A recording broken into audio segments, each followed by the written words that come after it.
Greetings, fellow fans. You're tuned into Gringotts Hub, presenting to you today. Harry was summoned by Gringotts at age 5 and discovered he was Lord Potter-Black-Merlin-Gryffindor-Peverell. Show some love by liking and subscribing. Enjoy the story ahead. Chapter 1, The Summons. The letter didn't come by owl.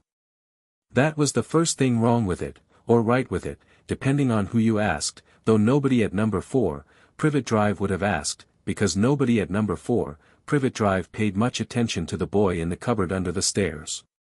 The boy's name was Harry Potter. He was 5 years old. He had a lightning bolt scar on his forehead that his Aunt Petunia sometimes stared at when she thought he wasn't looking, a pair of glasses held together at the bridge with a piece of sellotape, and the absolute certainty, built up over 5 years of careful observation, that something about his life was not quite right. Not the cupboard. He'd gotten used to the cupboard. It smelled like old shoes and the particular kind of darkness that gathered in small spaces, and it was his, which was more than could be said for most things. Not the hand-me-down clothes that were 3 sizes too large, or the fact that Dudley had his own room and a second bedroom just for his toys, or the way Uncle Vernon's face went the color of a bad plum whenever Harry did something that couldn't be explained. No, what Harry had decided was not quite right was simpler and harder to name.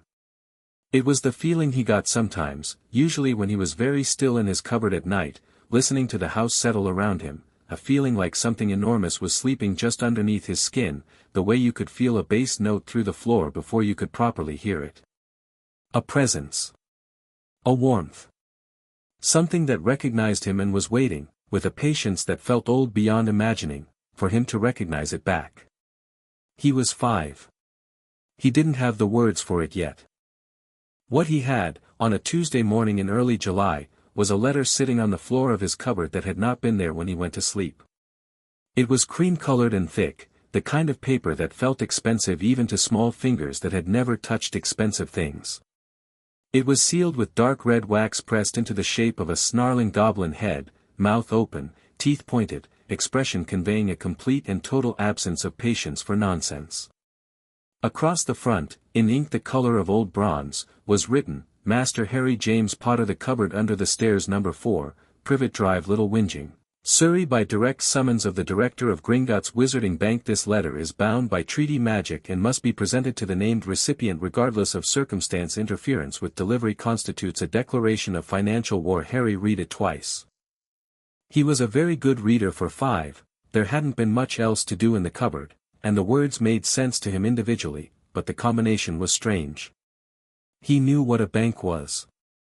He knew what wizarding meant, in the vague, never spoken of directly way that he knew certain things were true in this house, that his parents had died in a car crash, that his cousin Dudley was allergic to being told no, and that magic was something you did not talk about, ever, not even when it happened. He also knew, with the instinct of a child who had spent 5 years reading every adult in his vicinity just to survive them, that he should not show this letter to the Dursleys. He tucked it into the waistband of his too large pajamas and waited. Breakfast at number 4 followed the same script it always followed. Aunt Petunia at the hob, thin-lipped and precise, making bacon that was always slightly too crispy because she was always slightly too angry. Uncle Vernon at the table behind his newspaper, communicating entirely through the quality of his grunts. Dudley eating with the focused aggression of someone who feared the food might escape. Harry made toast without being asked, because he always made toast without being asked, and poured Dudley's orange juice, and fetched the butter, and did not say a single word about the letter. "What are you grinning at?" Dudley demanded, through a mouthful of egg. "Nothing," Harry said. "You look stupid." "Dudley," Petunia said, which meant be less obvious about it, not stop. Vernon lowered his newspaper a fraction, looked at Harry with the evaluating suspicion he usually reserved for the evening news, then raised it again. Harry drank his tea, weak and barely warm, the Dursley approach to tea being that it was a waste of good water, and thought about goblin heads pressed into red wax. By 8 o'clock, the Dursleys had forgotten him entirely. This was standard. By 9, Vernon had left for work, Petunia had embarked on her daily campaign against dirt in the front garden, and Dudley had turned the television up loud enough that Harry could feel it through the kitchen floor. Harry slipped out the back gate. He had no plan beyond away. Away from Privet Drive, away from the neat identical houses with their neat identical gardens, away from the particular quality of air in this neighborhood that seemed specifically designed to discourage curiosity. He had the letter. He had £3.47 in small coins that he'd found at various points over the past year, tucked in the toe of a shoe under his camp bed. And he had the feeling, stronger today than he could ever remember, buzzing under his skin like something about to ignite, that whatever was waiting for him to recognize it had decided to stop waiting. He walked to the high street. There was a post office there with a phone box outside it that sometimes had a phone book inside, and Harry had a vague idea that phone books listed things, and that if Gringotts Wizarding Bank existed in any kind of real way, it might be listed. He was 5, and he was working with what he had. What he found, instead of the phone book, was a man. The man was sitting on the bench outside the post office reading a magazine that appeared to be printed in a language that was not English and possibly not any language Harry had ever seen. He was about 4 feet tall, or would have been if he were standing, which he wasn't. He had a jaw like a shovel, ears that came to subtle points, and fingers so long and dexterous they looked like they'd been designed for a different purpose than ordinary human hands. He was wearing a suit the color of old money and a tie the color of fresh blood, and when Harry stopped in front of him, he folded his magazine without looking up and said, "You are 12 minutes late, Master Potter." Harry looked down at the letter in his hand and back at the man. "You're a goblin." The goblin looked up then. His eyes were amber, very bright, and deeply, profoundly unimpressed. "I am Sharpclaw, senior courier to Director Ragnarok of Gringotts Bank. And you are 12 minutes late. I didn't know you'd be here. We sent a letter. The letter didn't say you'd be here." Sharpclaw opened his mouth, paused, seemed to run a brief internal calculation, and closed it again. "No," he said, "it did not. That is fair." He stood, which brought him roughly level with Harry's nose, tucked his magazine under one long arm, and looked Harry over with the dispassionate thoroughness of someone assessing an item for auction. His expression shifted, barely, something crossing his face that was not quite pity and not quite anger but lived in the same neighborhood as both. "You have been residing in a cupboard." It wasn't a question. "Yes," Harry said. "Unacceptable." He said it the same way he might say the exchange rate has shifted, factual, calm, something to be noted and addressed.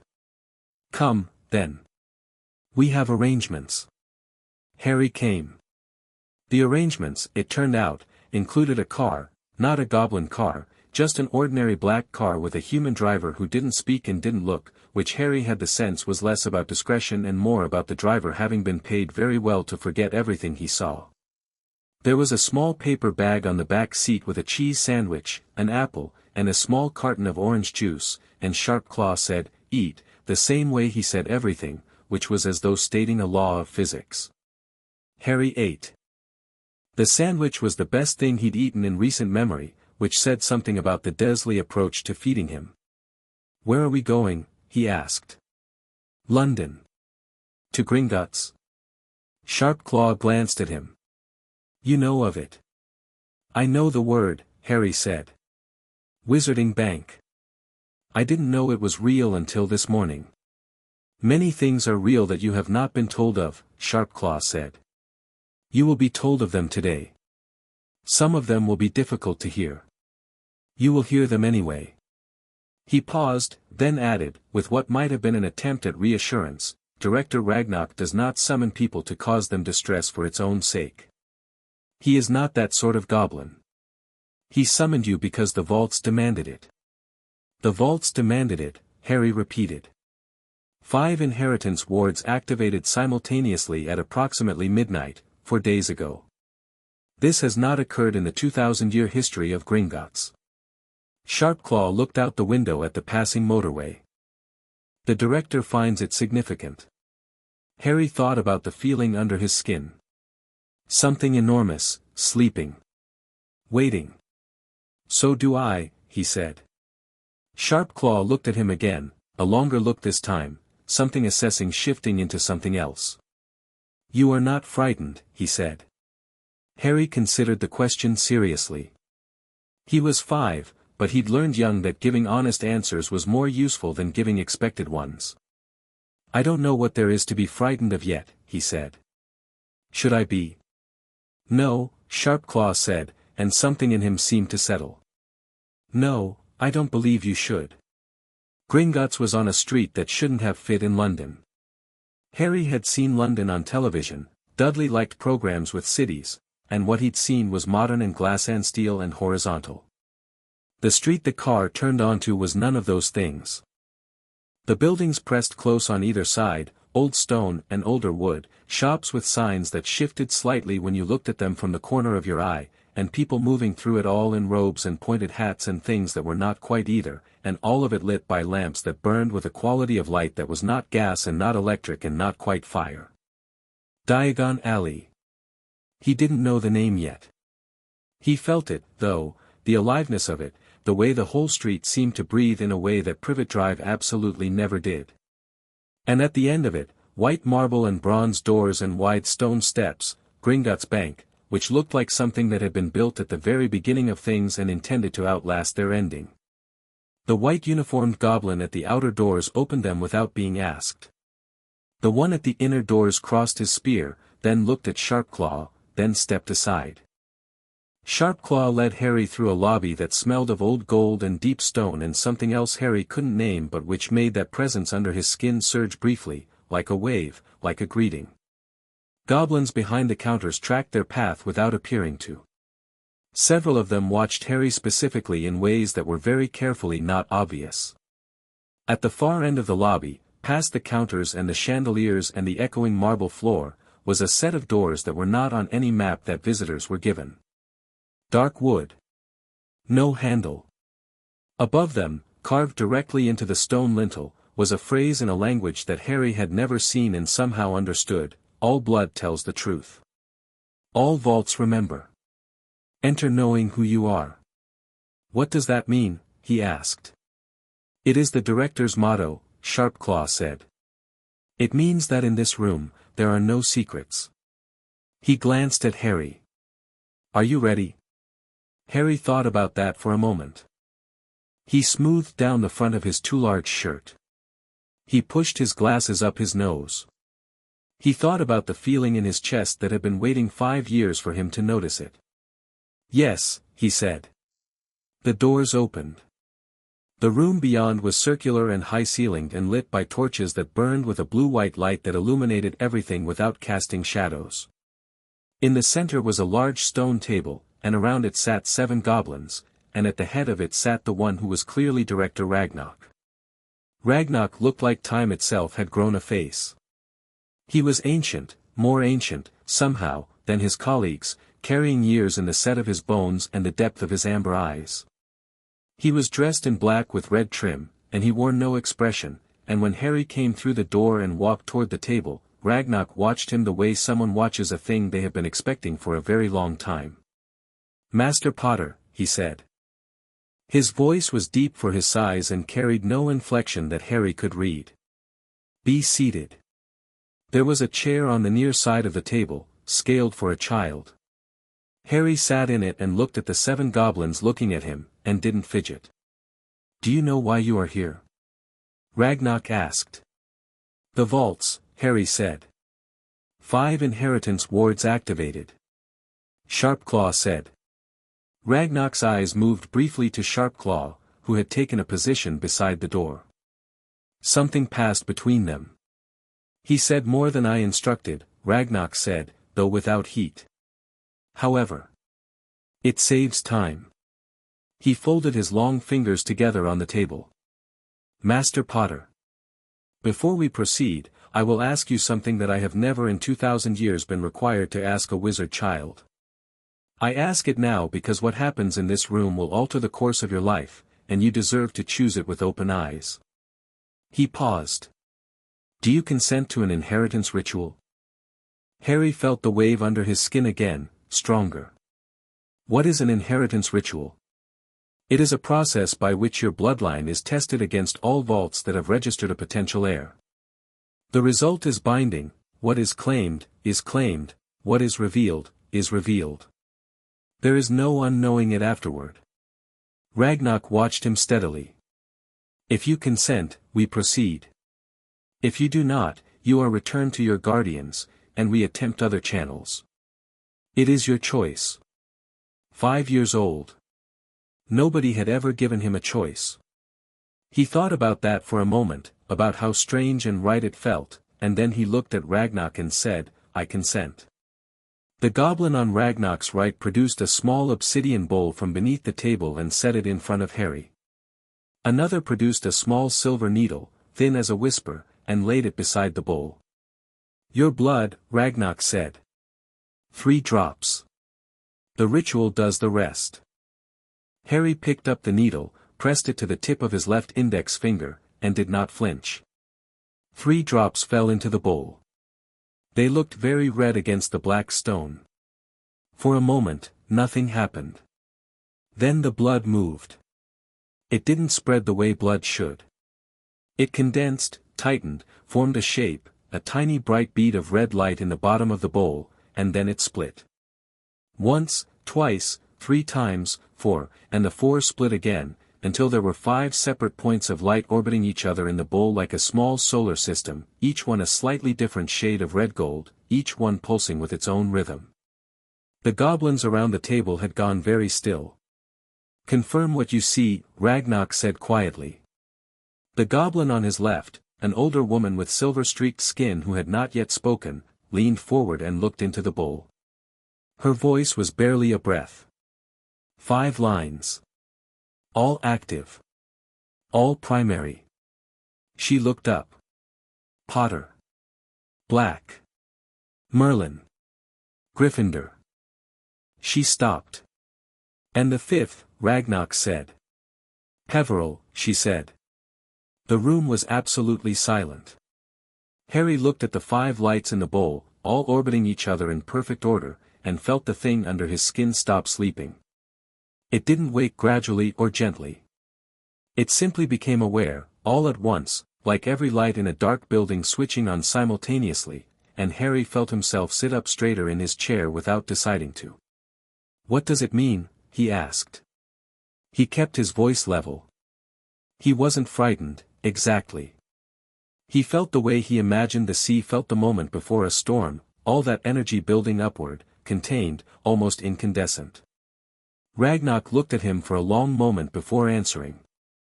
When he did, there was something in his voice that Harry, at 5, identified as respect, and which he would later understand was something rarer than respect. Awe. Carefully contained awe, expressed in the goblin way, which was by giving the truth without softening it. It means, Ragnar said, that you are, by blood and by magic and by all laws both goblin and wizarding, the legitimate heir to 5 of the oldest and most powerful magical dynasties in the history of the world. The House of Potter, which traces its line to the Peverell brothers and carries a magic of profound elemental power. The House of Black, one of the 28 sacred families of Britain, which brings with it lordship over the most comprehensive dark arts library in private wizarding hands. The line of Merlin himself, which has been dormant for 900 years and which none of us expected ever to see activated.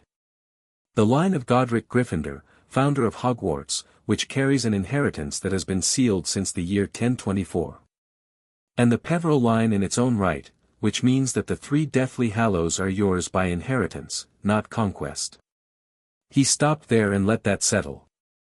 Harry was 5. He didn't know what all of it meant yet. He understood enough, that it was enormous, that the goblins in this room were treating it as enormous, and that every single thing they just told him had been kept from him for 5 years while he slept in a cupboard under the stairs. Something cold and clear moved through all that warmth. He filed it away. Can I see them? He asked. The vaults? Ragnar almost smiled. The expression was too brief and too restrained to be sure of. That, he said, is why you are here. The cart went down at a speed that would have been terrifying to most 5-year-olds and was, for Harry, simply exhilarating. Wind in his face, the darkness of the tunnels rushing past, the distant sound of water and the smell of deep earth and ancient things. Sharpclaw sat beside him with the expression of someone who had made this journey too many times to feel anything about it, which Harry found privately hilarious. "You are smiling," Sharpclaw observed. "It's fast," Harry said. "It is a bank cart. It is designed to disorient thieves, not to be enjoyed." "I'm not a thief." "No," Sharpclaw said, in a tone that suggested this was still being evaluated. They went down 5 levels deeper than the ordinary vaults, and then sideways through tunnels that the cart seemed to navigate from memory, and then down again, into a part of Gringotts where the walls were smooth black stone and the torches were lit with fire that had never once gone out. 5 doors. 1 passage. Ragnarok walked ahead with the silver goblin woman. Her name was Goldtooth, and she was the head of the inheritance department, and she was watching Harry with the careful intensity of someone waiting to be surprised. The first door was black iron with a green serpent coiled around the lock. "The Potter vault," Ragnarok said, and pressed Harry's left hand flat against the iron. The serpent moved. It uncurled from the lock, regarded Harry with golden eyes, and bowed its head. The door swung inward. "Parseltongue," Goldtooth murmured, making a note on her clipboard. The lock was set to respond to the heir of Potter only by magical recognition. It identified him immediately. "I didn't do anything," Harry said. "No," she agreed. "You didn't have to." The second door was ancient oak bound with gold, carved with a rampant lion. "Gryffindor." Ragnarok produced a key, small, black, warm to the touch, and held it to the lock, but the lock didn't respond to the key. It waited. And then Harry reached out, because something pulled at him, and touched the carved lion's mane with one finger, and the lion's eye opened, a real eye, amber and alive, and the door swung open with a sound like a distant trumpet. The third door was sealed with wax, not red wax but black, and the crest pressed into it was a complex design that Goldtooth identified quietly as the seal of Merlin Emery's. "Merlin." Harry pressed his palm flat to the wax without being asked. It dissolved at his touch, and the wax fell away, and the door simply wasn't there anymore, as though it had decided to step aside. The fourth door had no lock at all. It had 5 runes carved into it, and as Harry stood before it, all 5 glowed briefly blue-white and the door opened from the inside, as though it had been waiting. The 5th door was the strangest. It was not, actually, a door in the ordinary sense. It was a section of wall that looked like every other section of wall except that the stone was fractionally lighter in color and the air in front of it was marginally colder. Harry walked up to it, put both hands flat against it, and felt the thing under his skin, his magic. He understood now, that was what it was, that was what it had always been, reach out through his palms into the stone, and the wall became transparent, then translucent, then not there at all. Peverell. Goldtooth was no longer making notes. She was simply staring. "Are you all right?" Harry asked her. She blinked. 5 for 5, she said. Immediate recognition on every vault. No rejection, no testing period. She looked at Ragnarok. The magic accepted him outright. All 5 lines. Simultaneously. Ragnarok looked at Harry, at this small boy in too large clothes with glasses held together by tape, and behind his ancient amber eyes was a calculation happening, the kind that considered centuries rather than years. "Master Potter," he said. "We need to talk about your living arrangements." They talked for 2 hours. Harry sat across from Ragnarok in a room adjacent to the vault corridor, and Ragnarok explained with the careful, thorough honesty of someone who operated entirely outside the wizarding social structure and therefore had no reason to soften anything. He explained what the houses meant. He explained that Harry, as the confirmed heir of 5 ancient and noble houses, was a legal person of substantial standing in wizarding Britain, technically more legally powerful at age 5 than most adults would ever be. He explained the money, not precisely, because the full accounting would take weeks, but in general terms, with the phrase generational wealth followed by a figure that meant nothing to Harry at 5 and everything to him 10 minutes later when Ragnarok used the phrase more than the ministry's annual budget as a comparison. He explained about the magical guardianship law, and how it differed from the Muggle legal system, and how the placement of Harry with the Dursleys had been made by Albus Dumbledore on the grounds of blood wards, without any consultation with Gringotts, without any invocation of the Potter will, and without Harry's magical interests being represented in any way. "The will should have been read," Goldtooth said flatly. James and Lily Potter left explicit instructions. "They are on record here. They were never enacted." Harry thought about his cupboard. He thought about Aunt Petunia's thin lips. He thought about the gap between what should have happened and what did happen, and the size of that gap, and who had made it that wide. "What did the will say?" he asked. Ragnock unfolded a document from within his robes and slid it across the table.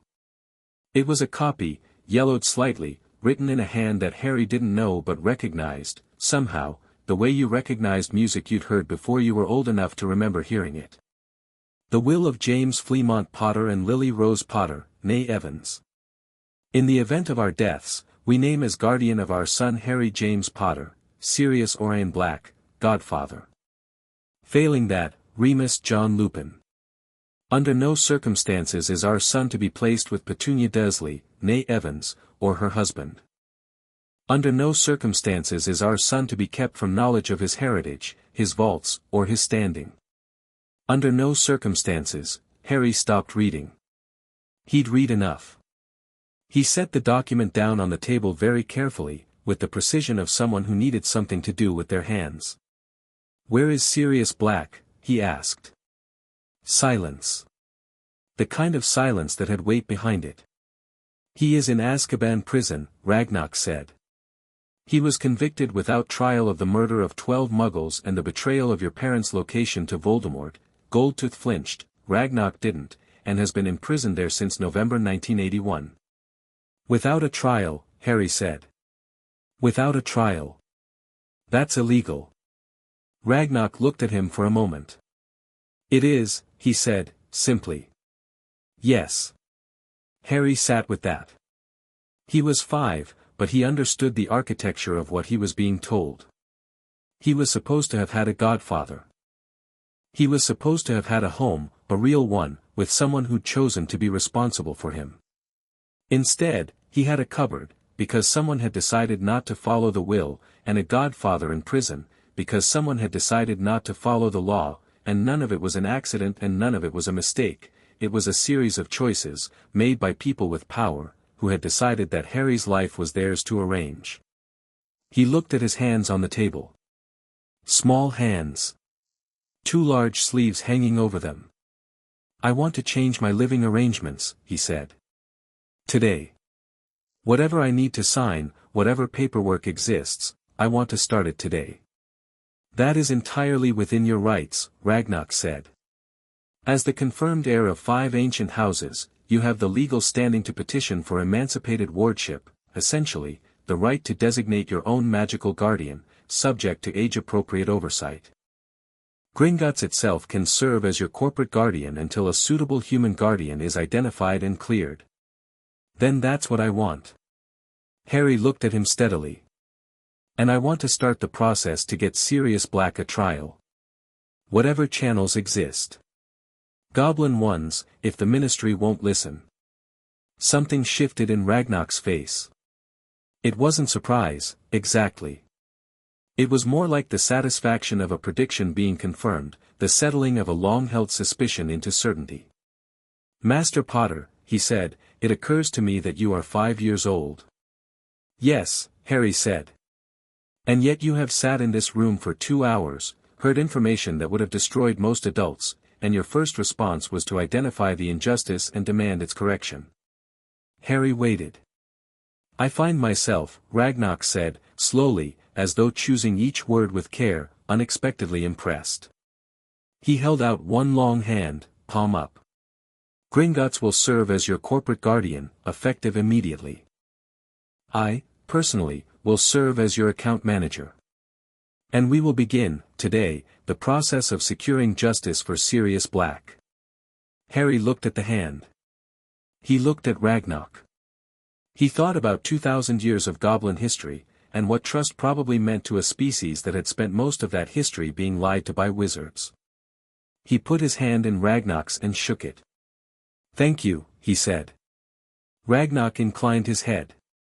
"It is business," he said. And then, very quietly, and perhaps something more. They brought him back to the surface while the afternoon sun was still doing something optimistic across the white marble of Gringotts' exterior. Sharpclaw had arranged for clothing, simple but well-made, trousers and a shirt and shoes that actually fit, which was such a novel sensation that Harry stood in the corridor for a moment just experiencing it.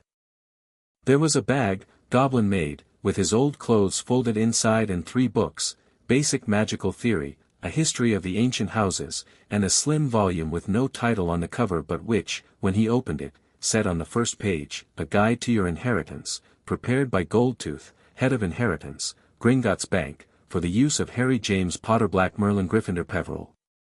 He looked at the name. All those names. His name, apparently. "It will feel real eventually," Goldtooth said, from behind him. "It feels real now," Harry said. "It's just a lot." She made a sound that was, possibly, approval. "You will return next week. We will begin the formal accountancy sessions, and you will need to decide on a primary residence. The Gringotts protocol allows for temporary housing in the meantime. We have arrangements with a wizarding establishment near Diagon Alley. It is secure. No one will disturb you there." "What about the Dursleys?" Harry asked. "Director Ragnar has sent a formal notice of corporate wardship transfer to the address of your previous guardians, effective from 5 o'clock today. It is a treaty document. They cannot contest it, refuse it, or ignore it." She paused. "There will also be a note," she added, in a tone of mild satisfaction, "from Gringotts' legal department, regarding the improper use of a minor's inheritance. The note will be thorough." Harry thought of Uncle Vernon getting a letter from a goblin bank's legal department and felt the first smile of the day crack through properly. "Good," he said. He walked out of Gringotts into the late afternoon of Diagon Alley with his bag over one shoulder and his new books under one arm and the feeling of 5 ancient bloodlines humming through him like a chord that had just found its key, and he stood on the white steps for a moment and looked at the world. It was bigger than it had been this morning. Much bigger. Full of things he didn't know yet, and people he hadn't met, and vaults full of memories he hadn't inherited yet, and somewhere in all of it, a godfather who had been wrongly imprisoned for 4 years and needed someone to fight for him. He was 5 years old. He had £3.47 in his pocket, for names he'd never used before today, and magic in his blood that hadn't properly woken up yet. He thought that was probably enough to start with. He walked down the steps and into the alley, and the late sun caught the bronze of the door behind him and threw his shadow long and clear across the cobblestones, and the feeling under his skin, that old, enormous, waiting thing, moved through him like the first note of a symphony, and said, simply, "Yes. Now. Now we begin." Chapter 2, What the Vaults Remember. The room Gringotts arranged for Harry was above a bookshop. Not a Muggle bookshop, a wizarding one, narrow and deep and staffed by a witch named Mirabelle who was approximately 100 years old and communicated primarily through pointed looks and the strategic placement of tea. The room itself was small but real, with a proper bed and a window that looked out over a rooftop where pigeons congregated in the mornings, and a desk with a lamp that burned on something other than electricity, a warm amber light that didn't flicker. Harry sat on the bed the first night and put both palms flat on the mattress and felt the realness of it, the give of it, the fact that it was the right size, and didn't do anything dramatic about it, because he was 5, and he'd learned early that dramatic was something you saved for when it mattered. He unpacked the 3 books onto the desk. He put the guide Goldtooth had made for him on top. He fell asleep before he'd read 3 pages, which was the most honest review possible of how the day had gone. In the morning, Mirabelle appeared with porridge and toast and the expression of someone who had been informed a child would be staying upstairs and had decided this was not her problem but had made the porridge anyway. Harry said thank you, and she made a noise, and that was the beginning of a relationship that would turn out to be, in its particular way, rather important. He spent 2 days reading. The guide Goldtooth had written was dense but clear, goblin clear, which was to say that it assumed the reader was intelligent and did not insult them by explaining things twice. He learned about house magic, the way it accumulated across generations like interest in a bank account, the way each line carried specific affinities. Potter, elemental and intuitive, deep veins of ancient earth magic. Black, complex and layered, built for protection and for offense in equal measure, carrying a tradition of magic so old it predated the distinction between light and dark. Merlin, unprecedented, the guide said, in the flattest possible voice, which suggested that even Goldtooth hadn't quite recovered from it. Gryffindor, courage-bound magic, not courage as the absence of fear but courage as the decision to act despite it, woven into the bloodline at the cellular level. Peverell, death magic, mastery magic, the three hallows waiting for their true master. 5 bloodlines. 5 different languages of magic, and Harry was apparently fluent in all of them without having spoken a word yet. He read about Sirius Black's imprisonment and the events of 1981, cross-referencing the guide with the history book, piecing together a picture that was by turns tragic and infuriating. He read about Peter Pettigrew, who had supposedly died in the same incident and been posthumously awarded the Order of Merlin, First Class, which struck Harry as either a terrible irony or a very deliberate lie. He read about the unbreakable nature of the Fidelius charm and felt something cold and certain settle in his chest about what that meant. On the morning of the 3rd day, Ragnarok came himself. He arrived without announcement, walking up the narrow stairs behind Mirabelle's pointed look, dressed in black and carrying a leather case that was old enough to have its own history. He sat in a chair beside the desk and looked at Harry across the small table and said, "You've read the guide." "All of it," Harry said. "Twice." "Questions?" "Dozens," Harry said. "But I want to see the vaults first. Properly." Something in Ragnarok's expression settled, satisfied. "I was hoping you'd say that." They went down in the cart again, just the two of them this time, and the tunnels felt different with only Ragnarok beside him, less formal, more like something that was genuinely his rather than something being presented to him. The torchlit darkness, the smell of deep stone and older magic, the distant sound of water somewhere very far below. Harry watched the tunnel walls blur past and thought about roots, about the way the oldest trees were held up not by what was visible above ground but by what went deepest below it. The Potter vault came first, because it was the most immediate. It was vast. Harry had expected something that looked like a bank vault, shelves of gold, organized and catalogued, the way Ragnarok's guides made everything sound. What he found was more like a house that had been built inside a mountain and filled with 4 centuries of accumulated life. There were galleons, yes, more than he could count without the numbness that came with numbers too large to be real, but there was also furniture and portraits and books and a display case of wands along one wall, each mounted and labeled in different handwriting. Generations of Potters, their wands arranged in chronological order. The oldest was nearly black with age. "Your great-great-grandmother Iolanthe Potter, née Peverell," Ragnarok said, stopping beside Harry at the case. "She is the point at which the Potter and Peverell lines formally merged. Though the inheritance was already in the blood long before the marriage." Harry was looking at a portrait on the far wall. Not a moving portrait, not yet, it was canvas and oil paint, a serious-faced man in Elizabethan dress who was not moving because, Harry had read, portraits didn't animate until they were in an environment with sufficient ambient magic to power them. He'd need to move them somewhere livable first. He filed that away. The black vault was different. Darker, obviously, not in a sinister way, but in the way that deep water was dark, full rather than empty. The family tree was on one wall here, an enormous tapestry, names stitched in silver and gold thread, the blasted-out names shown as scorch marks in the fabric. Harry found his mother's cousin Sirius fairly quickly, near the edges, his name still intact. Still family. He found a scorched section nearby that he didn't recognize the name beneath. He looked at Ragnarok. "Andromeda Tonks, née Black," Ragnarok said. "Removed from the tapestry by her mother for marrying a Muggle-born. Her daughter is Nymphadora Tonks, currently a trainee Auror. But she's still family, Harry said. By blood, yes. Harry looked at the scorch mark for a moment. Add her back, he said. Both of them. Whatever the process is. Ragnarok made a note.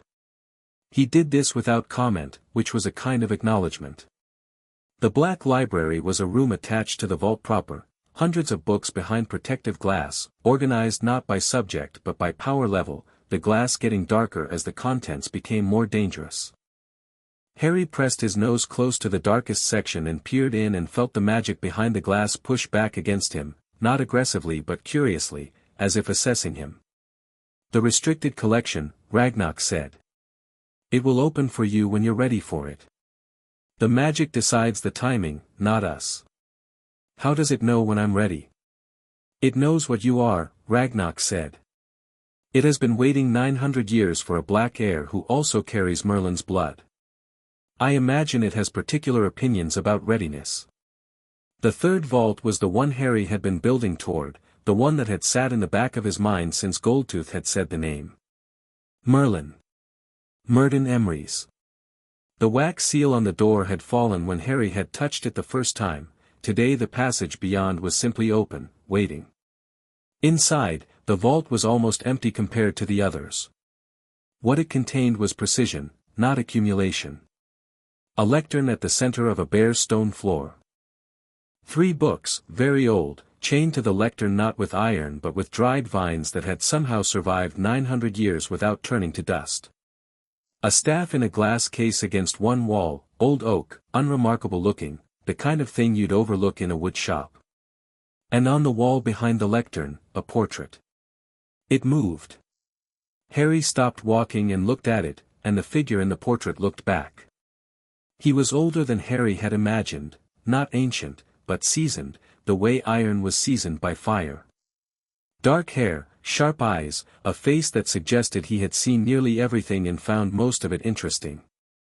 He was wearing a robe that might have been blue or green depending on the light, and he was sitting in a chair that Harry somehow recognized, without knowing why, as real, as the actual chair, not a painted one. Well, said Merlin. There you are. His voice was warm and accented in a way that was nothing like any accent Harry had heard, older, rounder, some consonants clipped and others stretched. He leaned forward in his chair with his elbows on his knees, looking Harry over with an expression of frank and delighted assessment. I had begun to wonder, he said, whether my line had died out entirely. No heir for 9 centuries is a long time to wait. Harry walked toward the portrait until he was close enough to see the fine lines at the corners of those sharp eyes. You're really him, he said. Not a question. I'm a him, Merlin corrected, pleasantly. A very accurate portrait copy, which is not quite the same as the original. I have his memories up to the year 1008, his personality as it was at age 73, and his opinions on a great many things. Whether I am him in any meaningful sense is a philosophical question I leave to people with more time for philosophy. He tilted his head. You, however. You are something I didn't anticipate. What do you mean? I mean that I left this vault sealed for my heir, and I expected, eventually, a wizard or witch who carried one of the lines, perhaps Potter and Merlin, perhaps Peverell, in various combinations. I prepared materials accordingly. He gestured at the chained books.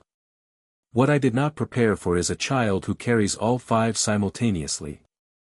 That, he paused, something moving in his painted eyes, that is genuinely new.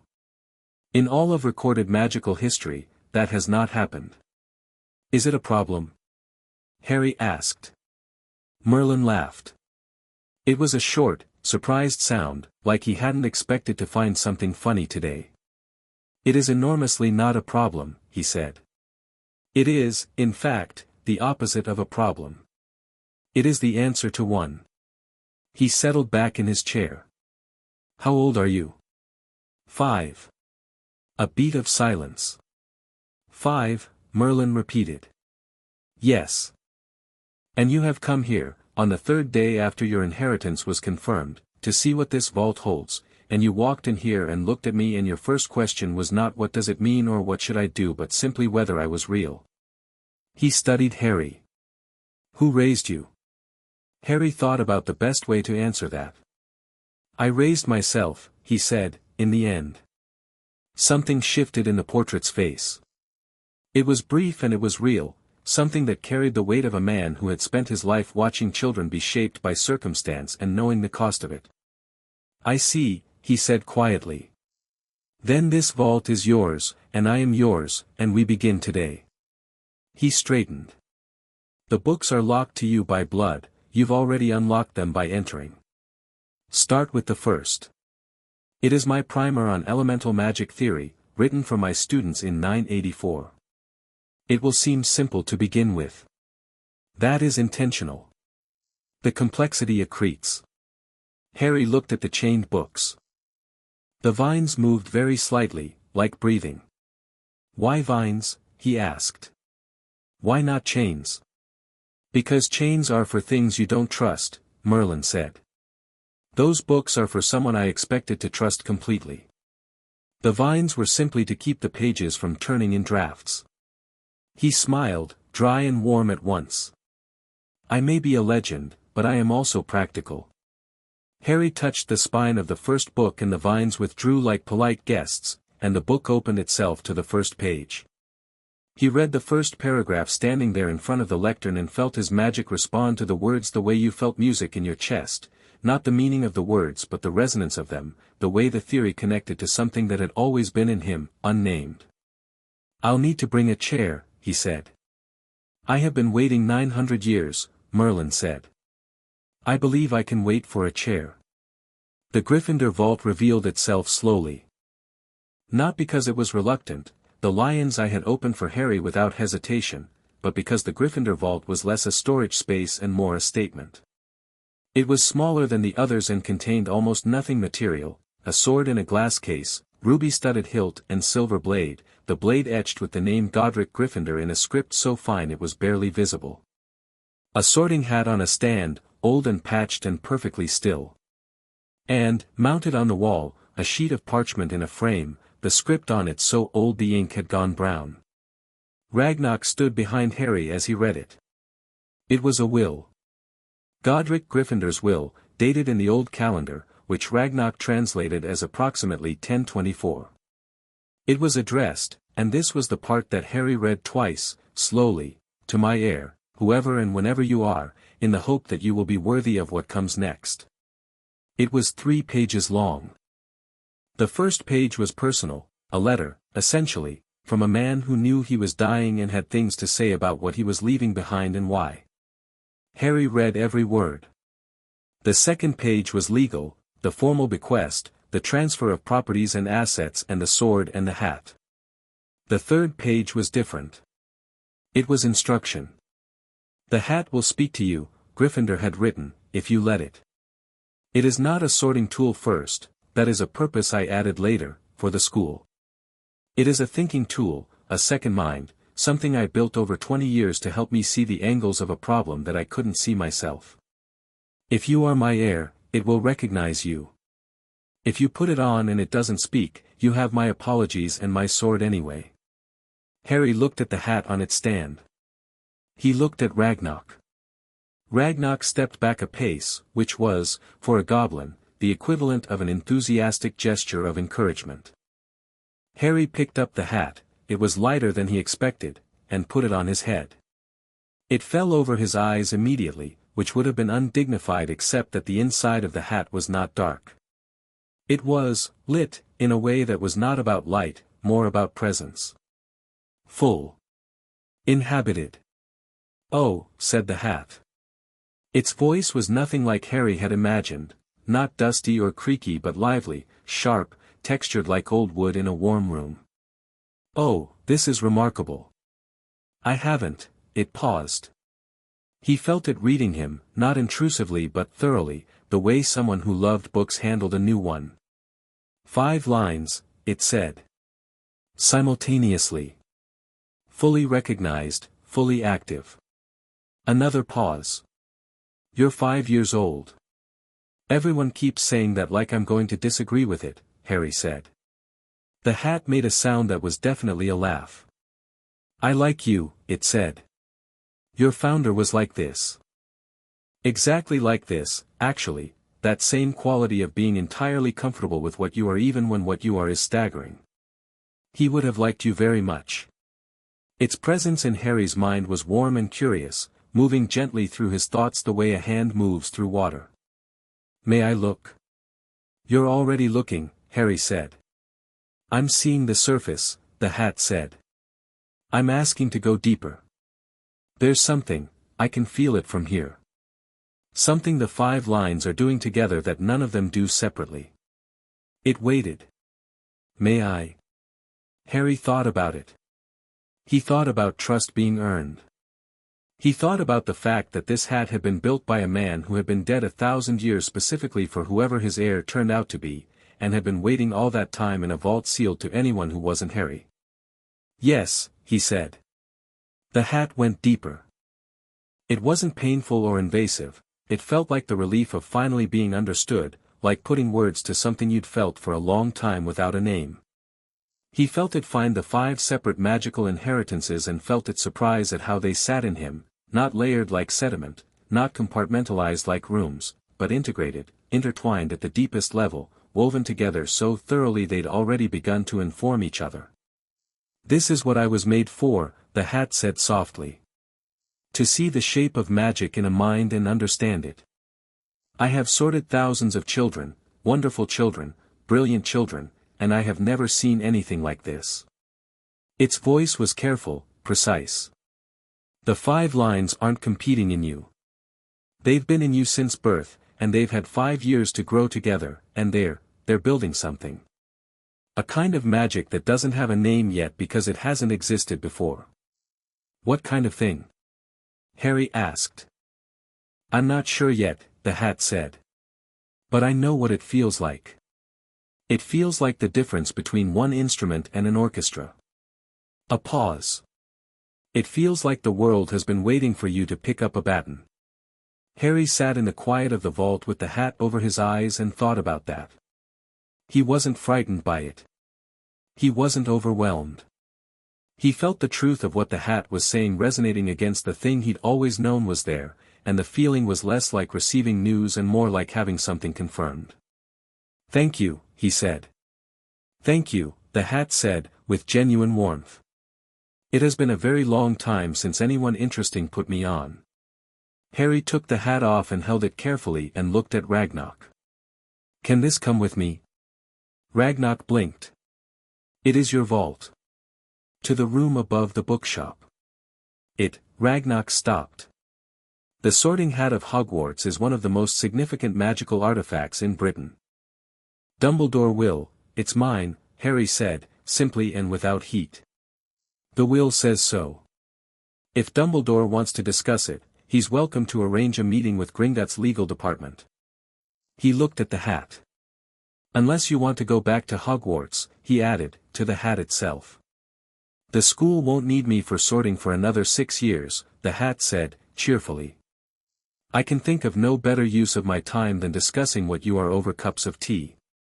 Ragnarok looked at the hat. He looked at Harry. He added something to his ledger. The Peverell vault was the last one they visited that day, and it was the one that felt the most different from all the others. It was small.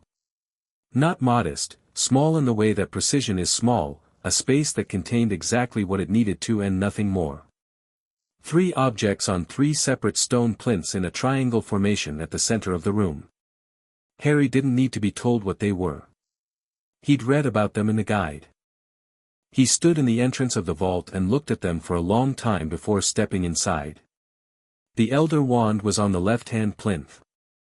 It looked older than anything Harry had ever seen, old the way mountains were old in a way that made age seem inadequate as a description. It was dark wood, almost black, and it was awake. Even from the entrance Harry could feel it, a hum of power that was not welcoming and not threatening but simply aware, vast, patient, certain. The resurrection stone was on the right-hand plinth. A black stone, faceted, set into a ring.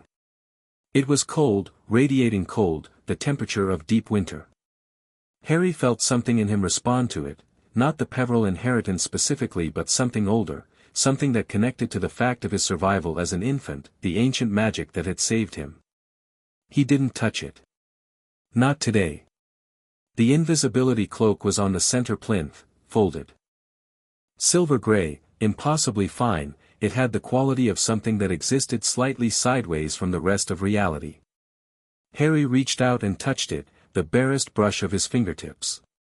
It flowed up over his hand and halfway up his arm, as though relieved to be touched.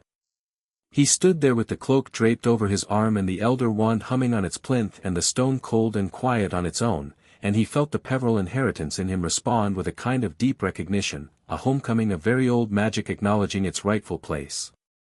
"Don't touch the wand yet," Ragnarok said quietly, from behind him. Harry looked at it. He could feel it wanting him, could feel the specific shape of that wanting, not greed or hunger but something more like yearning, a tool recognizing who it was made for. Why not?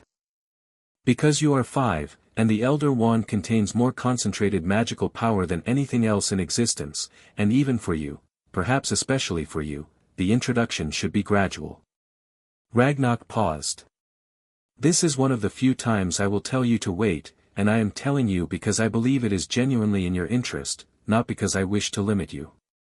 Harry considered this. He thought about Ragnarok's track record over the past 3 days, which was 100% honesty even when the truth was uncomfortable. He thought about the fact that Ragnarok had no reason to limit him, had, in fact, been working systematically to expand his access to everything that was his. "Okay," he said. "Not today." He folded the cloak carefully and placed it back on its plinth, and the cloak subsided like a cat settling. "But I want to come back," he said. "Regularly. This vault will always be open to you," Ragnarok said. "Come as often as you wish." Harry looked at the 3 objects. He looked at the vault around him, simple and precise and very old. He thought about the man who had built this vault, not Peverell himself, but the last Peverell who had placed these objects here, who had decided they needed safeguarding, who had sealed them away knowing that someday someone would come who was built to hold all 3 without being broken by any of them. He hoped that person had died knowing it would work out. He felt, standing there with 5 bloodlines singing quietly through him, that it would. They surfaced as Diagon Alley was settling into evening, the shops going golden in the last of the daylight and the foot traffic thinning from afternoon busy to twilight easy. Ragnarok walked Harry back to the bookshop with the methodical pace of someone covering known ground, and at the door he stopped and produced a small item from inside his jacket, a ring, simple silver, set with a small dark stone. "Your heir's ring," he said. "Black family design, as it is the oldest of the 5 active family seats. You'll receive the others in time." He held it out. "It identifies you in formal wizarding contexts. It also contains a communication ward. If you press the stone and think my name, I will know you need to speak with me." Harry took the ring. He held it in his palm and looked at the black family crest worked into its surface, a shield, a chevron, the family motto in tiny script, toujours per. He turned it over. The stone was warm. "I'll change the motto eventually," he said. Ragnarok looked at him. "Toujours per," Harry said. "Always pure. It's an ugly thing to base a family on." He slid the ring onto his right index finger, where it resized itself immediately to fit. "The family tree is going to include everyone who should be included. The motto should say something worth living up to." Ragnarok was quiet for a moment. When he spoke, his voice had something in it that Harry had not yet heard from him, something that lived in the space between professional respect and something more personal. "What would you choose?" he asked.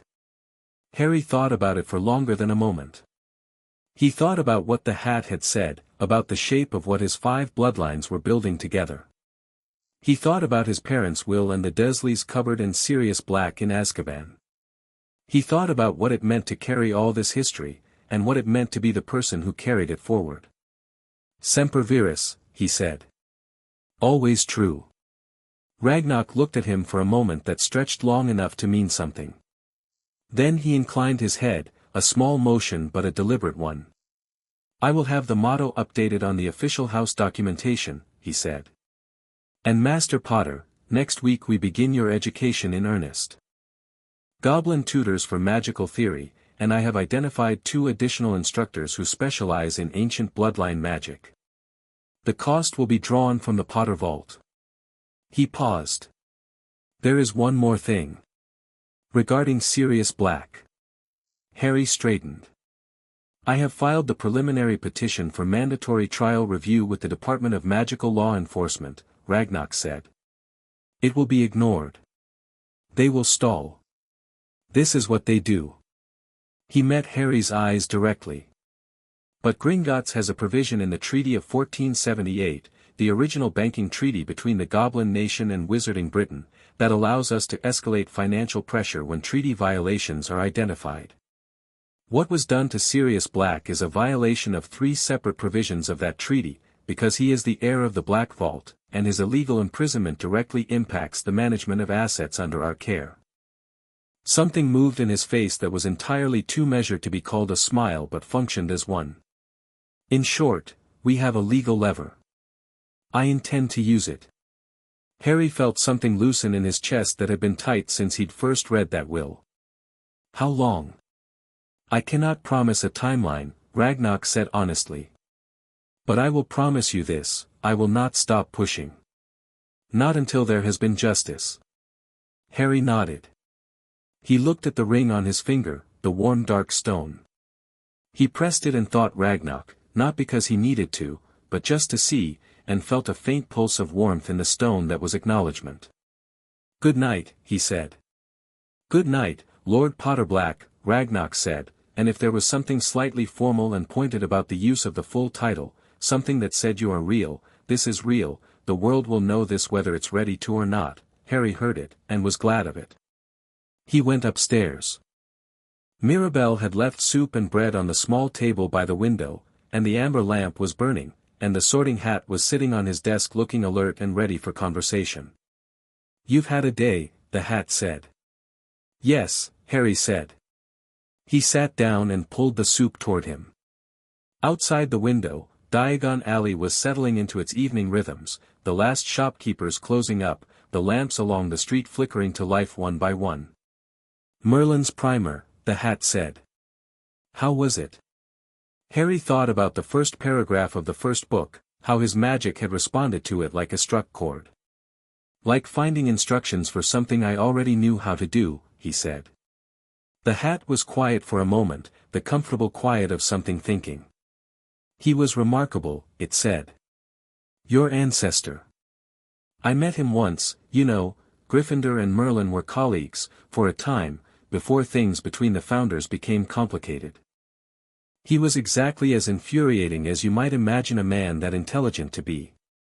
Certain he was right about everything, because he usually was, which somehow made it worse. A pause. You have his eyes, you know. Not the color. The quality. The way they look at something and immediately go past the surface to the structure underneath. Harry ate his soup. The bread was good. The lamp was warm. What were they like, he asked. All of them. The founders. The hat settled in with the enthusiasm of something that had been waiting a very long time to talk to someone who would genuinely listen, and Harry leaned his elbows on the table and listened, and the evening came down over Diagon Alley slowly and completely, and tomorrow there were books to read and lessons to start and a godfather to free and a world to understand. For tonight, there was soup, and the hat's voice, and the warm certainty of a beginning. Chapter 3, The Boy in the Library. 6 months after Harry moved into the room above Mirabelle's bookshop, he had read everything in it twice. Not everything Mirabelle stocked, she had 7 floors and a basement and a cataloging system that operated on principles Harry had spent 2 weeks trying to understand before concluding that it was entirely intuitive and entirely Mirabelle's and therefore functionally impenetrable to anyone else. But everything he could reach, everything she deemed appropriate for someone his age, which was a category she revised upward every 2 weeks with the slightly begrudging acknowledgement of someone who had expected a 5-year-old and gotten something else entirely. She didn't fuss over him. That was the thing Harry valued most about Mirabelle, in the particular way he valued things that were rare. She fed him and made sure he slept and occasionally appeared at his door with a book she'd simply set on his desk without comment, the way you might leave water for a plant, not doting, not smothering, just attending. Harry was constitutionally unsuited to being doted on. He bloomed under Mirabelle's brand of brisk, unsentimental care the way he'd withered under the Dursleys' brisk, unsentimental neglect, and the difference between the two was exactly the thing that made them opposite. He was 6 now. July had come around again and he'd marked it quietly, the way he marked most things, internally, precisely, moving forward. Ragnarok had sent a gift, a telescope, goblin-made, that could see not just stars but ley lines, the great rivers of magical energy that ran beneath the surface of everything. Harry had taken it to the rooftop in the middle of the night and spent 3 hours mapping the ones beneath Diagon Alley, and the drawing he'd made was currently pinned to his wall beside Merlin's diagram of the 5 elemental affinities and a copy of the Black family tree with Andromeda's name stitched back in. The real tapestry had been updated, Ragnarok had confirmed it, and something about having done that particular thing made Harry feel more like the head of the family than any of the legal documents had. His lessons had begun properly in September. 2 goblin tutors, Ironforge for magical theory and Silver Scale for ancient bloodline practice, came 3 mornings a week. Ironforge was methodical and exacting and expressed approval through the absence of criticism, which Harry decoded quickly. Silver Scale was older and quieter and sometimes stopped mid-lesson to simply look at Harry with an expression that combined professional assessment with something more personal, the look of someone who had studied a field for 50 years and was unexpectedly watching a new direction emerge in real time. The bloodline work was the most extraordinary part. Not dramatic, nothing exploded, nothing went spectacularly wrong in the way Harry suspected Silver Scale had prepared contingency plans for. It was more like tuning. Learning to feel the 5 different qualities of his magic and distinguish between them, the way a musician learned to hear individual instruments in an orchestra. Potter magic felt like deep water, calm on the surface, immense below. Black magic felt like weather, complex, responsive, capable of being gentle or devastating depending entirely on how you directed it. Merlin's inheritance was different from both, stranger, less like an element and more like a language. When he accessed it, it felt like understanding, like the ability to perceive the structure of things. Gryffindor's magic was warmth that became heat when pushed, straightforward and blazing and honest. Peverell was something he was only beginning to touch, deep and cold and old as stone, and Silver Scale made him approach it the way you approached a cliff edge, with respect for what lay beyond it. The Elder Wand stayed in the vault. He visited it every week, spent 10 minutes in proximity, let the recognition build gradually the way Ragnarok had suggested. He was 6. He could be patient. The Sorting Hat sat on his desk and talked to him about everything. History, magical theory, the personalities of every notable witch and wizard it had ever sorted. It had an opinion on everything and kept nothing back, which Harry found enormously refreshing. It told him about Dumbledore, not unkindly, but honestly, about a man who had sorted as Gryffindor at 11 with the single most complex magical profile the Hat had ever assessed, a mind built for both greatness and for the particular kind of blindness that accompanied certainty. The Hat had hesitated, sorting him. It had seen both directions the life could go.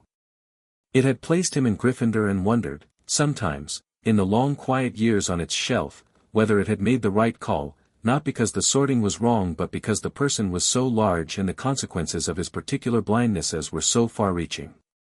He cares, Harry said, once, about Dumbledore. They'd been having this conversation in pieces, over months. Deeply, the Hat agreed. But caring and being right aren't the same thing. No, the Hat said. And in men like him, the gap between those two things can be very wide, and very damaging, and very difficult to see from inside it. Harry filed that away too. He was building a picture of Dumbledore the way he built everything, slowly, from multiple angles, without rushing toward a conclusion. It was November, colder now, the alley outside his window going grey and bundled, when Ragnarok came with the first real news about Sirius. The petition had been ignored, as Ragnarok had predicted. The counter-petition, filed under the treaty provision, had been responded to with a legal challenge from the Ministry's Department of Magical Law Enforcement, which was a polite way of saying they'd tried to bury it. Ragnarok had responded to this by escalating to the full Gringotts Treaty Enforcement Board, which was a body that operated at a level the Ministry couldn't simply outmaneuver, and had additionally flagged the matter with the Gringotts Charter Review Committee as a case study in procedural violation. "They are stalling," Ragnarok said, sitting across Harry's small table, "but they are now stalling in public, which is a different thing. Ministry officials do not enjoy public attention on their procedural failures. The Chief Warlock has been made aware." "Dumbledore," Harry said. "Yes. Does he know about me yet?" Ragnarok was quiet for a moment. "He knows something is wrong at Privet Drive. He sent someone to check, in August, a witch named McGonagall, Hogwarts deputy headmistress. She found the house empty of any child and the Dursleys entirely unwilling to answer questions." A pause. "He has made inquiries. Gringotts has confirmed to him only that the matter of Harry Potter's guardianship is under the bank's jurisdiction and that all further inquiries should be directed to the legal department." Harry thought about Dumbledore getting that response and felt something that was not quite amusement and not quite satisfaction but lived between them. "And Sirius? What's the realistic timeline?" "Months, still," Ragnarok said. "Perhaps a year. I will not lie to you about that. The Ministry is resistant and the Wizengamot moves slowly. But they are moving." He looked at Harry. "He is alive. He is damaged. Azkaban is not kind to those who spend years there. But the prison records indicate he has not broken in the way that most prisoners break, and the Black family magic is a significant protection against Dementor influence. He is holding."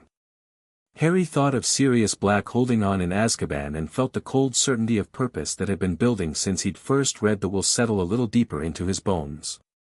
"Keep pushing," he said. "Always," Ragnarok said. December brought snow to Diagon Alley, and Christmas decorations in the shop windows, and with them Mirabelle's annual declaration that Christmas was a Muggle holiday and she didn't see why her shop needed tinsel, followed immediately by her hanging tinsel anyway, which Harry had gathered was a tradition she'd been following for at least 40 years. Harry spent Christmas morning reading Merlin's second book, the one on intent-based magic, the way that the caster's specific state of mind shaped the result, and Christmas afternoon helping Mirabelle shelve a delivery that had arrived, as deliveries to wizarding shops sometimes did, slightly sideways in time and required reorganizing chronologically before the books would sit properly on the shelves. It was pleasant work. Mirabelle moved efficiently and Harry handed her books and didn't talk much and neither did she, and the silence was the comfortable kind. In January he turned 6, quietly. In February, Ragnarok arranged the first meeting with the tutor who would teach him Latin and ancient runes and the theoretical foundations of curse-breaking, because as the heir of the Black family he was sitting on top of the most dangerous dark arts library in private wizarding hands and he needed to understand the language it was written in before he opened any of the darker cases. By spring, something had shifted in his magic. Silverscale noticed it first, a consolidation, she called it, the 5 bloodlines moving from integrated to unified, beginning to produce something that was genuinely new rather than a combination of what had come before. She spent a full lesson simply observing, asking him to do small things, levitate a stone, cast a warming charm with his hand as a focus, call water from a bowl, and watching the results with an expression of intense scientific interest. "The magic is responding faster than the theory predicts," she said, making notes. "Is that a problem?" Harry asked. "It would be a problem," she said, "if it were unstable. It isn't. It's unusually stable, actually, for someone your age. The 5 lines are supporting each other rather than competing." She looked at him over her notes. "This should not be possible. Children don't have this kind of cohesion before Hogwarts. The magical core typically doesn't settle until 11 or 12. She paused. "Yours appears to have decided to settle considerably earlier." "I've been working at it," Harry said. She blinked. Then she wrote something in her notes that he suspected was not standard professional assessment. It was a Muggle library. That was the detail that mattered, not a wizarding one, not anywhere he might have expected to find what he was looking for, just a perfectly ordinary public library 2 streets off the main road in a Muggle suburb of London, the kind with slightly scuffed floors and a children's section with bean-bag chairs and posters about reading being an adventure. Harry was there because Ironforge had assigned him 3 texts on the theoretical underpinnings of Muggle physics as comparative material for magical energy theory, and the books were out of print and the Muggle library was the only place within practical distance that held copies. He'd come on a Thursday morning in late June, nearly a year after the summons, wearing entirely ordinary clothes and his slightly less broken glasses, carrying a bag full of books he'd already read and looking, to any observer, like a slightly small, slightly serious 6-year-old on a library visit. He found the physics section, located 2 of the 3 books he needed, and was crouched on the floor in the narrow aisle reading the index of the 3rd when a voice said, from 2 feet away, with the particular tone of someone sharing extremely important information, "That edition has an error in Chapter 7. He looked up. She was his age, approximately, maybe 6 months older, he'd guess, with brown hair pulled back somewhat aggressively from a face that was already set in the particular expression of someone who has read more than most people her age and has opinions about it. She had a book under each arm and was looking at the one in his hands with the expression of someone who had been personally wronged by its inaccuracies. "Chapter 7, Harry said. "Which part?" "The bit about wave-particle duality. It says Heisenberg's uncertainty principle applies only at the quantum scale, which is, technically true but deeply misleading, because the author doesn't explain why it doesn't manifest at the macro scale and it leaves the reader with the wrong intuitive model." She paused, as though realizing she'd said all of that to a stranger in a library aisle. Her expression shifted from passionate to guarded. "Sorry. That book bothers me." "Don't apologize," Harry said. "You're right." He stood up. "I'm using it for comparative theory anyway, not as a primary source. I just need Chapter 9. She looked at him. The guarded expression rearranged itself into something more evaluating. "What are you comparing it to?" Harry considered the question. It was the kind of question that had 2 possible answers, the short, safe one, and the real one. He usually gave the real one, because the short safe one felt like lying. "Magical energy theory," he said. "There are structural similarities in the way both systems describe the relationship between observer and observed phenomenon. My tutor thinks the comparison is useful for understanding intent-based casting." A pause. "Your tutor," she said slowly. "I'm being homeschooled," Harry said, which was technically accurate. Another pause. "Then, I'm Hermione," she said. "Hermione Granger." "Harry," he said. "Harry Potter." She frowned, not at him, at the name, the small puzzled frown of someone cross-referencing. "I feel like I should know that name." "Maybe," Harry said. "It's a common enough name." She accepted this with the slightly dissatisfied air of someone who suspected she was missing a reference but was willing to move on. She sat down on the floor in the aisle, no hesitation, no self-consciousness about it, and opened one of the books she'd been carrying. "I can show you where the good parts of that edition are," she said. "The earlier chapters are actually quite solid." Harry sat back down. "Thanks." And that was how he met Hermione Granger. Not dramatically, not in any way that either of them would later be able to describe as momentous. They sat on the floor of the physics aisle and talked about wave functions and the Chapter 9 comparison and whether the book's bibliography was worth following up, and Harry noticed, somewhere around the 4th minute, that this was the first conversation he'd had with someone his own age that didn't feel like he was translating across a gap that shouldn't be there. "Do you come here often?" she asked, then immediately looked like she'd surprised herself with how that had sounded. Harry's expression did something that wasn't quite a smile but was adjacent to it. "I'm here most Thursdays. Muggle theory is part of my curriculum."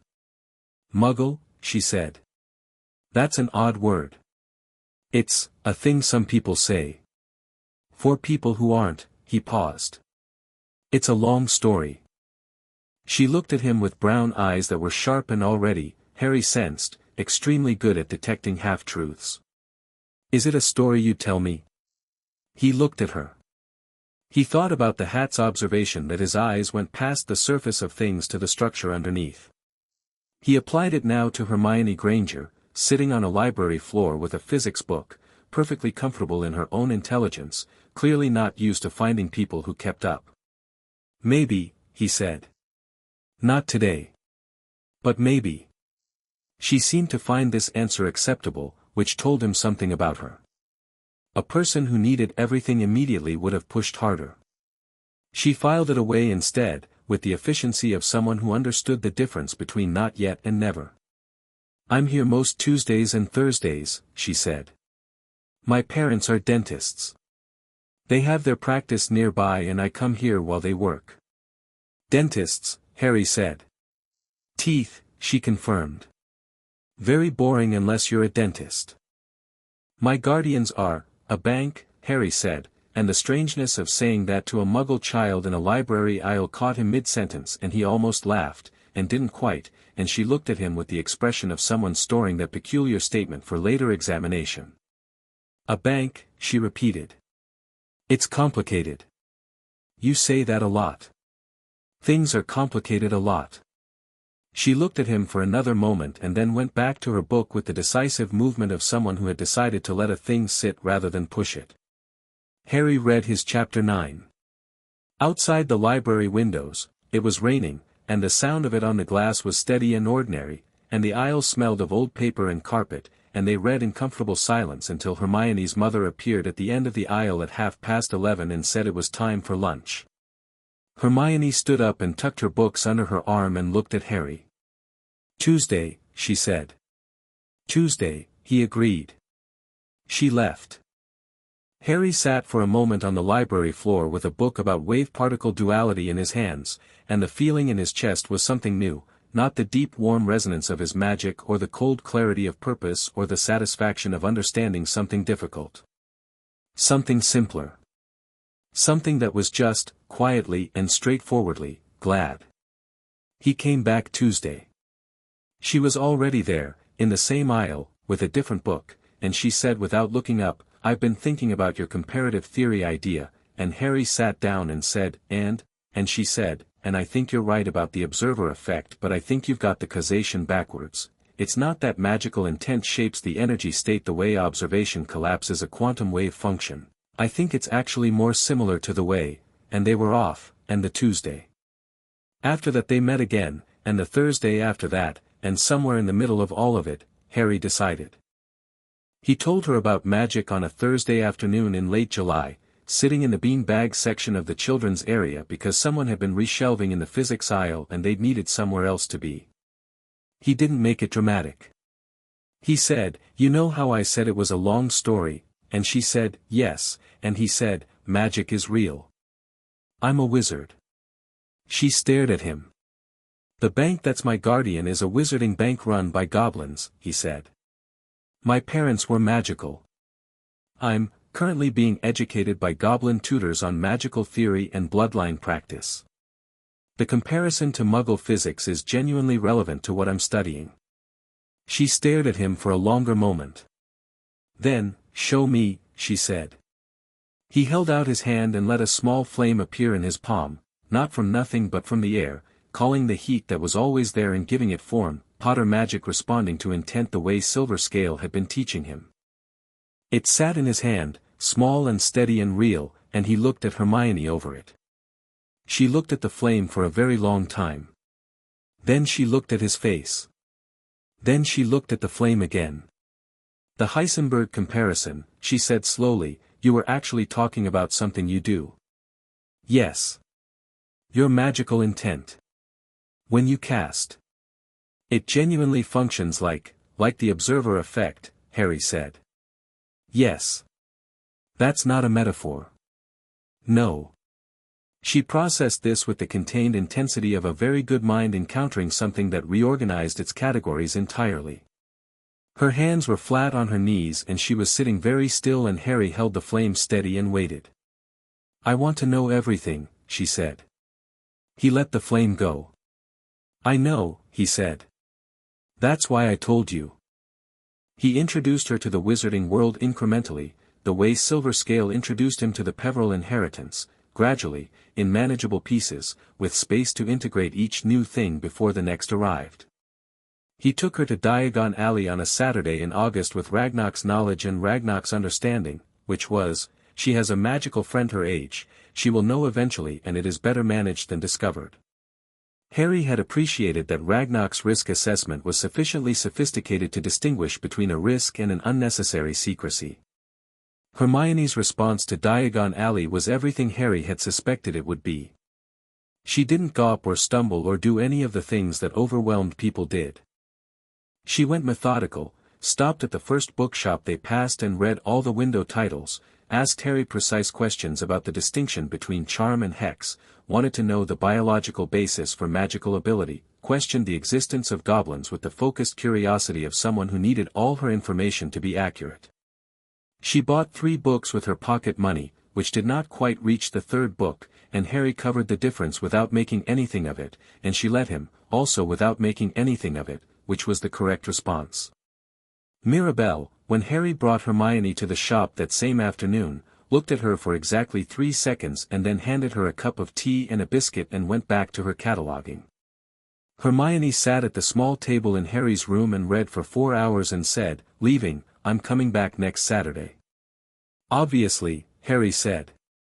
The hat, from the desk, said, "I like her."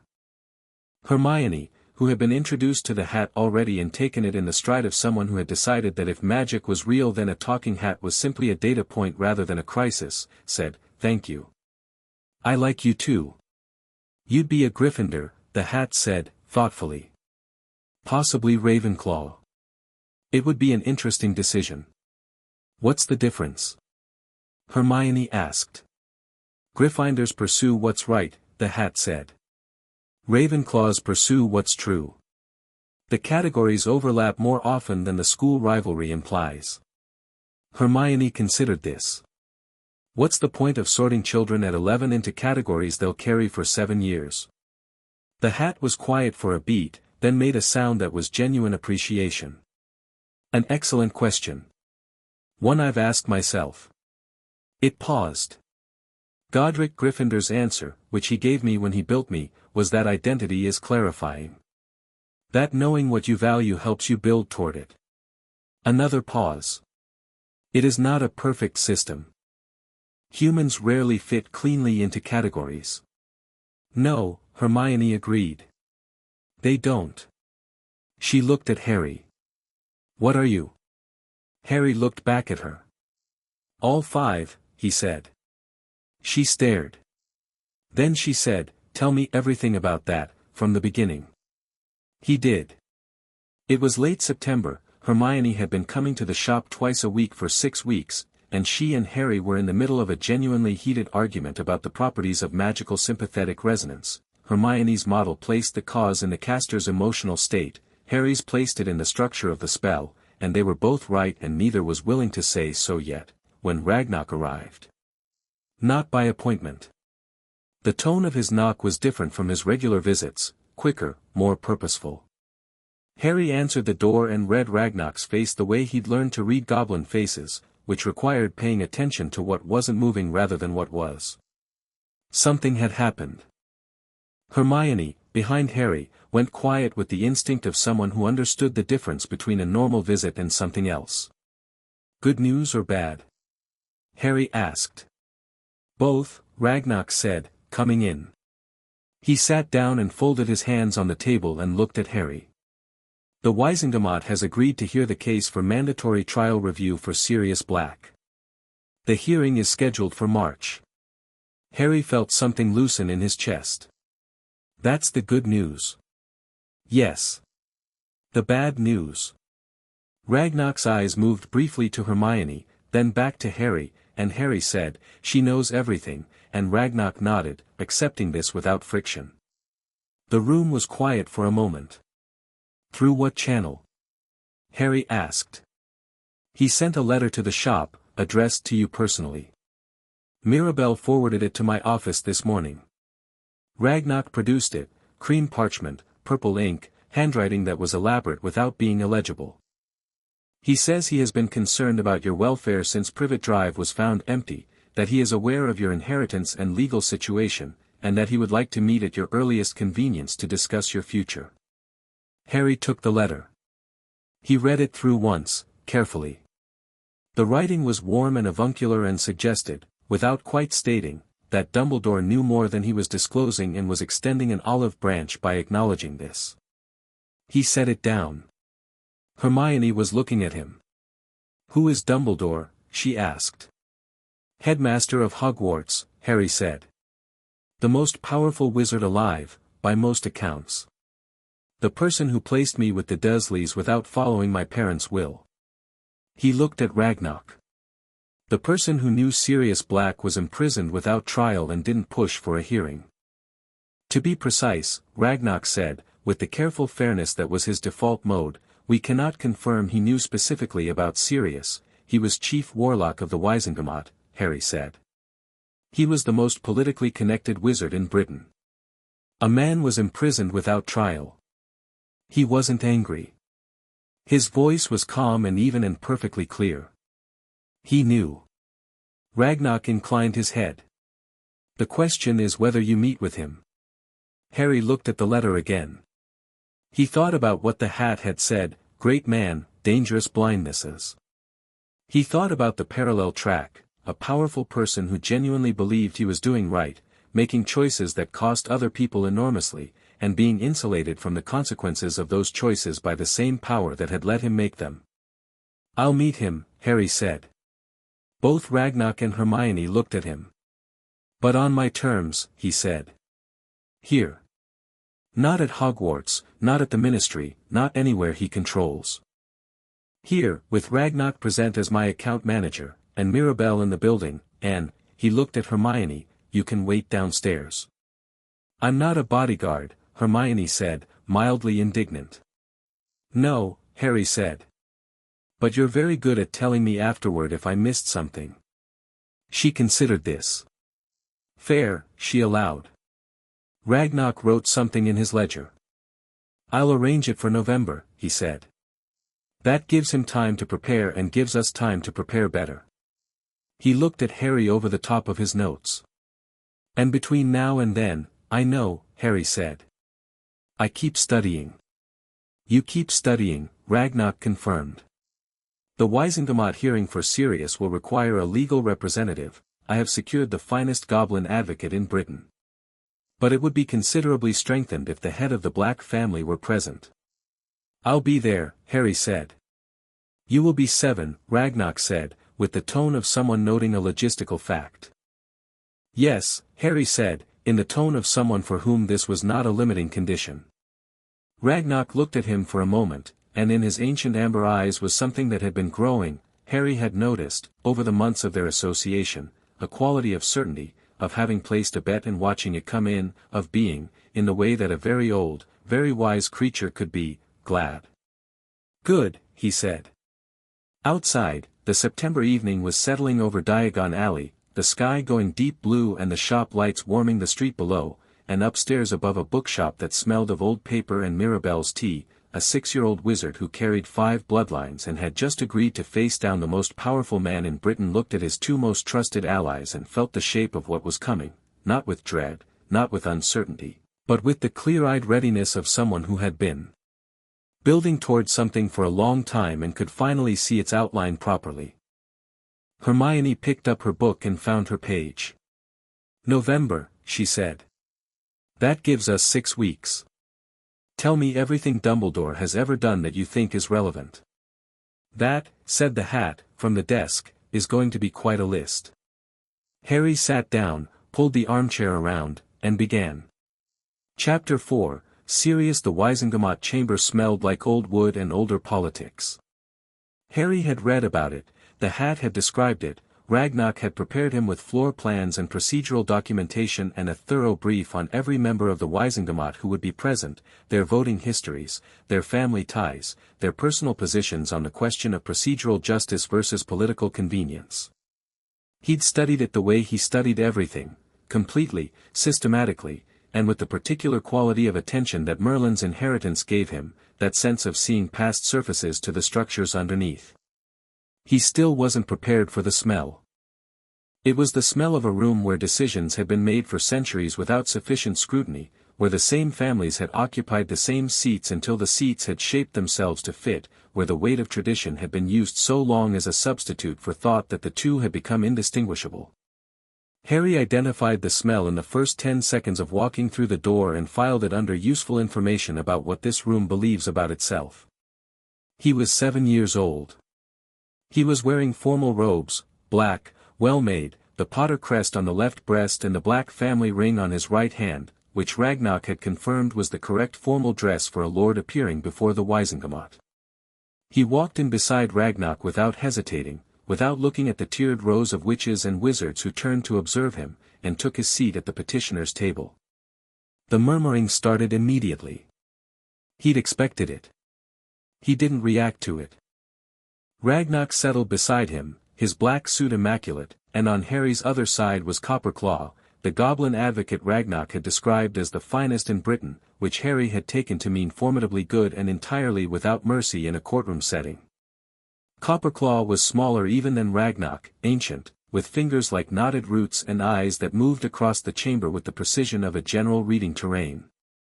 At the head of the chamber, in the chief warlock's chair, sat Albus Dumbledore. Harry had wondered how he would feel, seeing Dumbledore for the first time.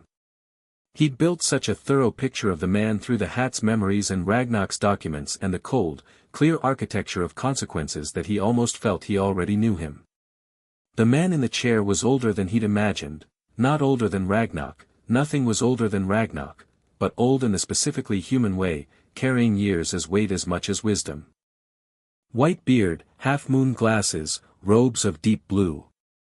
Hands folded on the lectern before him. He was looking at Harry. Harry looked back. Something moved across Dumbledore's face, too controlled to read precisely, but Harry caught the edge of it. Surprise, perhaps. Or the recalibration of a man who had built a model of this moment in his mind and was finding, in the actual moment, that the model was wrong. Good, Harry thought, and turned his attention to the chamber. The hearing was called to order at 9 sharp.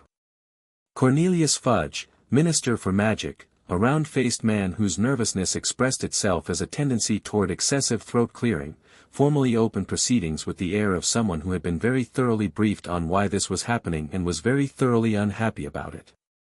He read the petition number. He noted the petitioner.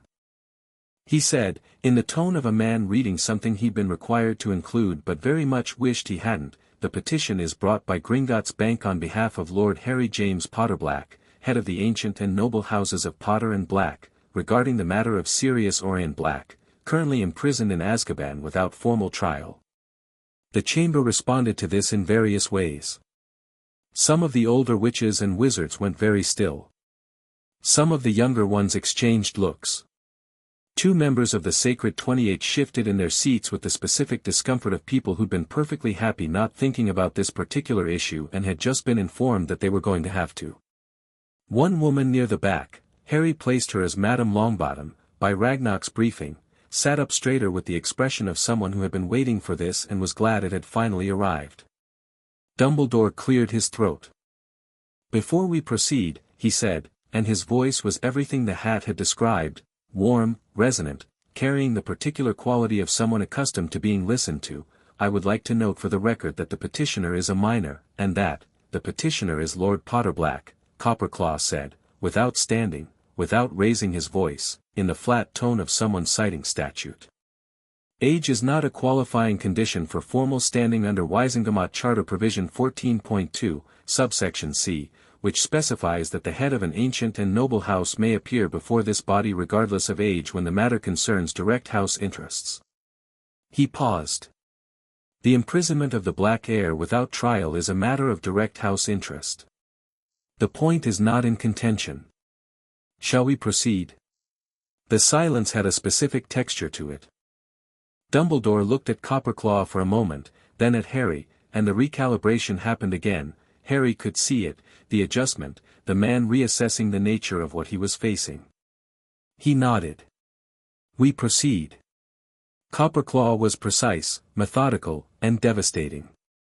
He presented the Wisengamot Charter provisions on the right to trial, Articles 12, 15, and 22, the last of which had been written specifically in response to a historical incident in the 15th century when several wizards had been imprisoned without due process, and which stated in unambiguous terms that no magical person could be incarcerated for a period exceeding 6 months without either formal charge and trial or a documented emergency dispensation signed by at least 20 Wisengamot members.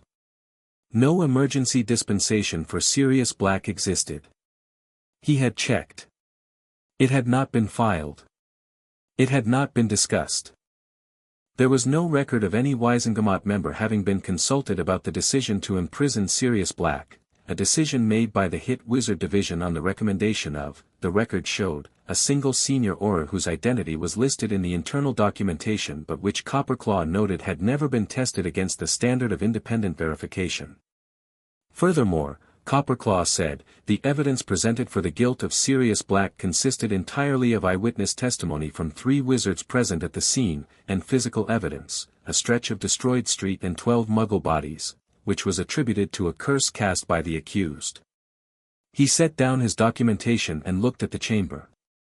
However, the primary piece of evidence, the wand used to cast the curse, was never formally examined by the Auror office. It was logged, sealed, and filed. It remains, to this day, in that filing, unexamined. A pause that had the quality of a blade being drawn. The Wisengamot is entitled to ask itself why. Murmuring, louder now. Fudge was doing the throat-clearing thing at a rate that suggested structural anxiety.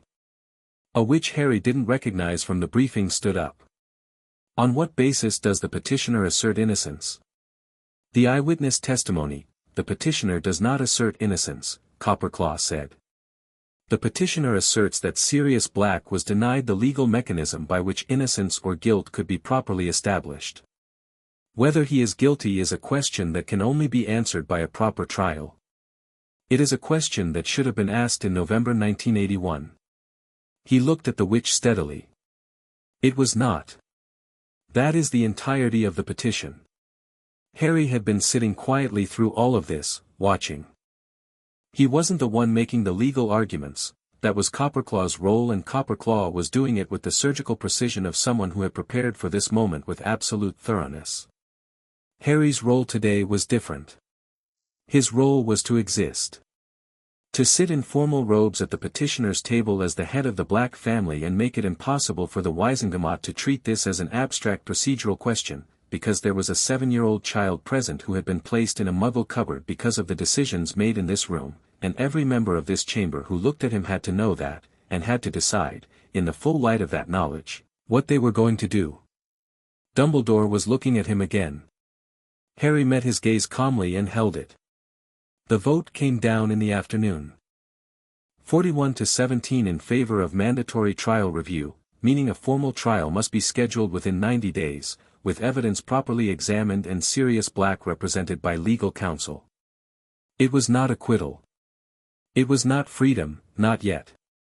But it was the mechanism, finally, the door that had been locked for 6 years being forced open by the correct application of legal pressure, and when Copperclaw read the result aloud his voice was flat and professional and gave nothing away, and when Harry heard it he felt something in his chest that was not quite relief because it wasn't over yet, but was the feeling of a long-held breath finally being let out. He stood, when they were released. He turned to leave. And then, because he'd decided it in advance and not doing it would have been a kind of dishonesty, he stopped and turned to face Dumbledore, who had descended from the chief warlock's seat and was crossing the chamber floor toward them with the unhurried step of a man who had things to say. Ragnarok stayed at Harry's shoulder. Dumbledore stopped 2 feet away and looked down at Harry with an expression that was warm and sad and careful all at once, and said, "Harry." Just his name. Nothing else. Like a test of how he'd respond to the familiarity. "Headmaster," Harry said. Something moved across Dumbledore's face. "I had hoped to speak with you before this." "I sent a letter, I received it," Harry said. "We're still arranging the meeting. My schedule has been full." Of course. Dumbledore glanced at Ragnarok, then back.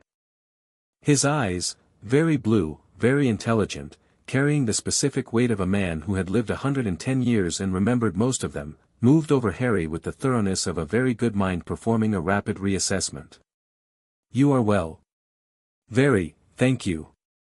I must confess, Dumbledore said, and his voice was pitched low, just for Harry, that when I placed you with your aunt, I believed, I know what you believed, Harry said. We should discuss it properly, when we meet. He kept his voice even, unhostile, entirely calm. Today isn't the right context. Dumbledore looked at him for a moment longer. He was, Harry could see, genuinely uncertain, not distressed, not wrong-footed in any way that was visible, but privately recalibrating in the way that a very intelligent person did when something they'd predicted hadn't materialized. He had expected, Harry suspected, a child. Small, uncertain, confused, needing guidance. Perhaps hurt. Perhaps angry. Easy to manage in some configuration or another. He had gotten Harry. I look forward to our meeting, Dumbledore said, at last. Very much. As do I, Harry said. He held out his hand. Dumbledore looked at it, then shook it, and his grip was firm and warm, and Harry felt the man's magic against his own, enormous, that was the honest word for it, enormous in the way of things that had been built up across a long lifetime, and his own five-lined magic responded to it the way a deep ocean responded to weather, present, immense, not particularly moved. He watched Dumbledore's expression as this happened. Watched the blue eyes focus, widen fractionally, recalibrate a third time in the space of 3 seconds. Good afternoon, Headmaster, Harry said, and walked out. The trial was scheduled for April. Between February and April, Harry studied. He pushed deeper into Merlin's second book, the one on intent-based magic, and started on the third, a text so dense and specific that even Silver Scale, when Harry showed her his notes, asked to borrow it, which he took as a positive sign. He spent more time in the Peverell vault, closer to the Elder Wand now, feeling the recognition between them deepen and clarify. He didn't touch it yet. He was patient in the way that Ragnarok was patient, not waiting passively but building, actively, toward the moment when the timing would be right. Hermione came twice a week without fail. She'd started her own magical education informally, she had no wand, no formal training, but she had extraordinary theoretical knowledge and a mind that made conceptual leaps that Harry found consistently interesting. They argued, regularly and enjoyably, about everything from the epistemological foundations of spell theory to whether the goblin approach to inheritance law was more or less equitable than the wizarding equivalent. Hermione thought the goblin system was more equitable. Harry thought they both had significant flaws. The hat usually mediated by listing precedents until one of them conceded a point. Mirabelle had given Hermione a key to the shop. This was the most Mirabelle thing that had ever happened, Harry thought, no announcement, no discussion, just a key on the table one morning and Mirabelle already gone to do something else. Hermione had held the key for a full 30 seconds before putting it on her keyring with the careful precision of someone placing a very precious thing where it wouldn't get lost. In March, Ragnarok told Harry the prison records indicated Sirius was being prepared for transfer to a holding facility closer to London in advance of the trial. He was alive. He was thinner than his intake records and quieter than his psychological profile from before Azkaban, but his mind was intact. The prison documentation noted him as uncooperative with Dementor compliance protocols, which, Ragnarok explained, was the Azkaban administration's way of recording that Sirius Black had refused to break. Harry read that line 3 times. He filed it under everything I need to know about him. April arrived on a Tuesday with rain that felt like an argument. The trial venue was different from the hearing, deeper in the ministry, in the formal courtroom that hadn't been used for a criminal proceeding since the Death Eater trials of 1981. It was underground, stone-walled, lit by cold magic lamps, the sort of room designed to communicate the seriousness of the state to whoever stood before it. Harry had read about it. He'd read about the chair in the center with its chains, the way it was used for accused persons. He'd noted that the chains were not currently active, because Sirius was present as the accused awaiting trial, not yet convicted, and activating the restraints before a verdict would be precisely the kind of procedural violation that had landed this case in front of the Wisengamot in the first place. He walked in with Ragnarok and Copperclaw and sat at the petitioner's table again, on the left side. Across from them, the ministry advocate's table. And in the chair at the center, Harry looked at Sirius Black for the first time. He'd seen photographs, one photograph, found in the Black Vault, a wedding photo from some Black family event in the 70s where a young man with dark hair and gray eyes and the particular quality of someone who was, in the best possible way, too much for any room he occupied was standing with his arm around a woman and laughing at something outside the frame. That man had been alive in every detail, vivid, present, taking up space with the ease of someone who'd never been told not to. The man in the chair was the same man, but stripped. Not broken. Harry had been watching for broken and this was not that, but stripped, the way wood was stripped by wind, down to a grain that was harder and more fundamental than the surface. He was thin to the point of translucence, sharp-faced, gray-eyed, and those eyes were moving around the courtroom with the alert, watchful quality of someone who had spent 6 years in a place where not paying attention had consequences. They landed on Harry. Harry watched him look. Watched the gray eyes move over Harry's face, the scar, the glasses, the robes, the Black family ring, and watched the moment of recognition happen, not instantly but in stages, like something coming into focus. And then watched something happen that was neither professional nor manageable, something that went past the stripped-down survival quality and found something older underneath, the raw, sudden crack of someone who had been holding on for so long that being seen was the thing they'd forgotten to brace for. Sirius Black's hands, folded in his lap, went very still. Harry looked at him steadily and didn't look away. The trial was formal, structured, and consumed the better part of 4 hours. Copperclaw presented the case, the evidence, the procedural violations. The ministry advocate made the best of a weak position, the eyewitness testimony was credible, he argued, and the street scene had clearly been the result of an offensive spell, and Sirius Black had been present and laughing, the witnesses all agreed, laughing, Copperclaw said, with the flat quality that meant he was being extremely precise. 3 witnesses stated the accused was laughing at the scene. In their statements. Written after the fact. Is laughing at a scene, counsel, a legal indicator of culpability, or is it consistent with a man who has just watched his best friend's location be betrayed by the actual traitor and is in a state of psychological collapse? The ministry advocate objected to the characterization of Peter Pettigrew as the actual traitor. Copperclaw produced the wand examination results. The wand that had been sitting in an Auror filing cabinet for 6 years, untouched, had been examined by Gringotts' curse-breaking department, the most qualified in Britain, operating under treaty authority, over the past 2 months. The prior incantado revealed no killing curse, no blasting curse of sufficient magnitude to have produced the street damage. What it revealed was a disillusionment charm, a shield charm, and a patronus, defensive, non-offensive, the magic of someone trying to protect rather than attack. The room was very quiet. The physical evidence of the street scene, Copperclaw said, is consistent with a felled gas main in combination with a specific Muggle infrastructure failure, not with a wizard's curse. The Muggle authorities documented it as an explosion of undetermined origin. The magical attribution was an assumption, made at the scene, by emotionally compromised Aurors, that was never formally tested. He paused, then, the accused is innocent of the charge of casting the curse that killed 12 Muggles. The charge of betrayal of the Potters cannot be sustained, as the Fidelius charm, which this court may verify through magical record, names Peter Pettigrew as the secret keeper, not Sirius Black. Peter Pettigrew, awarded the Order of Merlin for his supposed death at the hands of the accused, is not dead. He is a registered animagus, his registration was filed in 1978 and is on record in this building, who transformed and escaped, framing an innocent man in the process. The chamber erupted. Harry kept his eyes on Sirius Black through all of it. Sirius was not looking at Copperclaw. He was not looking at the erupting chamber. He was looking at Harry, and his expression was something Harry had never seen on a person before. He didn't have a name for it, not at 7, though he would later.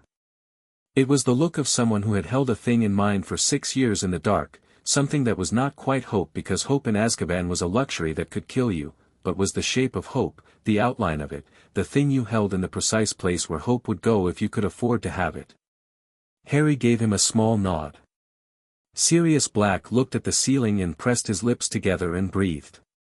The verdict came at 3:30. Not guilty. All charges dismissed. Immediate release ordered.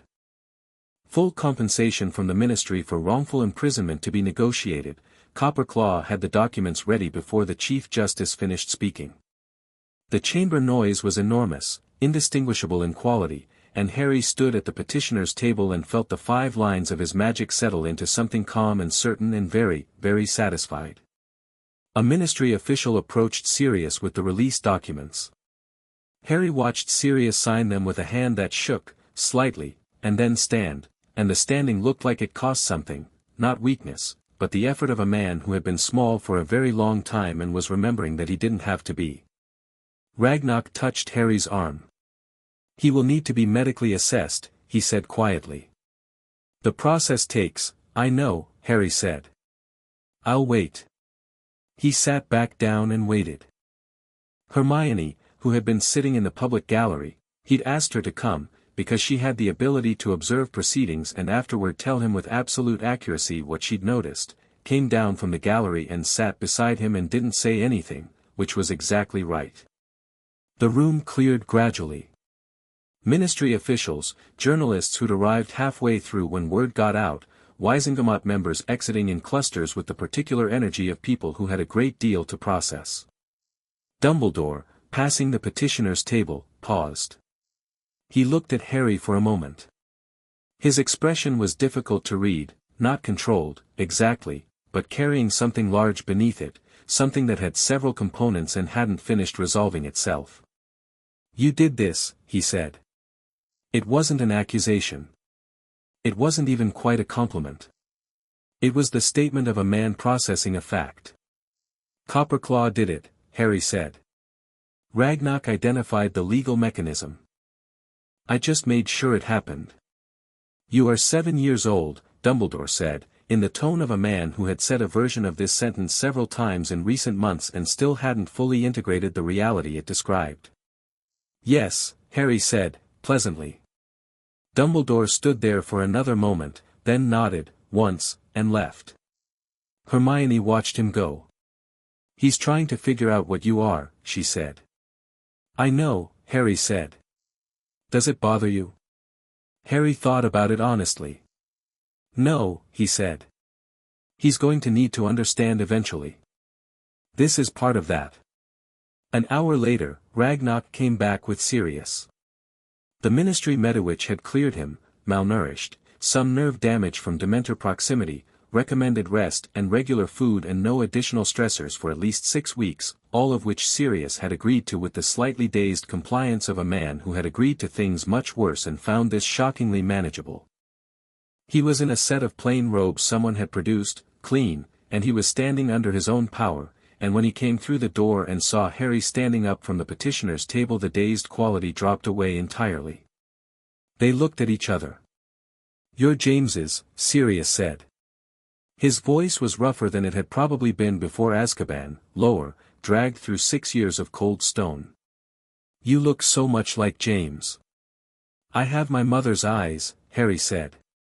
"That's what people say." Something crossed Sirius's face. "They're not wrong." He came forward, slowly, as though not entirely certain this was real, and stopped when he was close enough for Harry to see the 6 years in his face, not just the physical cost of Azkaban but the particular toll of spending 6 years knowing something was wrong and being unable to do anything about it. "They told me, Ragnarok told me, that you did this." "I started it," Harry said. "It took a lot of people." "You were 5 when you started it," Sirius said. "Yes." A silence. Something working in Sirius's face that was too complex for Harry to fully decode. "I was supposed to protect you," he said. "That was the deal." James and Lily named me specifically because I would have, he stopped. His jaw tightened. The 6 years were very visible suddenly, all the things he would have done and hadn't been able to. I'm sorry, he said. I'm sorry I wasn't, don't, Harry said, simply and without sharpness. That's not how it happened. That's not your fault. He looked at Sirius steadily. You held on. For 6 years in Azkaban, you held on. That matters.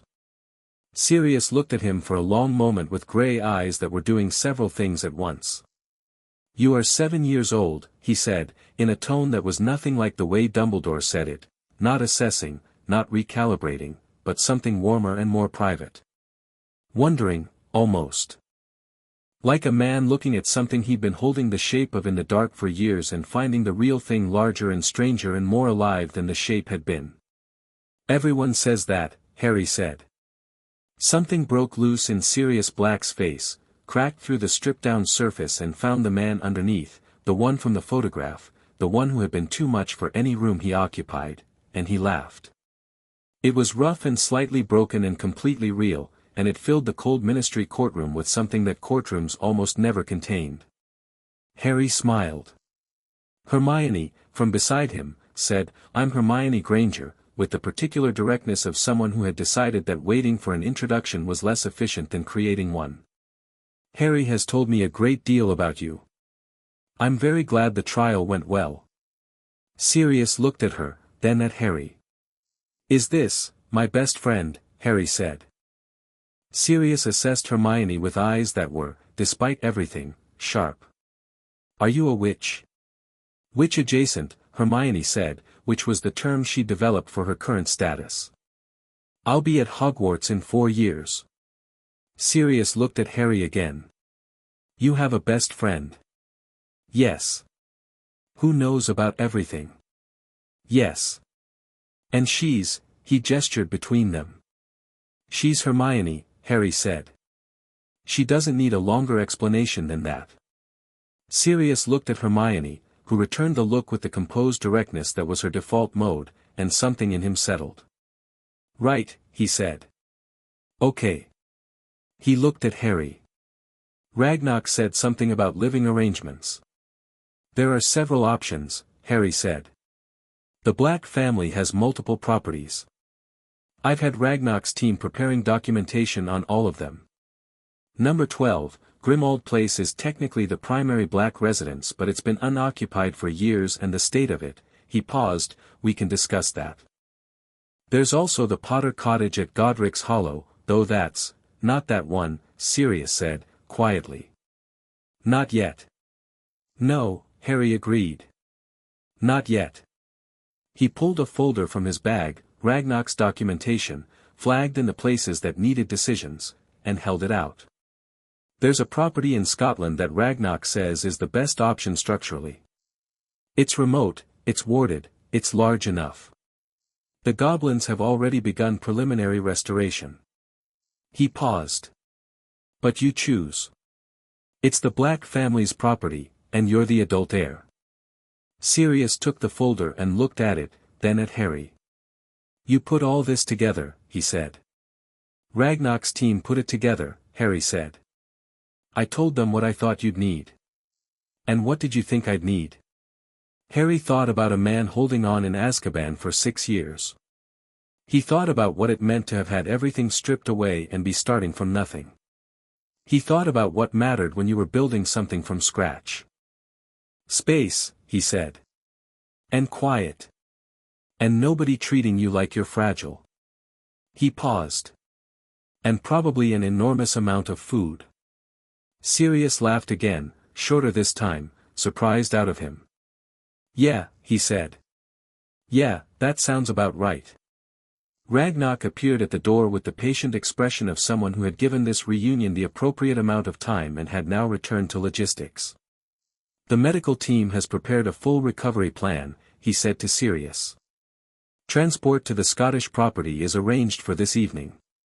Master Potter, he looked at Harry, will visit at the weekend, when you've had time to rest. Harry looked at Sirius. Is that all right? Sirius looked back at him, and in his grey eyes was something that was now simpler than the complicated mass of things it had been 2 hours ago, something that was tired and relieved and real. "More than all right," he said. "More than." He put his hand on the top of Harry's head for a moment, brief, tentative, like a man checking that something was actually solid and not imagined, then took the folder, squared his shoulders, and followed Ragnarok toward the door. Harry watched him go.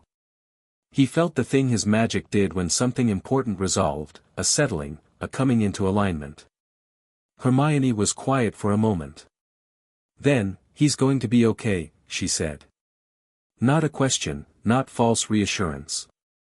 An assessment. "Yes," Harry said. "He is." "The Pettigrew question is still open," she said. "I know. Ragnarok's team is already tracking it. And the meeting with Dumbledore is in November." "November," Harry confirmed. She picked up her bag. "Right." She paused. "Harry." He looked at her. "You just freed your godfather from wrongful imprisonment. Before your 8th birthday." She said it not with awe, exactly, but with the specific quality of someone placing a stake in the ground, marking something as real and important so it didn't get lost in the movement forward. That deserved a moment. Harry looked at the empty courtroom around them, the stone walls, the cold lamps, the chair in the center that no longer held anyone. He thought about the Black family vault and the will he'd read at age 5 and the cold certainty that had settled in his chest when he'd understood the size of what had been done. He thought about 6 years, and 1 vote, and the look on Sirius's face when the words "not guilty" had been read aloud. "Yeah," he said quietly. "It did." Then he picked up his bag, and Hermione picked up hers, and they walked out of the courtroom together and up through the Ministry and into the London afternoon, which was grey and slightly damp and entirely ordinary and, for that precise reason, perfect. Chapter 5, The Old Magic Wakes. The Scottish property was called Caer Ashling. Harry didn't know who had named it. The records went back far enough that the naming was lost in the general antiquity of the Black family's various acquisitions, but the name was Gaelic and it meant Dream Fortress, which Sirius said was either deeply poetic or deeply embarrassing depending on how you looked at it, and Harry said it was both, and that was fine. It sat on a hillside above a loch, stone-built and sprawling, with the particular quality of a building that had been added to across many centuries by people who had different aesthetic priorities and hadn't much cared about coherence. There were towers that didn't quite match, wings at angles that suggested various additions had been made by people who were very confident and not quite right about where the sun rose. The grounds were large and mostly wild, stone walls that had given up being walls and become suggestions, an orchard that had become a wood, a kitchen garden that had been winning its own slow revolution against the gardeners for approximately a century. Sirius loved it instantly and completely. This was the thing Harry had discovered about Sirius Black in the 8 months since the trial: he was not a complicated person.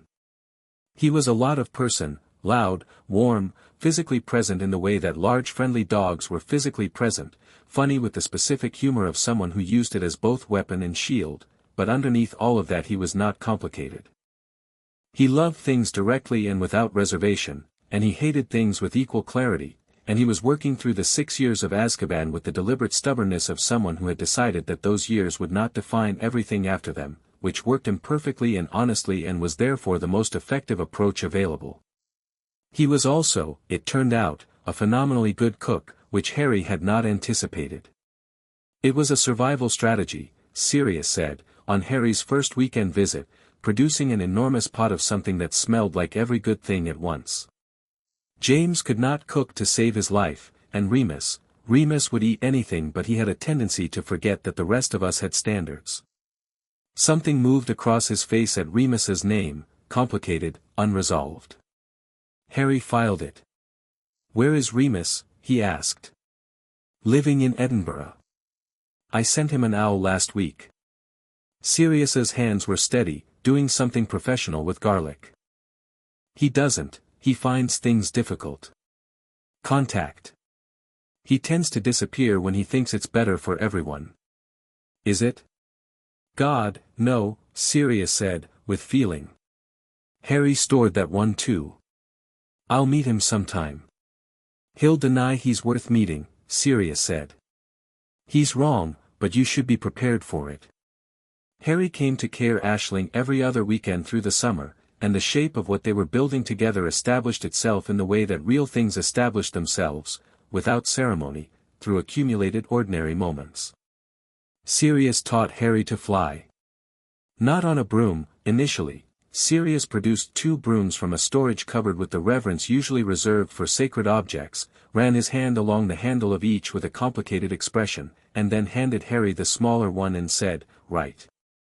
Up," and Harry said, "I've read about this," and Sirius said, "Reading about flying and flying are 2 entirely different things, and if you quote theory at me while airborne I'm coming off the broom in protest." Harry went up. He didn't need the instruction, which Sirius identified immediately and then decided to take as a personal achievement anyway. What Harry needed was space, and altitude, and the specific physical experience of being a body in the air with wind in all directions, which turned out to connect to his magic in a way he hadn't expected, something in the elemental Potter inheritance responding to openness and height with a kind of exhilaration that was more than physical. He went up 300 feet on his first attempt and stayed there for 20 minutes, and Sirius circled him on his own broom making sounds of paternal pride that were slightly undermined by the fact that he was also, clearly, having the time of his life. They flew every visit after that, usually in the evenings when the loch went gold and the hills went purple and the whole business of having been wrongfully imprisoned for 6 years and the general complexity of everything was temporarily irrelevant against the simple physics of speed and air. Hermione came twice that summer.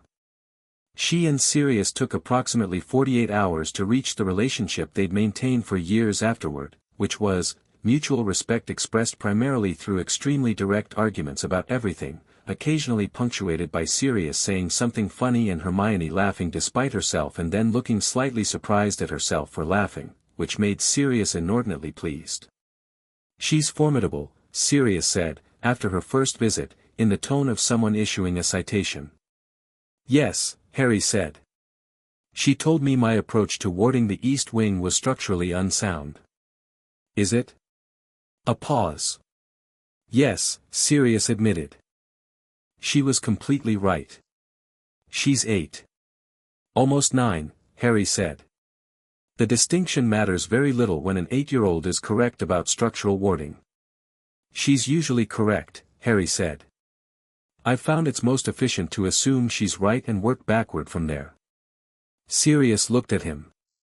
"You know, when I was your age I was causing teachers to have minor breakdowns, not collaborating with prodigies on structural magic." "Different approaches," Harry said. "Clearly." But Sirius was grinning when he said it. Harry turned 8 in January. The birthday itself was quiet. Mirabelle produced a cake that was slightly lopsided and entirely delicious, the hat sang what it claimed was a birthday song in a language predating modern English, and Ragnock sent a gift wrapped in Gringotts standard packaging that turned out to be a complete set of Cursebreaker's tools, goblin-made, sized for a child's hands. Harry spent 3 hours learning the purpose of each one, which was exactly how he wanted to spend a birthday. But the month mattered for a different reason. In the second week of January, sitting at the lectern in Merlin's vault with the 3rd book open in front of him, Harry's magic did something new. He'd been working through a passage on the theoretical basis for wandless casting, specifically the mechanism by which intent shaped magical output without a focusing medium, and he'd been cross-referencing it against what Silver Scale had taught him about Potter magic and the elemental inheritance. And somewhere in the space between reading and thinking his magic stopped being something he was managing and became something that was simply doing. The torch nearest to him flared, not with fire but with all 5 colors of his 5 bloodlines simultaneously, a brief braided light that was gone in a second but left the air in the vault fractionally warmer and fractionally more charged.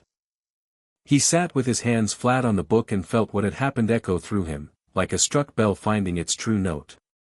Merlin's portrait was watching him. "You felt that," Harry said. "I did," Merlin said. He was leaning forward slightly in his painted chair, the sharpness in his eyes very bright. "Describe what it felt like from the inside."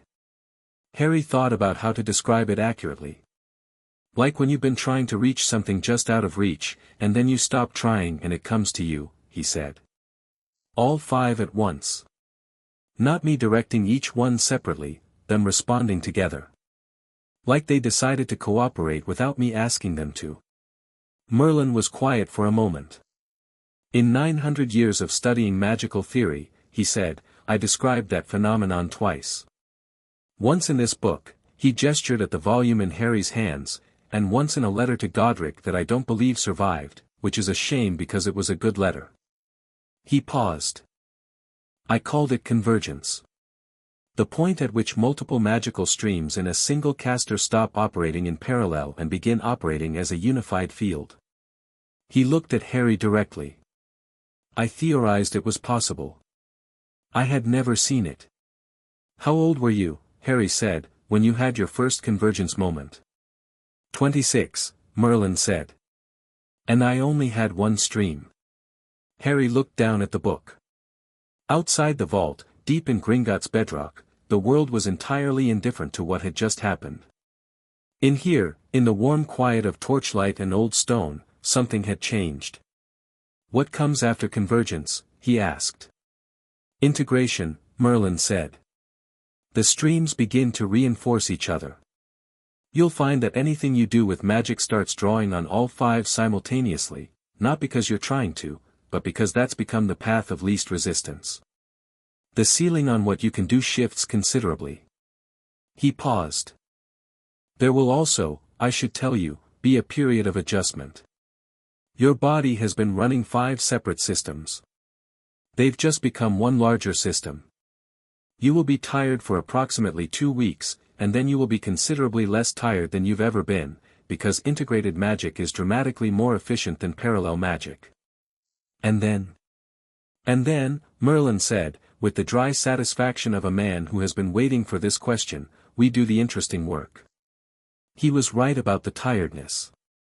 Harry slept 11 hours a night for 2 weeks and woke each morning feeling like the light had been turned up a notch, the world slightly sharper, his magic slightly closer to the surface and simultaneously slightly calmer, more like weather that had settled than weather that was building.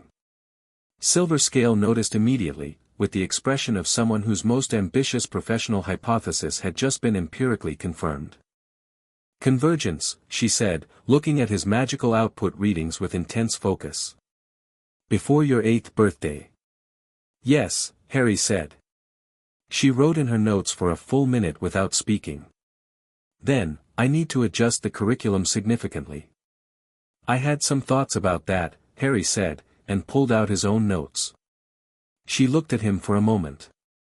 Then she took his notes and read them and adjusted her own, and they spent the rest of the session redesigning the next 6 months of his education, which was the most productive lesson they'd had yet, and said something important about what kind of student Harry was and what kind of teacher Silverscale was, which was, neither of them were interested in the form of education, only the substance of it. He met Luna Lovegood in February, on a Thursday, in the physics section of the Muggle library. She was sitting cross-legged on the floor in the middle of the aisle reading something that, when Harry glanced at the cover, turned out to be a book on quantum entanglement, and she was not reading it with Hermione's focused intensity or Harry's systematic attention but with the dreamy concentration of someone who was reading a story about people she already knew well. She had long blonde hair and wide eyes the color of a winter sky, and she was wearing one earring that appeared to be a small cork and no earring at all on the other side. Harry stepped around her to get to the shelf. She didn't look up. He found his book. He stepped back. She still hadn't looked up. He sat down on the floor a comfortable distance away, because the bean-bag section was occupied and this was where the good physics books were. After approximately 4 minutes she said, without looking up, you have a very unusual magical signature. Harry looked at her. Most witches and wizards have one, she said, turning a page. Like a color. Yours is more like, she considered, like a chord. Several colors at once. She looked up then, and her eyes were very direct and entirely calm. I'm Luna. Harry, he said. How do you know I'm a wizard? Raxperts, she said, and then, apparently reading his expression, I'm joking. Partially. I'm a witch. I can feel magical signatures. Yours is very loud, which I mean in a nice way. She tilted her head. You don't know me. We haven't met before. No, but, she paused, and something moved across her face that was not quite wistfulness and not quite certainty but combined both. I dreamed about you once. About a person with a chord instead of a note. I thought it was metaphorical. She seemed to find this straightforwardly interesting rather than alarming. Dreams are often metaphorical but not always. Harry looked at her for a moment. She was, not like Hermione, not like Sirius, not like Ragnar or Mirabelle or any of the other people in his life. She was her own specific thing, operating on a frequency that was entirely her own, and the particular quality of strangeness about her was not the strangeness of someone trying to be unusual but the strangeness of someone who simply was and had stopped noticing that other people weren't quite the same. What are you reading? He asked. Quantum entanglement, she said. I'm trying to understand if it maps onto what the Nargles do. She paused. Nargles are creatures that live in mistletoe and affect perception. Most people don't believe in them. She said this last part with the serenity of someone who had stopped expecting people to believe in things and had made her peace with it. What's your hypothesis? Harry asked. She looked at him properly then, the full weight of those pale, direct eyes. You didn't say they weren't real, she said. I don't have enough information to say either way, Harry said. What's your hypothesis? Something opened in her face. Not surprise, exactly, but the quiet bloom of someone who has spent a long time in a particular kind of loneliness and found, unexpectedly, the thing that ends it. I think they operate on a principle of magical quantum entanglement, she said. Two particles that have interacted become linked across any distance. I think Nargles work similarly, they link to a perception center in the brain and affect it remotely. She paused. The problem is that the standard magical detection tools don't register them because they're not casting magic in the traditional sense, they're inducing a perceptual state, which is subtler. That's actually, Harry said carefully, a coherent hypothesis. The methodology question is whether you can design a detection approach that's looking for the right thing. Her smile, when it arrived, was like something that had been waiting very patiently to happen. My father is going to want to meet you. Is he also? He's the editor of the Quibbler, she said. It's a magazine. I know the Quibbler, Harry said, and the slight widening of her eyes suggested this was not the most common response. It publishes unverified theories and alternative magical phenomenon reports. Some of it is genuinely interesting and some of it is, he paused, choosing honesty over tact, less supported. But the interesting parts are interesting. Most people just say it's rubbish, she said. Most people haven't read it carefully, Harry said. She looked at him for another moment. Then she went back to her book, apparently satisfied, and Harry went back to his, and they read in comfortable silence until Hermione arrived at 10:30 and stopped short at the end of the aisle, looked at Luna, looked at Harry, and said, "Who's this?" With the specific tone of someone whose social landscape had just acquired an unexpected feature. Luna Lovegood, Luna said, looking up. You have a very clear magical signature. Mostly red. Hermione blinked. I'm not, I don't think I'm magical. You will be, Luna said, with complete serenity. It's just quiet yet. Like something that hasn't woken up. She looked at Harry. She's going to be quite remarkable. I know, Harry said. Hermione looked between them with the expression of someone calculating the odds of two people she'd just met somehow conspiring to say precisely the most disarming thing. Then she sat down and held out her hand. Hermione Granger. Luna Lovegood, Luna said, and shook it.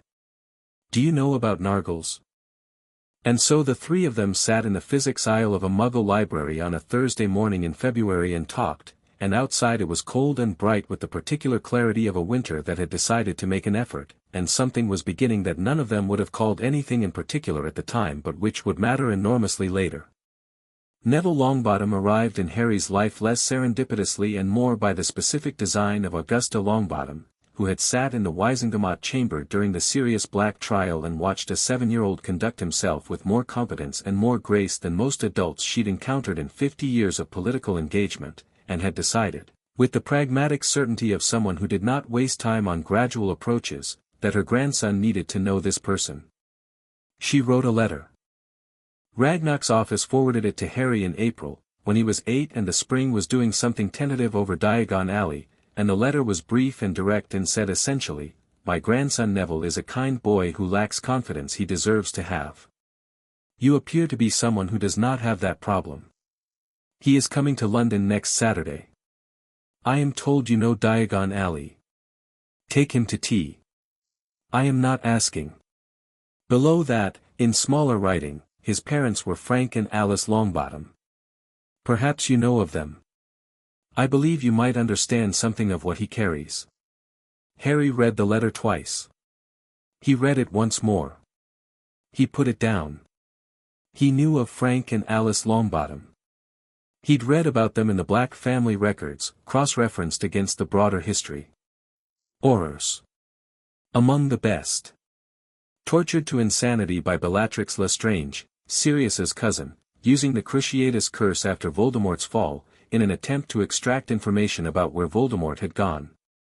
They were alive, technically, in St. Mungo's Hospital, alive in all the ways that had nothing to do with the things that made life worth living, and Neville Longbottom had grown up visiting them without being visited back. He understood something of what that boy carried. He understood it exactly. He wrote back to Augusta Longbottom, Saturday. 3 o'clock. Madame Poudafouts is terrible. Florian Fortescue's ice cream parlor instead. Bring him hungry. Neville Longbottom was exactly what Augusta's letter had suggested and exactly what Harry had expected, which was to say he was a round-faced, brown-eyed boy with the particular physical quality of someone who had been told too many times to be careful about things, who moved through space with the habitual preemptive apology of someone expecting to be in the way. He arrived with Augusta, who handed him off with the specific warmth of someone who loved ferociously and expressed it primarily through high expectations, and left with the words, "I'll be at Gringotts." 2 hours, and a look at Harry that said don't waste this. Neville sat across from Harry at Florian's and looked at his ice cream and clearly expected conversation to be extremely difficult. "Your grandmother's letter said you lack confidence," Harry said. Neville's head came up fast. "I'm not going to tell you why you shouldn't," Harry continued.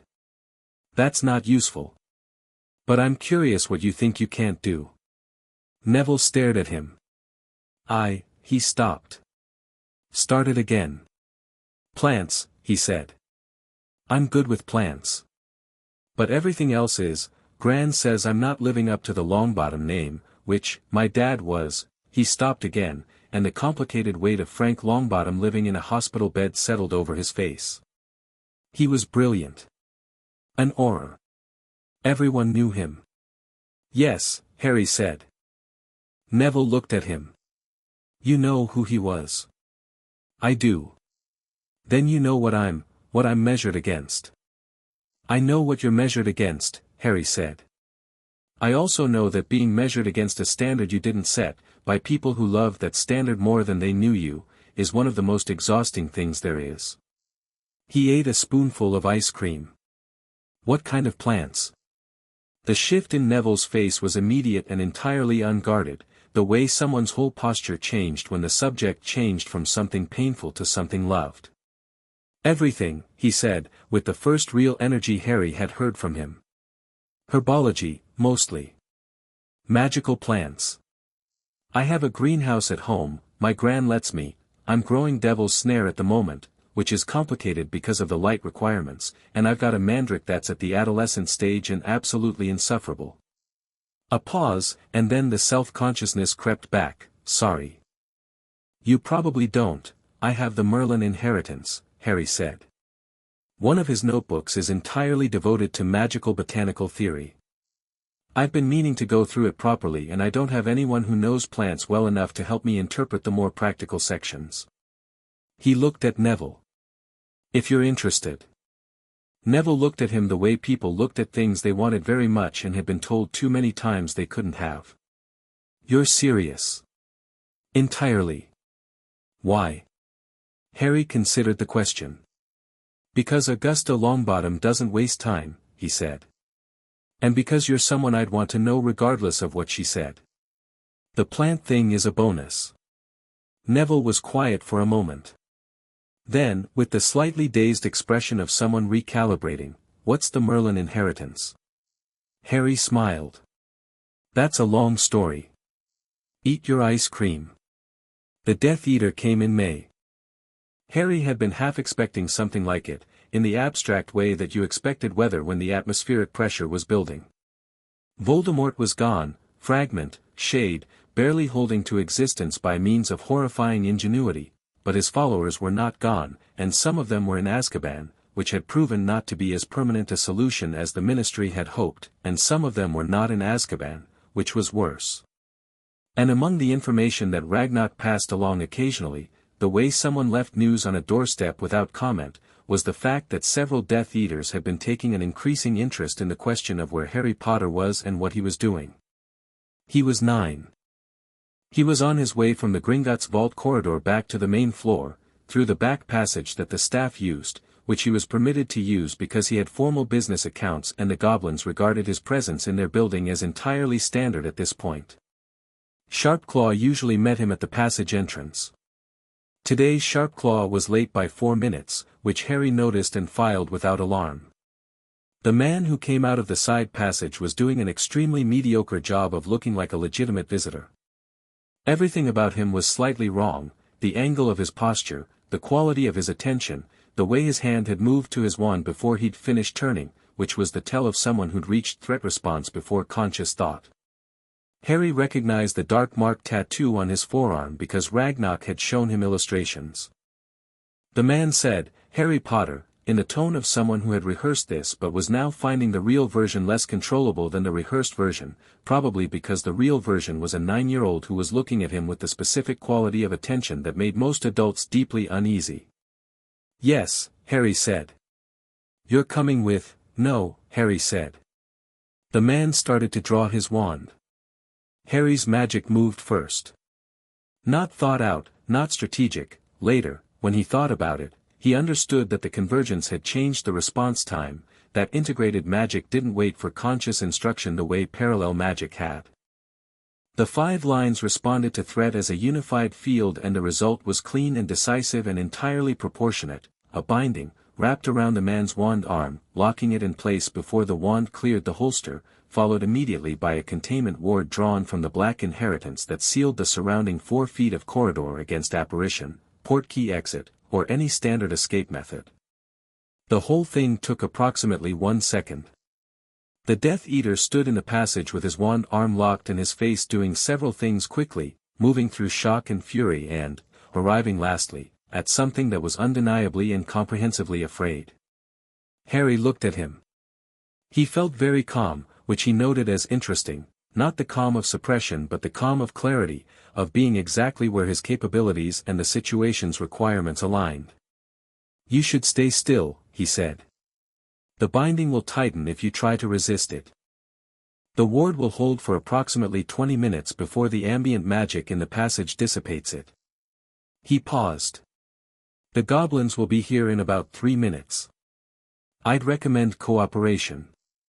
"You're 9, the man said, with the outrage of someone for whom this was deeply unfair. "Yes," Harry said. Sharpclaw arrived in 2 minutes, not 3, with 4 Gringotts security goblins and the expression of someone who had been 4 minutes late and had very strong feelings about this. He took in the scene, the bound Death Eater, the containment ward, Harry standing in the passage with his hands in his pockets and his expression entirely matter of fact, and his own expression did something complicated. "You are unhurt," Sharpclaw said. "Completely," Harry said. "He has a dark mark. His wand's still in the holster. I'd probably test it for unforgivables before handling it." Sharpclaw gestured to his team, who moved with the efficient purpose of goblins dealing with a problem in their building, which was to say quickly and without sympathy for the problem. He looked at Harry again. "I was delayed," he said, and the way he said it made it both explanation and apology, which was an unprecedented combination from Sharpclaw. For minutes, Harry said. It's fine. Although, he thought about it, I'd increase the security presence on this corridor. If someone found the back passage route, they have better intelligence than they should. Sharpclaw made a note. He was making a note that Harry had essentially suggested a security review of Gringotts, and he was making it without argument, which said something about where their relationship had arrived in 4 years. Ragnarok appeared 7 minutes later. He looked at the Death Eater being removed by security, at the fading containment ward, at Harry. He said nothing for a long moment. Converged magic response, he said eventually. Integrated binding and ward simultaneously, non-harmful, targeted. Yes, Harry said. You are 9. I know, Harry said. You can all stop saying that. I'm aware of my age. Something moved in Ragnarok's face that was, and Harry had gotten good enough at reading him to be sure of this, genuine amusement, very briefly and very precisely contained. Come, he said. We will have tea and you will tell me exactly what happened, and then we will have a discussion about the level of personal security around your movements. I don't want a permanent guard, Harry said. I know what you want, Ragnarok said. I am telling you what prudence requires. They walked toward the stairs. Around them, Gringotts proceeded with its own enormous, ancient, indifferent business, the clink of gold, the rumble of carts, the particular quality of sound that belonged to a building that had been doing what it did for 2,000 years and intended to continue. Ragnarok, Harry said. Yes. The Death Eater intelligence source, whoever told them about the back passage. That's the real problem. I am aware. It suggests someone with Gringotts access, Harry said. Which means either a goblin, or someone with the right account access, or someone who has been passing along information from a position close to you, Ragnarok said, and his voice was measured and careful. I had the same thought. I am already investigating. Harry nodded. The cool Gringotts air moved around them, and the deep stone of the building was solid beneath his feet, and the containment ward back in the passage was slowly releasing, its work done, and somewhere above the marble and the bronze doors London was doing its ordinary afternoon thing. He thought about Dumbledore, who he still hadn't met in a formal context, who was gathering information about him through channels that weren't always visible. He thought about Voldemort, Fragment and Shade, still out there, still rebuilding, still looking for ways back. He thought about 10 Death Eaters currently in Azkaban and an unknown number currently not. He thought about Hermione and Luna and Neville, and Sirius at Care Ashling, and the hat on his desk, and Merlin's warm dry voice in the vault below, and the Elder Wand that was almost, ready to be held. He thought about November, and the meeting with Dumbledore, and the shape of the conversation they were going to have. Ragnarok, he said again. Yes, Master Potter. I want to take the Elder Wand out of the vault next week. A pause. The pause of a goblin doing several calculations simultaneously. You are 9, Ragnarok said, and now there was nothing in his voice except the pure statement of it, stripped of all its previous implications. I know, Harry said. I'm ready. Ragnarok walked in silence for 3 steps. Then, I will arrange the appropriate protocols, he said. And I will be present. Thank you, Harry said. They climbed the stairs back toward the light. Chapter 6, Dumbledore's move. The Elder Wand knew him immediately. Harry had expected something dramatic, a crack of light, a surge of power, some external confirmation that this was right and correct and the world acknowledging it. What happened instead was quieter and more definitive than any of that. He reached into the glass case in the Peverell vault, his fingers closed around the dark wood, and the wand simply became his the way breathing became his when he inhaled, not a transaction, not a transfer of power, just a recognition that something that had always been true was now also physical fact. The magic moved through it like moving through water that had been waiting to carry him. Ragnarok stood 6 feet away and said nothing. He watched Harry hold the Elder Wand for the first time with the expression of someone witnessing something they will describe to others for the rest of their life. The goblin woman, Goldtooth, who had confirmed the inheritance 4 years ago and had since developed the habit of appearing whenever anything significant was happening, stood beside him with her clipboard held very still. Harry turned the wand once in his hand and felt the 5 bloodlines respond, not excited, not overwhelmed, but settling, the final piece of something large and important finding its place. The Elder Wand wasn't more powerful than his magic. It was more precise. It turned what had been integrated and enormous into integrated and exact, like the difference between a river and a river with a channel. All right? Ragnarok asked. Yes, Harry said. Simple and honest, the way things that were absolutely true were always simple. You feel, like myself, Harry said. More exactly myself. Ragnarok made a note. Goldtooth made a note. The vault was quiet and warm and old, and Harry stood in it with the most powerful wand in existence and felt the specific piece of being precisely where you were supposed to be. He practiced for 2 hours before returning it to the vault. He would carry it full-time eventually, but he understood that the relationship between a wizard and a wand of that magnitude needed to build, that the precision it offered was something to grow into rather than seize. He was patient in the way that Merlin had been patient in his portrait, not passive, but purposeful, building towards something rather than simply waiting for it. He came back every day for 2 weeks. By the end of the 2nd week he stopped returning the wand to the case. October arrived with the news that Pettigrew had been sighted. Ragnarok told Harry on a Monday morning with the specific quality of someone who had been following a thread for a long time and had just felt it pull taut. A witch in Hogsmeade, a shopkeeper, reliable record, no reason to fabricate, had reported seeing a man answering Pettigrew's description near the Shrieking Shack. She'd reported it to the local Auror station, who had filed it, and it had made its way through channels to Gringotts' investigative desk because Ragnarok had standing orders to be notified of anything connected to the Black case. Does Sirius know? Harry asked. Not yet. I wanted to tell you first. Harry thought about this. He thought about Sirius, who had spent 6 years in Azkaban for crimes committed by Pettigrew, who had been exonerated but whose exoneration was built on a foundation that would be significantly stronger with Pettigrew actually apprehended. He thought about what Pettigrew's capture would mean for the larger picture, for what remained of the Death Eater network, for the question of Voldemort's surviving capabilities.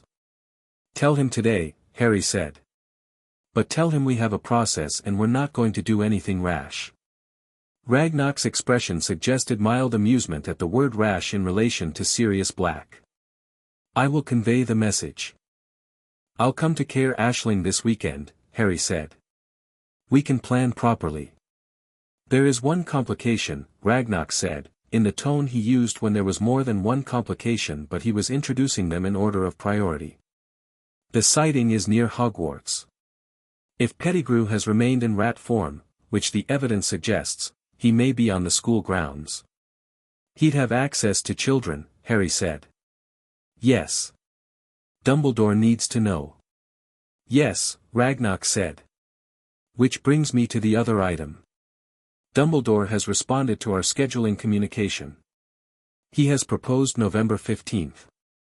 He says, Ragnarok produced the letter, that he considers the meeting urgent, and that recent events have made it more pressing than before. Harry took the letter. Dumbledore's purple ink, the warm elaborate handwriting. Recent events was doing a lot of work as a phrase, deliberately vague, pointing at several things without specifying any of them. He meant the Death Eater at Gringotts, Harry suspected.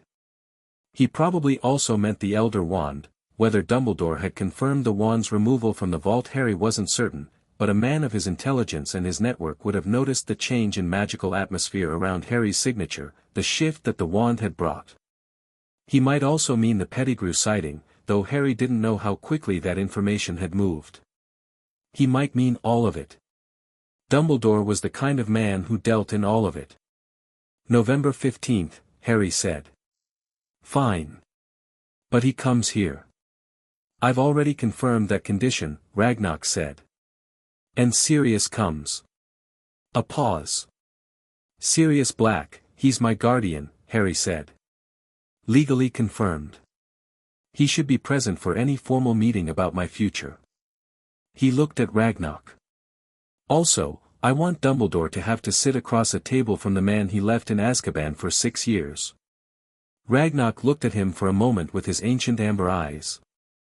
That, he said carefully, is a legitimate position that also happens to be strategically quite sharp. I know, Harry said. Caer Ashling in October was extraordinary. The hills had gone the color of old bronze and new fire, the loch was mirror flat and the color of pewter, and the wild orchard had abandoned any pretense of order in favor of a comprehensive program of autumn magnificence. Sirius was in the kitchen when Harry arrived on Friday evening, doing something aggressive with a stock pot, and Remus Lupin was at the kitchen table grading papers. Harry had met Remus 3 times. Each time the meeting had required Sirius to first locate Remus, then persuade Remus that coming was a good idea, then physically accompany Remus to wherever Harry was, because Remus had a talent for being somewhere else when you weren't watching him. He was thin and slightly worn in the way of things that had been subjected to significant repeated stress, and he dressed with the careful precision of someone who couldn't afford anything more and had decided to make that irrelevant through the quality of his ironing. He taught defense against the dark arts at a Muggle secondary school, which Harry found both predictable and quietly sad. You don't have to do that, you know, Harry said, sitting across from him. Sirius was making enough noise with the stock pot to not be listening. Teach Muggle defense. Remus looked up from his papers. It's a perfectly good job, he said, in the tone of someone who had rehearsed this response. It's a fine job, Harry said. It's just not the right one for you. My situation makes the right job unavailable, Remus said carefully, which was how he talked about being a werewolf in professional contexts. Your situation is a monthly inconvenience, Harry said, not a permanent disqualification. The legal framework around werewolf employment is wrong, and I intend to address it through the appropriate channels when I have sufficient political standing, but that's a medium-term project. In the short term, he paused, Sirius is the head of a significant magical estate with a large house that currently has no charms tutor, no defense tutor, and a 14-year-old potions project in the cellar that nobody wants to admit is slightly out of control. Sirius said, from the stock pot, I'm aware of the potion situation. The point stands, Harry said to Remus. I'm not asking you as a charity gesture. I'm asking because you're qualified and this is the right place for you and Sirius needs you here. He paused. You know he does. Remus looked at him with amberish eyes that were the color of something just past gold and carried a particular quality, the look of someone who was extremely good at reading people and was currently being read himself and finding the experience somewhat disorienting. You're 10, he said. Almost 10, Harry said. I'll be 10 in January. Does the age change the argument? A pause. No, Remus admitted. Good. Harry looked at Sirius, who was facing the stock pot with the very studied concentration of someone listening to every word. Sirius. Ask him properly. Sirius turned around with a wooden spoon and the expression of a man who had been trying to ask properly for 8 months and hadn't quite managed it. Moony, he said. Stay. Please. Remus looked at the table. He looked at Harry. He looked at Sirius. He looked at the papers he was grading, which appeared to be essays on the Crimean War with the specific quality of essays written by students who had not been engaged by the subject. The potions project in the cellar, he said. How out of control? Moderately, Harry said. I'd say substantially, Sirius said. There's nuance in the range, Harry said. Something in Remus's expression shifted, the careful distance that he maintained as a matter of habit and self-protection giving way, briefly and completely, to something warmer. I'll come for a trial month, he said. If it's workable, I'll consider something more permanent. Sirius's face did the thing it did when something he'd wanted for a long time arrived. He turned quickly back to the stock pot, which fooled no one. Harry ate the best soup he'd had since the last time Sirius made soup, and the 3 of them sat around the kitchen table while the Scottish October did its best work outside, and Harry told them about the Pettigrew sighting. The kitchen went quiet. Sirius's hands, wrapped around his bowl, went very still. Not the stillness of shock, he'd been exonerated, he'd had the trial, he'd known the truth for 3 years. This was something older and harder, the particular stillness of someone for whom a name still carried the weight of a betrayal so fundamental it had reshaped everything after it. "Hogsmeade," he said. "Near the Shrieking Shack," Harry said. "Ragnarok's team is tracking the sighting. The Auror office has the report. The problem is they may not take it seriously. Pettigrew is officially dead, he has an order of Merlin, and the Aurors who were active in 81 have a vested interest in not being wrong about what they concluded then." "Fudge will bury it," Remus said quietly. "Fudge will try," Harry said. "Copperclaw is already preparing a petition for Pettigrew's registered animagus form to be considered in any identification of the sighting. It establishes the legal basis for the rat being Pettigrew regardless of whether he's in human form." He looked at Sirius. "We're doing this properly. Through the right channels." Sirius looked at him with grey eyes that were doing several things at once. "You're telling me not to do anything on my own." "I'm telling you that the legal route is working," Harry said. "We got you out. We'll get him in." Doing anything outside that framework just gives the Ministry an excuse to complicate what's currently a clean situation. "I know," Sirius said. The 2 words had 6 years in them. He set down his bowl and stared at the table and breathed. Then, right. Legal channels. Copperclaw. "I know." He looked at Harry. "I'm not going to do anything stupid." "I know you're not," Harry said. Remus, quietly, put his hand briefly on Sirius's arm, and Sirius let him, and the kitchen fire crackled, and outside the lock lay flat and silver in the dark. November 15th was a Wednesday, cold and clear, the kind of autumn day that had decided to be honest about what was coming. Harry had been up since 6. He spent an hour with Merlin's 3rd book and an hour with the Elder Wand working on something that Silverscale was calling precision architecture, the ability to construct complex multi-element spells with the accuracy of goblin metalwork, each component exactly where it needed to be. By 8 he was at the kitchen table above Mirabelle's shop eating porridge, and by 8:30 Sirius arrived, which was early by Sirius's standards, and said something about how he'd slept. He looked good, overall, better than he had even 6 months ago. The Scottish air and Remus's cooking and the absence of Dementors had done their work, and the stripped quality of him had filled back in gradually, the way a tree filled in after a hard winter. He still had the watchful quality that Azkaban had left, probably always would, but it sat differently now, not as survival reflex but as the natural sharpness of someone who paid attention.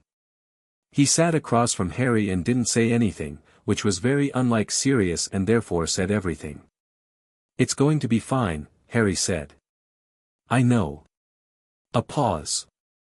I haven't been in the same room as Dumbledore since," he stopped. "He visited the trial.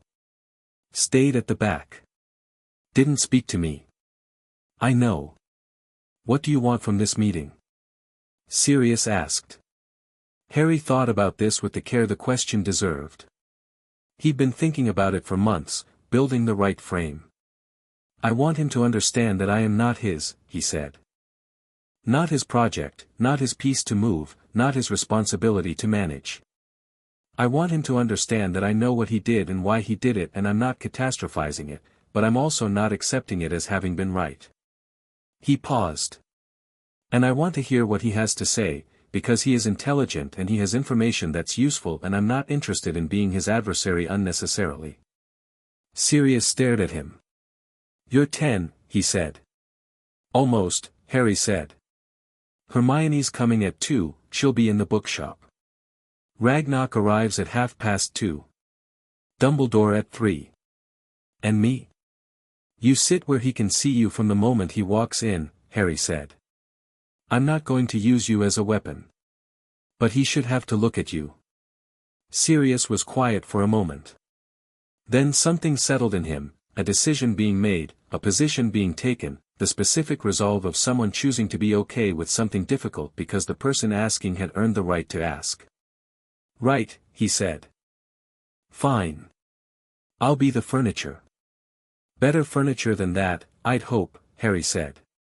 Sirius grinned, which was the right response, and they ate the rest of breakfast in the comfortable silence of people who had established their trust through the accumulation of evidence rather than declaration. Ragnarok arrived at 2:30 with a leather case and the expression of a man who had done considerable preparation and was perfectly composed about all of it. He shook hands with Sirius with the brisk professionalism of their established working relationship and sat at the table and set out his documentation with the methodical precision that Harry found deeply reassuring. Whatever was coming, Ragnarok had paperwork for it. Hermione's voice floated up from the shop below. She'd arrived at 2 and gone to help Mirabelle with a shelving project that had been ongoing for 3 weeks because Mirabelle's cataloging system resisted help with the same energy it resisted comprehension.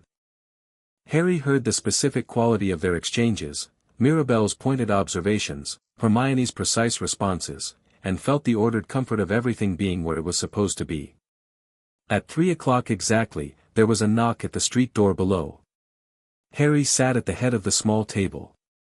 Sirius was to his left, leaning back in his chair with the studied casualness of a man being very controlled about something. Ragnarok was to his right, case open, documentation arranged. The room was warm, the lamp was burning, the hat was on the shelf. Harry had not put it away, it was part of this room and he saw no reason to pretend otherwise. Mirabelle's footsteps on the stairs. The door opened. Albus Dumbledore was wearing robes of deep blue-gray today, traveling robes, practical, none of the more elaborate versions Harry had seen in ministry photographs. He looked at the room with the thoughtful attention of a man reading terrain, and his eyes moved in the order that Harry had predicted, Ragnarok, Sirius, Harry, the hat on the shelf, back to Harry. His eyes stayed on Sirius for 2 seconds longer than everything else. Sirius, he said. His voice was quiet. Professor, Sirius said, in the tone of someone who had decided on a register and was sticking to it with both hands. Something moved through Dumbledore's face, complex, not entirely legible, carrying more weight than a 2-word exchange should have carried. He looked for a moment like what he was, which was a very old man who had made decisions that had cost other people considerably and was standing in the room with the cost. Then he looked at Harry, and the weight shifted, adjusted, the intelligence reasserting itself. He sat in the chair across the table, the one left open for him. Harry, he said. Thank you for agreeing to meet. Of course, Harry said. Tea. Dumbledore blinked, the fractional readjustment of someone who had expected to set the tone and found it already set. Please, he said. Harry poured. He did it naturally, without ceremony, because this was his room and his table and there was nothing to prove by making tea into a statement. He passed the cup across. Dumbledore received it, and wrapped both hands around it, and for a moment the three of them, Harry, Dumbledore, and the space between them, were simply people sitting in a warm room with tea. You're well, Dumbledore said. It was half observation, half question. Very, Harry said. You've seen the academic assessments Ragnarok's tutors provide. Silverscale's last report was thorough. I have. A pause. I have also been informed, through various channels, that you completed your first formal wandless casting at 8. That you are now carrying. His eyes moved very briefly down to where the Elder Wand sat at Harry's right hand on the table, casually placed, entirely visible, the Peverell inheritance. He stopped there for a moment. And that you are, by several assessments I've commissioned independently, the most magically capable individual alive. I try not to make it the most interesting thing about me, Harry said. Something crossed Dumbledore's face that was genuine. A real response, not managed. Almost amusement, and almost something that lived next to grief. No, he said. I imagine you wouldn't. He set his cup down. Harry. I want to speak plainly, if you'll allow it. Please, Harry said. I made decisions regarding your placement that were not made carelessly, Dumbledore said. They were made because I believed, with the information and judgment I had, that keeping you near the blood wards at Petunia Dursley's home was the best protection available against Voldemort's return. I believed you would be safer there than anywhere in the wizarding world. He met Harry's eyes directly. I did not follow your parents' will. That was wrong. I knew it was wrong, and I did it anyway, because I was certain my judgment about the larger picture outweighed the immediate cost. He paused. I have spent 3 years understanding that I was not in a position to accurately calculate that cost. The room was very quiet. Harry looked at Dumbledore. He looked at the old man's face, the intelligence, the weight of years, the genuine remorse that was present alongside the genuine belief that the broader reasoning had been sound. He thought about what the hat had said, the gap between caring and being right can be very wide, and very difficult to see from inside it. Thank you for saying that plainly, Harry said. I mean that. Dumbledore nodded, watching him. I want to tell you what I think, Harry said. Not to argue. Because I think you should hear it from me directly, and because I think it's relevant to everything we discuss after this. He leaned forward slightly, elbows on the table. You made a decision about my life based on your assessment of the big picture. You decided that your view of the long game was more important than the specific things my parents had asked for, and more important than what a 5-year-old child needed. And because you're intelligent and genuinely powerful and genuinely well-intentioned, you were not wrong about most of the things you were thinking about. The blood wards were real. Voldemort's eventual return is real. The risk was real. He kept his voice even, entirely without performance. But you were wrong about having the right to make that choice. And you were wrong about the cost. And the specific problem with very intelligent, very capable people making unilateral decisions about other people's lives is that when they're wrong, the consequences are catastrophic, and the person bearing those consequences is never them. Silence. Sirius was looking at the table. His jaw was tight. He wasn't saying anything, which was a significant act of will, and Harry noticed it and was grateful for it. Ragnarok had stopped writing.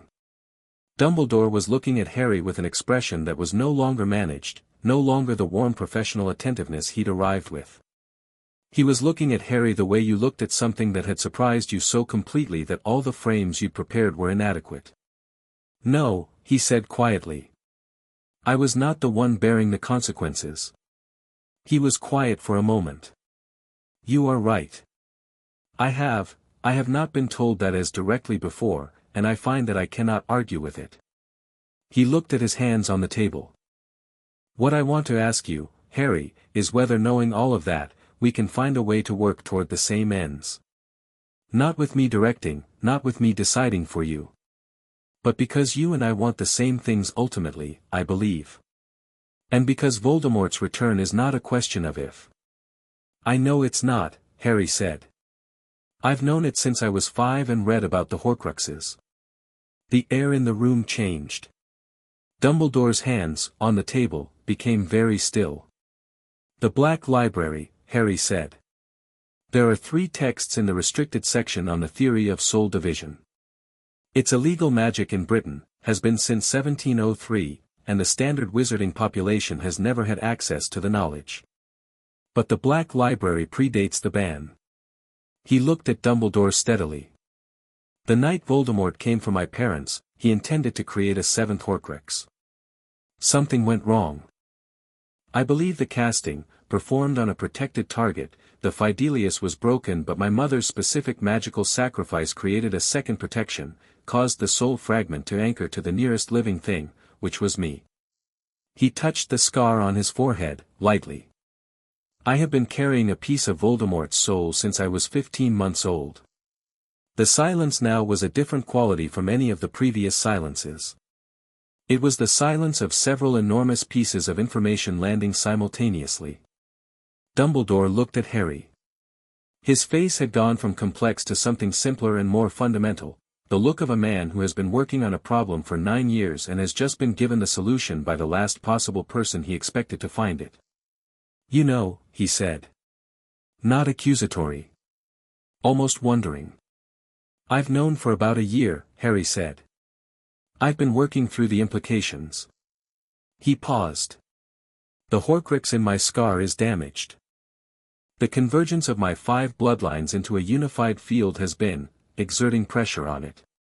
Merlin's inheritance specifically includes a theoretical framework for the removal of anchored soul fragments.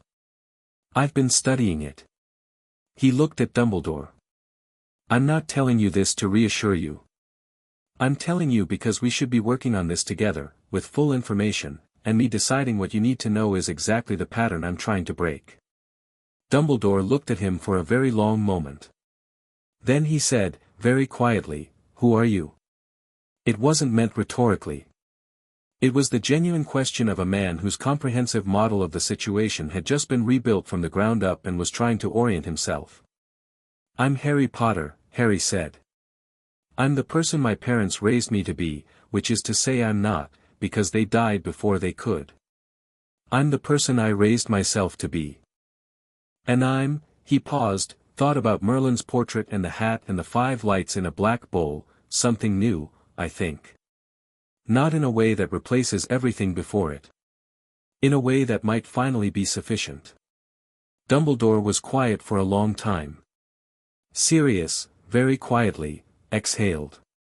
"There is one more thing," Harry said. "Pettigrew. He's been sighted in Hogsmeade, near the school. If he's in rat form he may be on the grounds." He held Dumbledore's gaze. "The school is the safest place in Britain for him because no one is looking for a rat. You need to look." Dumbledore nodded, once.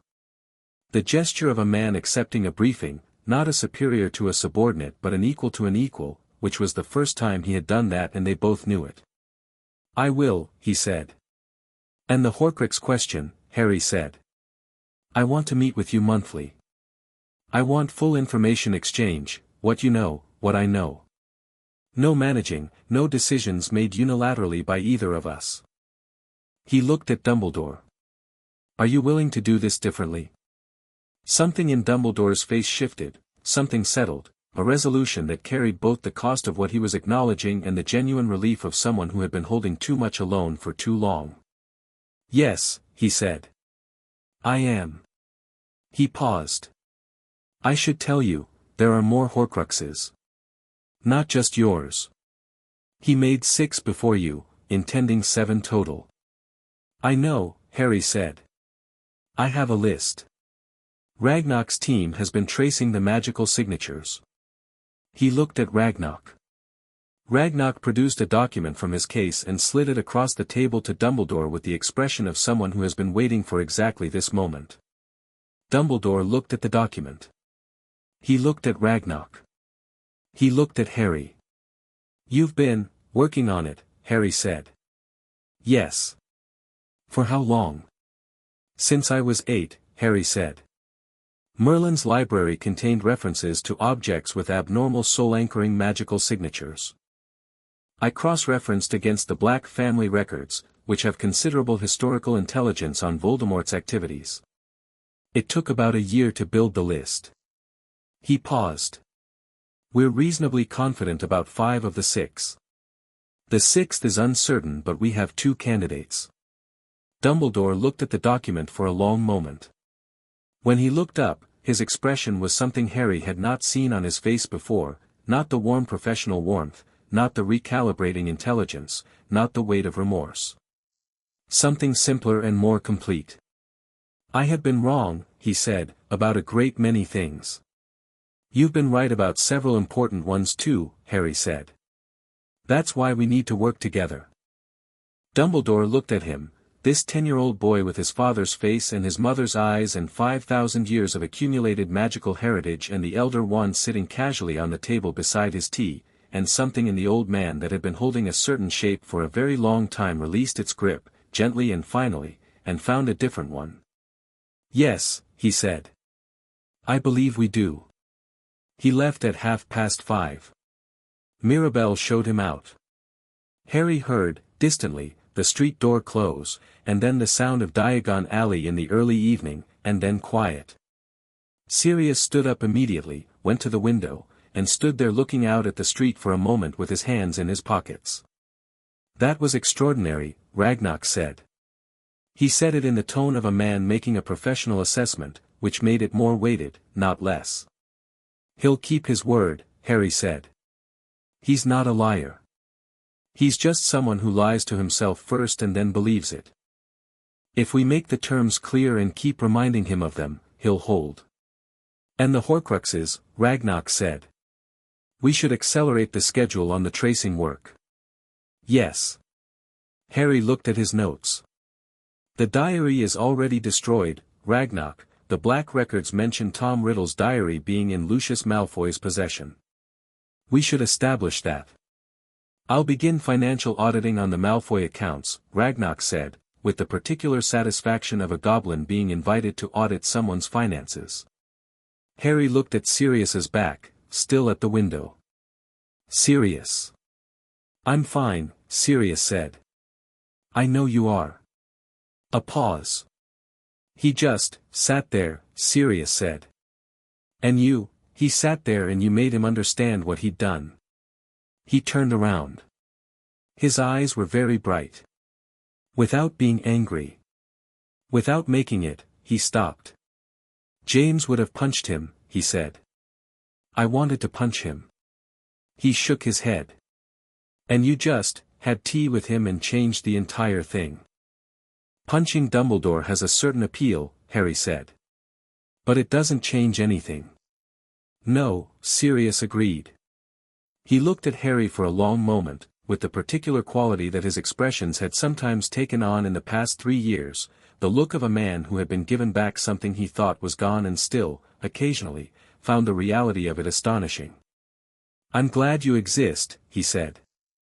"That's a genuinely inadequate way to say it, but it's what I've got."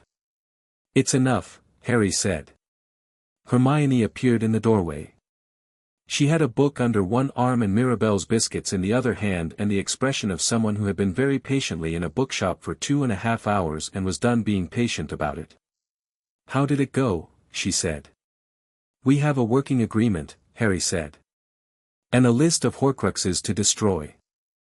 She came in and sat down and put the biscuits on the table and looked at the documentation spread across it and at Ragnarok's notes and at the half-drunk cups of tea and the elder one still lying casually beside Harry's elbow, and she said, "Tell me everything from the beginning." Outside, Diagon Alley was finding its evening rhythm, and the lamp in the small room above the bookshop was warm and the autumn dark was coming down clean and complete over London, and Harry told her everything from the beginning. Chapter 7. The Hogwarts Express. The trunk took 3 days to pack. Not because Harry had too much, he'd spent 5 years learning to be precise about what he needed, but because packing for Hogwarts required a kind of deliberateness that was different from ordinary organization. Each book selected, each piece of equipment chosen, carried a specific weight, not physical but representational. He was packing for a place that had been expecting a version of him that didn't exist, and the difference between the expected version and the actual one was going to matter from the first moment he walked through its doors. The hat watched him from the desk with the patience of something that had seen a great many Hogwarts packing operations. "You're overthinking the books," it said. "I'm not overthinking the books," Harry said. "I'm curating." The distinction being intent, Harry said. He held up a copy of Merlin's annotated theory of advanced elemental casting, which was not on any Hogwarts curriculum and never had been. "This goes. McGonagall will have opinions. McGonagall will have to form a queue," Harry said. The hat made a sound of appreciation. Sirius came down from Cair Ashling 2 days before the 1st of September and stayed at a rented flat in Diagon Alley because the trip to King's Cross required a manageable base of operations, which was how he phrased it, and which actually meant he was experiencing the specific parental anxiety of someone who had missed most of a child's formative years and was compensating by being extremely present for every transition. Harry found this both endearing and occasionally stifling, in proportions he'd learned to navigate by being direct about which was which. Remus came too. He'd been at Cair Ashling since August, the trial month having extended into permanence through the quiet accumulation of meals eaten together and lessons taught and mornings on the hillside with tea, and he was thinner than Sirius but steadier in a way that was different from before. Something had settled in him that hadn't been settled in the spring. He sat in the kitchen of the rented flat and drank tea and helped Harry review his class schedule with the particular attention of a man who had been a student himself and remembered which parts mattered. Defense against the dark arts, Remus said. Quirinus Quirrell is teaching. I know, Harry said.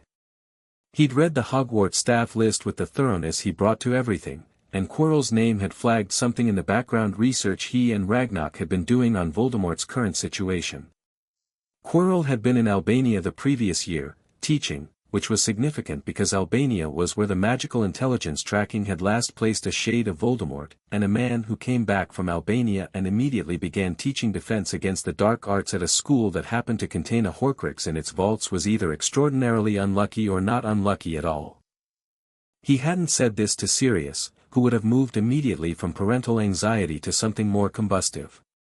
He'd said it to Ragnarok, and Ragnarok had said I see, and made a note, and begun a background investigation on Quirrell's movements with the thoroughness that characterized all Gringotts' investigative work. Hermione was coming on the same train. They'd arranged to meet on the platform at 10:30. Luna was coming too. Xenophilius Lovegood had written to Harry in July with the serene certainty that his daughter would be on the Hogwarts Express on September 1st, and would Harry please watch out for her, because she had a tendency to wander, and Harry had written back saying that Luna was entirely capable of watching out for herself and he'd sit with her on the train if she wanted company. He'd also written to Neville, who was coming with Augusta, and whose most recent letter had contained a detailed description of a new mandrake propagation technique he developed and a footnote that said he was slightly terrified about Hogwarts, and Harry had written back, "You know more about magical plants than anyone our age in Britain. Bring that confidence to everything else." The night before the train, Sirius sat at the kitchen table and did not sleep. Harry found him there at 2 a.m. and sat across from him without asking what was wrong, because it was evident what was wrong, the specific weight of a parent at the edge of a departure, the accumulated anxiety of 5 years' restoration now facing the reality of a separation. "I'm coming back for Christmas," Harry said. "I know." Sirius had a cup of tea that had gone cold. He was looking at it. "I know you are. I know it's right. You should go." "Hogwarts is, I'm not going to be safe because it's Hogwarts," Harry said, with the dry honesty of someone who had done extensive research on the school's safety record. "I'm going to be fine because I'm me. But I know the difference." Sirius looked at him. "I need to be there," Harry said. "Not for the curriculum. For what's coming. Quirrell is a problem. The stone in the vaults is a problem, Dumbledore agrees, we discussed it last month. Whatever Voldemort is planning involves Hogwarts this year, and being there is the right decision." "I know," Sirius said again. "Logically I know. He stopped. Picked up the cold tea. Put it down. "I got you back," he said. 3 years ago. I got you back, and every time something pulls you toward danger I remember that I had you for 15 months and then lost you for 6 years and then got you back, and the maths of that is just terrible," Harry said. "Yeah. I know." Harry looked at him. "But you're not losing me. You never were."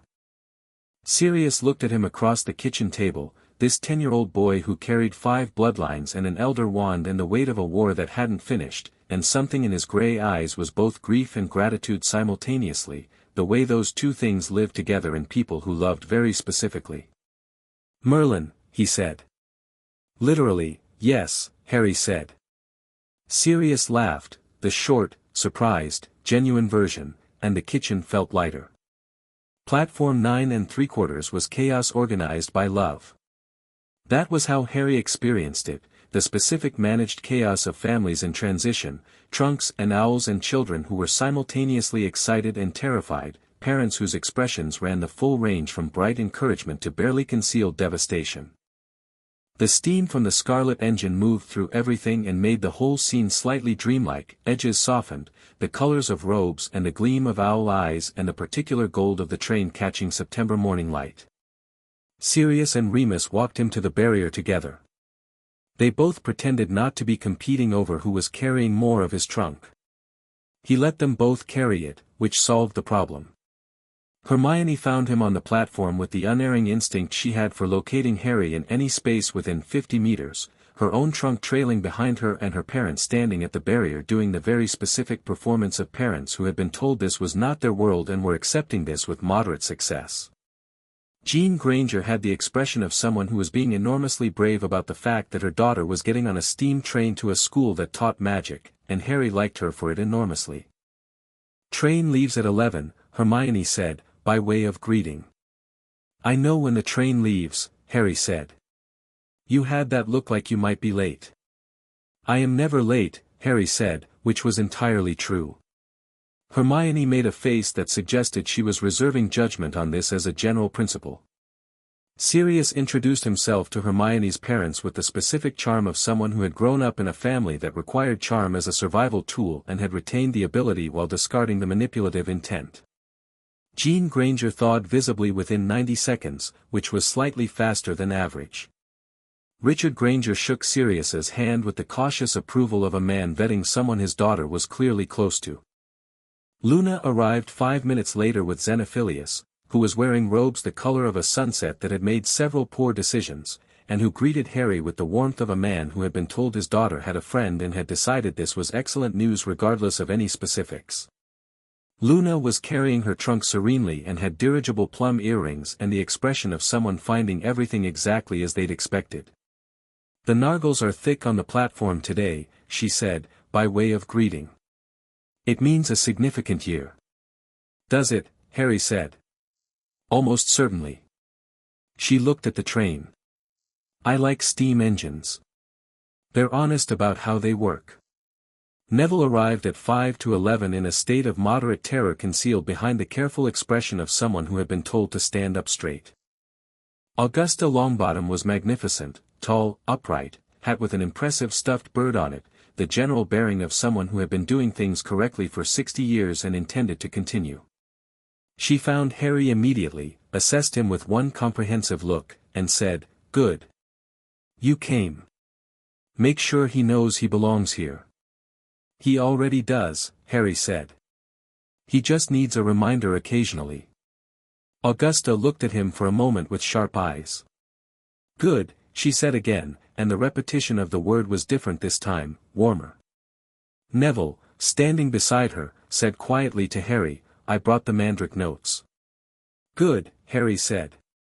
Snape's going to be completely unprepared for someone who actually knows herbology on a cellular level.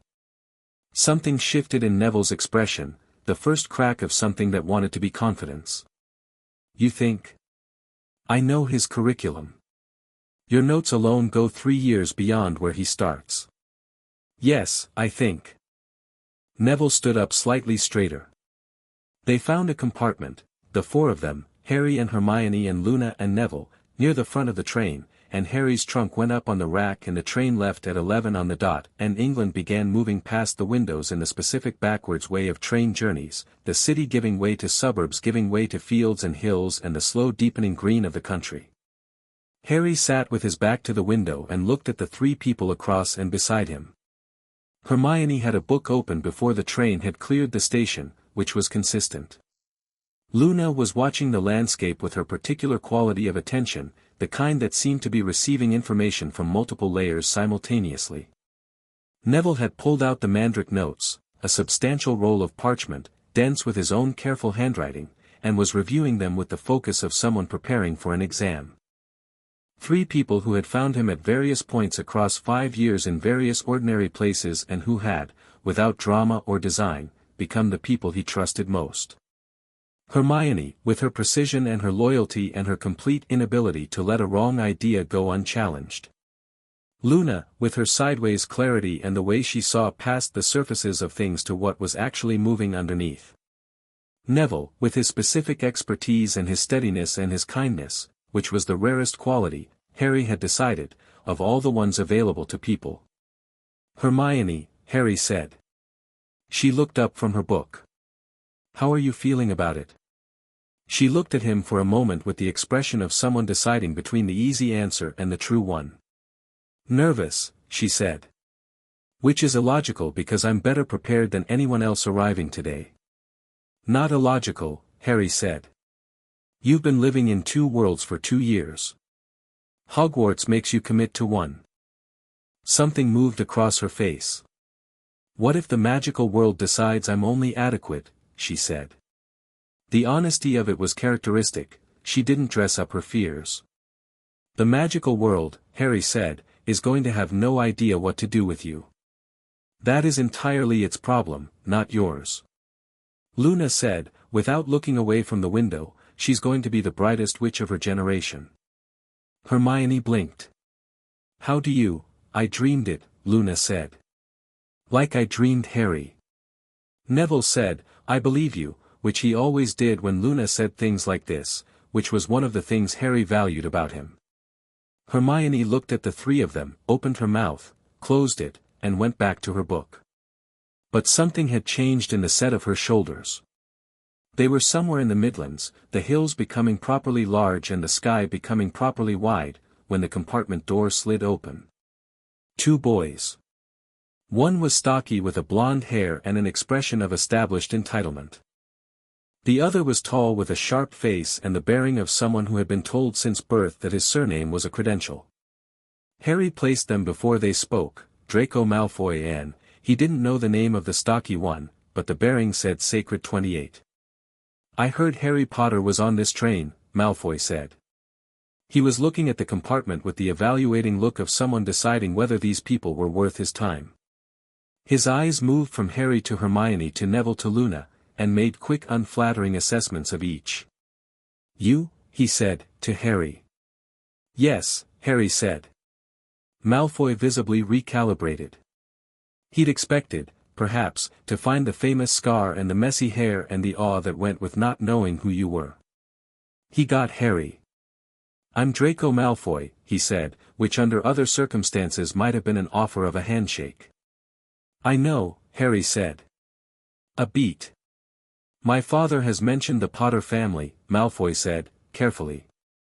And mine has mentioned yours, Harry said, equally carefully, and watched Malfoy try to decode that, which was impossible without knowing that the specific mention had been in documents related to illegal Horcrux possession. I could show you around, Malfoy said. He was trying to recover the conversational initiative.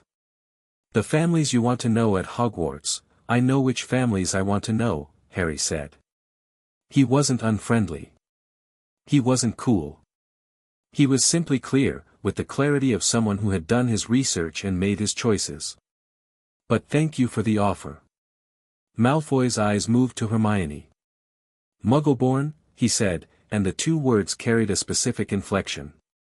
Muggleborn, Hermione said, with the tone of someone declining to be diminished. Hermione Granger. Malfoy looked at Harry. The look was a question, you're traveling with her.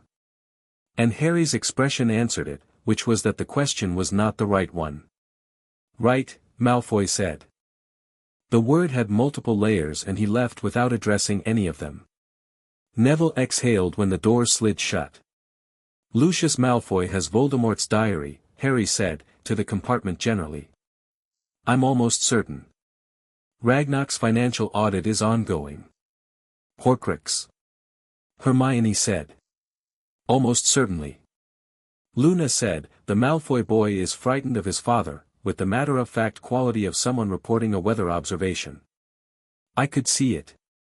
Most people are frightened of Lucius Malfoy, Harry said. The question is whether that produces cruelty or caution. He paused. Draco hasn't decided yet. Hermione looked at him. You're not going to write him off. I'm not going to assume, Harry said. There's a difference. Hogwarts materialized out of the Scottish darkness with the theatrical confidence of something that knew exactly what it was. The boats crossed the lake in the autumn dark, and the castle was, there was no way around the word magnificent, which Harry used rarely and meant when he used it. Stone and light and the specific quality of several centuries of accumulated magic, the kind that settled into walls and corridors and staircases until the building itself became a magical entity, half architecture and half something else. He felt at the moment the boats touched the shore, the castle recognizing him, or rather, recognizing the 5 bloodlines and what they meant, a pulse of awareness that ran through the stone underfoot. Hogwarts, Harry thought, was not neutral about his arrival. McGonagall met them at the entrance, tall, sharp-eyed, Scottish, with the bearing of someone who had been maintaining order in this specific building for 30 years and intended to continue.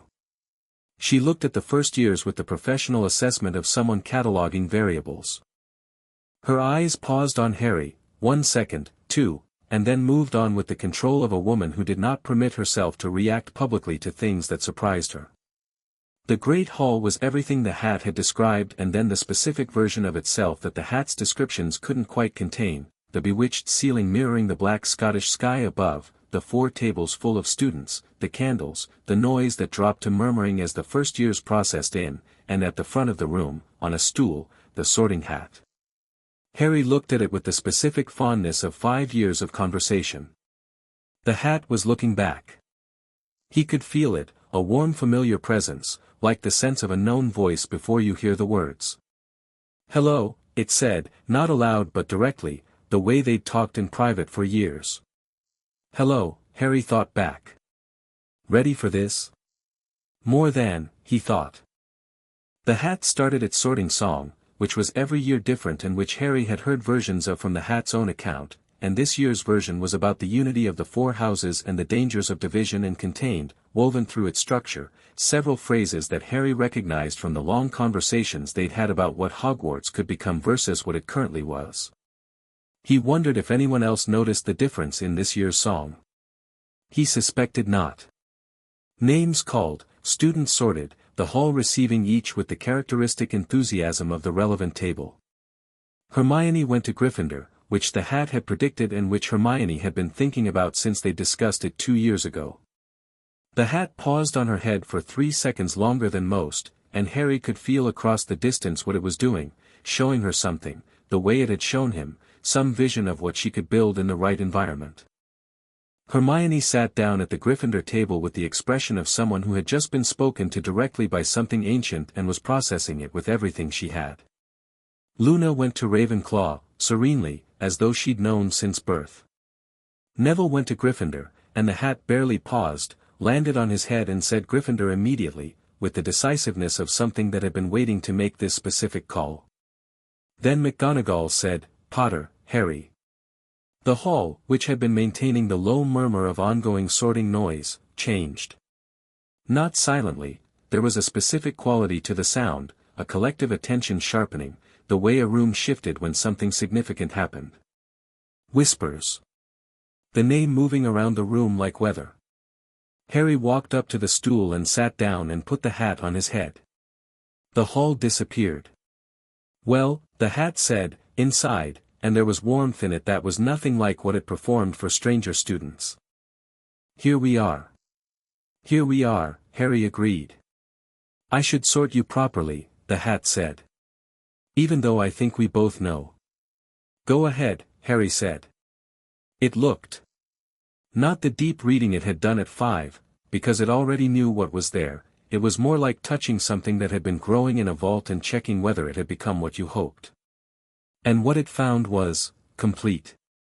The 5 lines fully integrated, fully his, the convergence that had started at 8 deepened and settled into something that was simply Harry, simply the way his magic worked, the way his mind worked, the way he moved through problems and people and the world.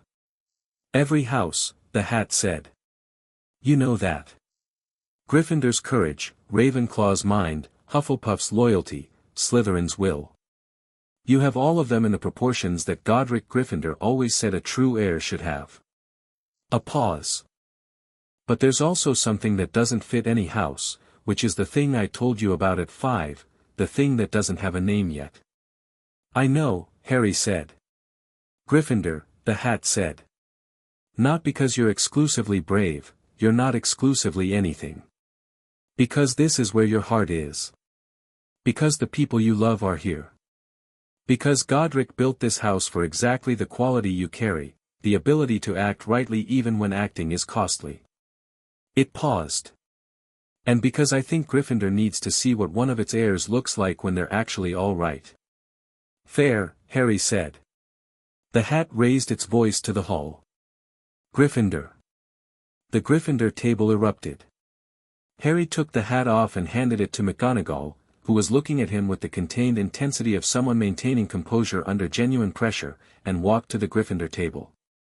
He sat down beside Hermione, who said immediately, "It talked to you differently." "Yes," Harry said. "It talked to me too," she said. "Not for long. It showed me something." She paused. "I'm not telling you what. But," she looked at him, "I understand now why you've always been so certain. You were always going to be all right," Harry said. "You just needed someone to tell you." She looked at him for a moment, then back at the sorting. "The hat looks smug," she said. From across the hall, the hat was back on its shelf, and Harry could feel it from 50 feet away, the warm satisfaction of a very old intelligence that had just done exactly what it was built for. The feast was extraordinary, which Hogwarts food reliably was, and Hermione's expression when the plates appeared was the expression of someone experiencing something physically wonderful with an intellectual frame going around it simultaneously, which was very Hermione. Neville, across the table, was talking animatedly with another Gryffindor about something. Harry caught the word herbology and felt satisfaction. Ron Weasley, who'd been sorted to Gryffindor with the hat barely landing on his head, was eating with the focused pleasure of someone who took this seriously, and had said to Harry between courses, with the directness of someone who hadn't yet learned to be indirect, "I know who you are, my mum mentioned you, you're the one who, right, loads of things," and Harry had said, "Yes, loads of things," and Ron had said, "Right, well," and returned to his food, which Harry found both perfect and promising. He watched Quirrell at the staff table. The man was thin, nervous-seeming, wearing a purple turban that was slightly too large. He ate and talked to Flitwick beside him and did nothing that was observable as suspicious, and yet Harry felt the wrongness of him, not through any specific magical sense but through the precise attention he paid to people, the reading of surface against structure that Merlin's inheritance sharpened to a fine point. Something under the turban. The awareness was so immediate and so clear that he almost said it aloud. He held it instead, turned it over, checked it against what he knew, Albania, Voldemort, the soul fragment, the timing. He thought about the Philosopher's Stone in the vaults beneath the school, the protections Dumbledore had arranged around it, and felt the particular shape of a plan in motion. He'd need to talk to Dumbledore. He pulled a small piece of parchment from his pocket, he'd made a habit of carrying it, and wrote 3 words, Quirrell. The turban. Folded it, applied the messenger charm he'd learned from the Black Correspondence Library, and sent it under the table. It disappeared. Dumbledore would find it on his plate in approximately 3 minutes. He watched Dumbledore's end of the staff table without watching it, the sideways attention that was its own skill. The headmaster paused mid-conversation. Looked down. Picked up the small piece of parchment. Read it.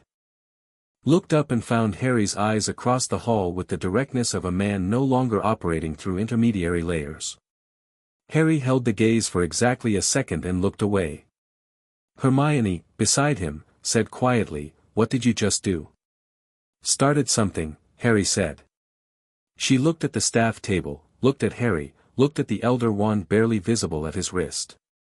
She had her own wand now, vine wood, dragon heartstring, perfectly suited to her, and she was beginning to understand the difference between what she'd known theoretically and what she was going to build practically, and the gap between them, far from discouraging her, was firing her with the specific energy of someone who had just been given permission to use everything she had. "Should I be concerned?" she asked. "Not tonight," Harry said. "And tomorrow?" Harry thought about Quirrell's turban, and the stone in the vaults, and the shadow of Voldemort moving through the year ahead, and the shape of what was building toward what would need to be resolved, and the specific clarity of knowing that he was ready for it, not invulnerable, not unafraid, but ready, in the way that a long preparation culminated in the real thing. "Tomorrow," he said, "we get to work." The feast went on around them, loud and warm, and the enchanted ceiling threw starlight over 100 students who were beginning the year that would define them, and Harry ate his dinner and talked to Ron about Quidditch, which Ron turned out to have extremely strong opinions about, and to Neville about the greenhouses, which were apparently remarkable, and at some point the hat's voice reached him from across the hall, not words, just a quality of warmth, like a hand briefly on his. Shoulder. Good beginning, it said. Harry agreed. Outside the high windows, Scotland settled into deep autumn dark, and the castle breathed around its newest students, and somewhere below them in the vaults a stone waited, and somewhere above them in a purple turban a shade of something that had once been a man waited too, and the year ahead was full of all of it, the danger and the work and the building of things that would last. And Harry Potter sat at the Gryffindor table in his first night at Hogwarts and was not afraid of any of it. He was ready. He had always been ready. He simply hadn't been here yet. Chapter 8, The Shape of the Future. The first 3 months of Hogwarts were not what anyone expected. Not the professors, who had prepared for Harry Potter and received something considerably beyond their preparation. Not the students, who had expected a famous name attached to a normal first year and gotten something that rewrote their understanding of what normal meant. Not Dumbledore, who had been adjusting his model of Harry since November and was still finding new ways the model was insufficient. Certainly not Quirrell, who had arrived expecting a child. Classes sorted themselves quickly into 2 categories, the ones where the curriculum was worth engaging with seriously, and the ones where Harry had to calibrate carefully because the gap between what he knew and what was being taught was so substantial that operating at full capacity would have been cruel to everyone involved. He made the calibration without difficulty, not hiding, not pretending, just finding the level of engagement that was honest without being overwhelming. Flitwick's charms was genuine. McGonagall's transfiguration was genuine. Herbology was where Neville quietly became the most important person in the room, which Harry watched happen with satisfaction over the course of October. Potions was Snape. Harry had read about Severus Snape the way he'd read about everything connected to this year, thoroughly, without conclusion, building a picture from multiple angles. The Hat had described him. Sirius had described him with rather more heat than objectivity. Remus had described him with the careful fairness of someone who had complicated history and was choosing honesty over convenience. The Black Library contained references to his work during Voldemort's first rise, and Dumbledore's monthly briefings contained a portrait of a man who was valuable and damaged and loyal in a direction that had cost him enormously. He was also, Harry had to admit, a formidable potion maker. The classroom smelled like precision. The instructions on the board the first day were more complex than anything the standard syllabus required, which was either a test or simply Snape's baseline, and Harry suspected both. Snape looked at Harry on the first day with the expression of a man who had spent 20 years building armor and was being asked to recalibrate it immediately. He paused at Harry's table long enough to note the Elder Wand, the Black Family Ring, and the 5 bloodlines that any competent magical practitioner could feel in the air around Harry the way you felt weather changing. Something moved in his dark eyes, not the contempt he'd been distributing to the class generally, not the specific dislike that crossed his face when he looked at Neville, but something more complex. Assessment. Reassessment. Potter, he said. Professor Snape, Harry said. A pause. You received the standard book list. Yes, Harry said.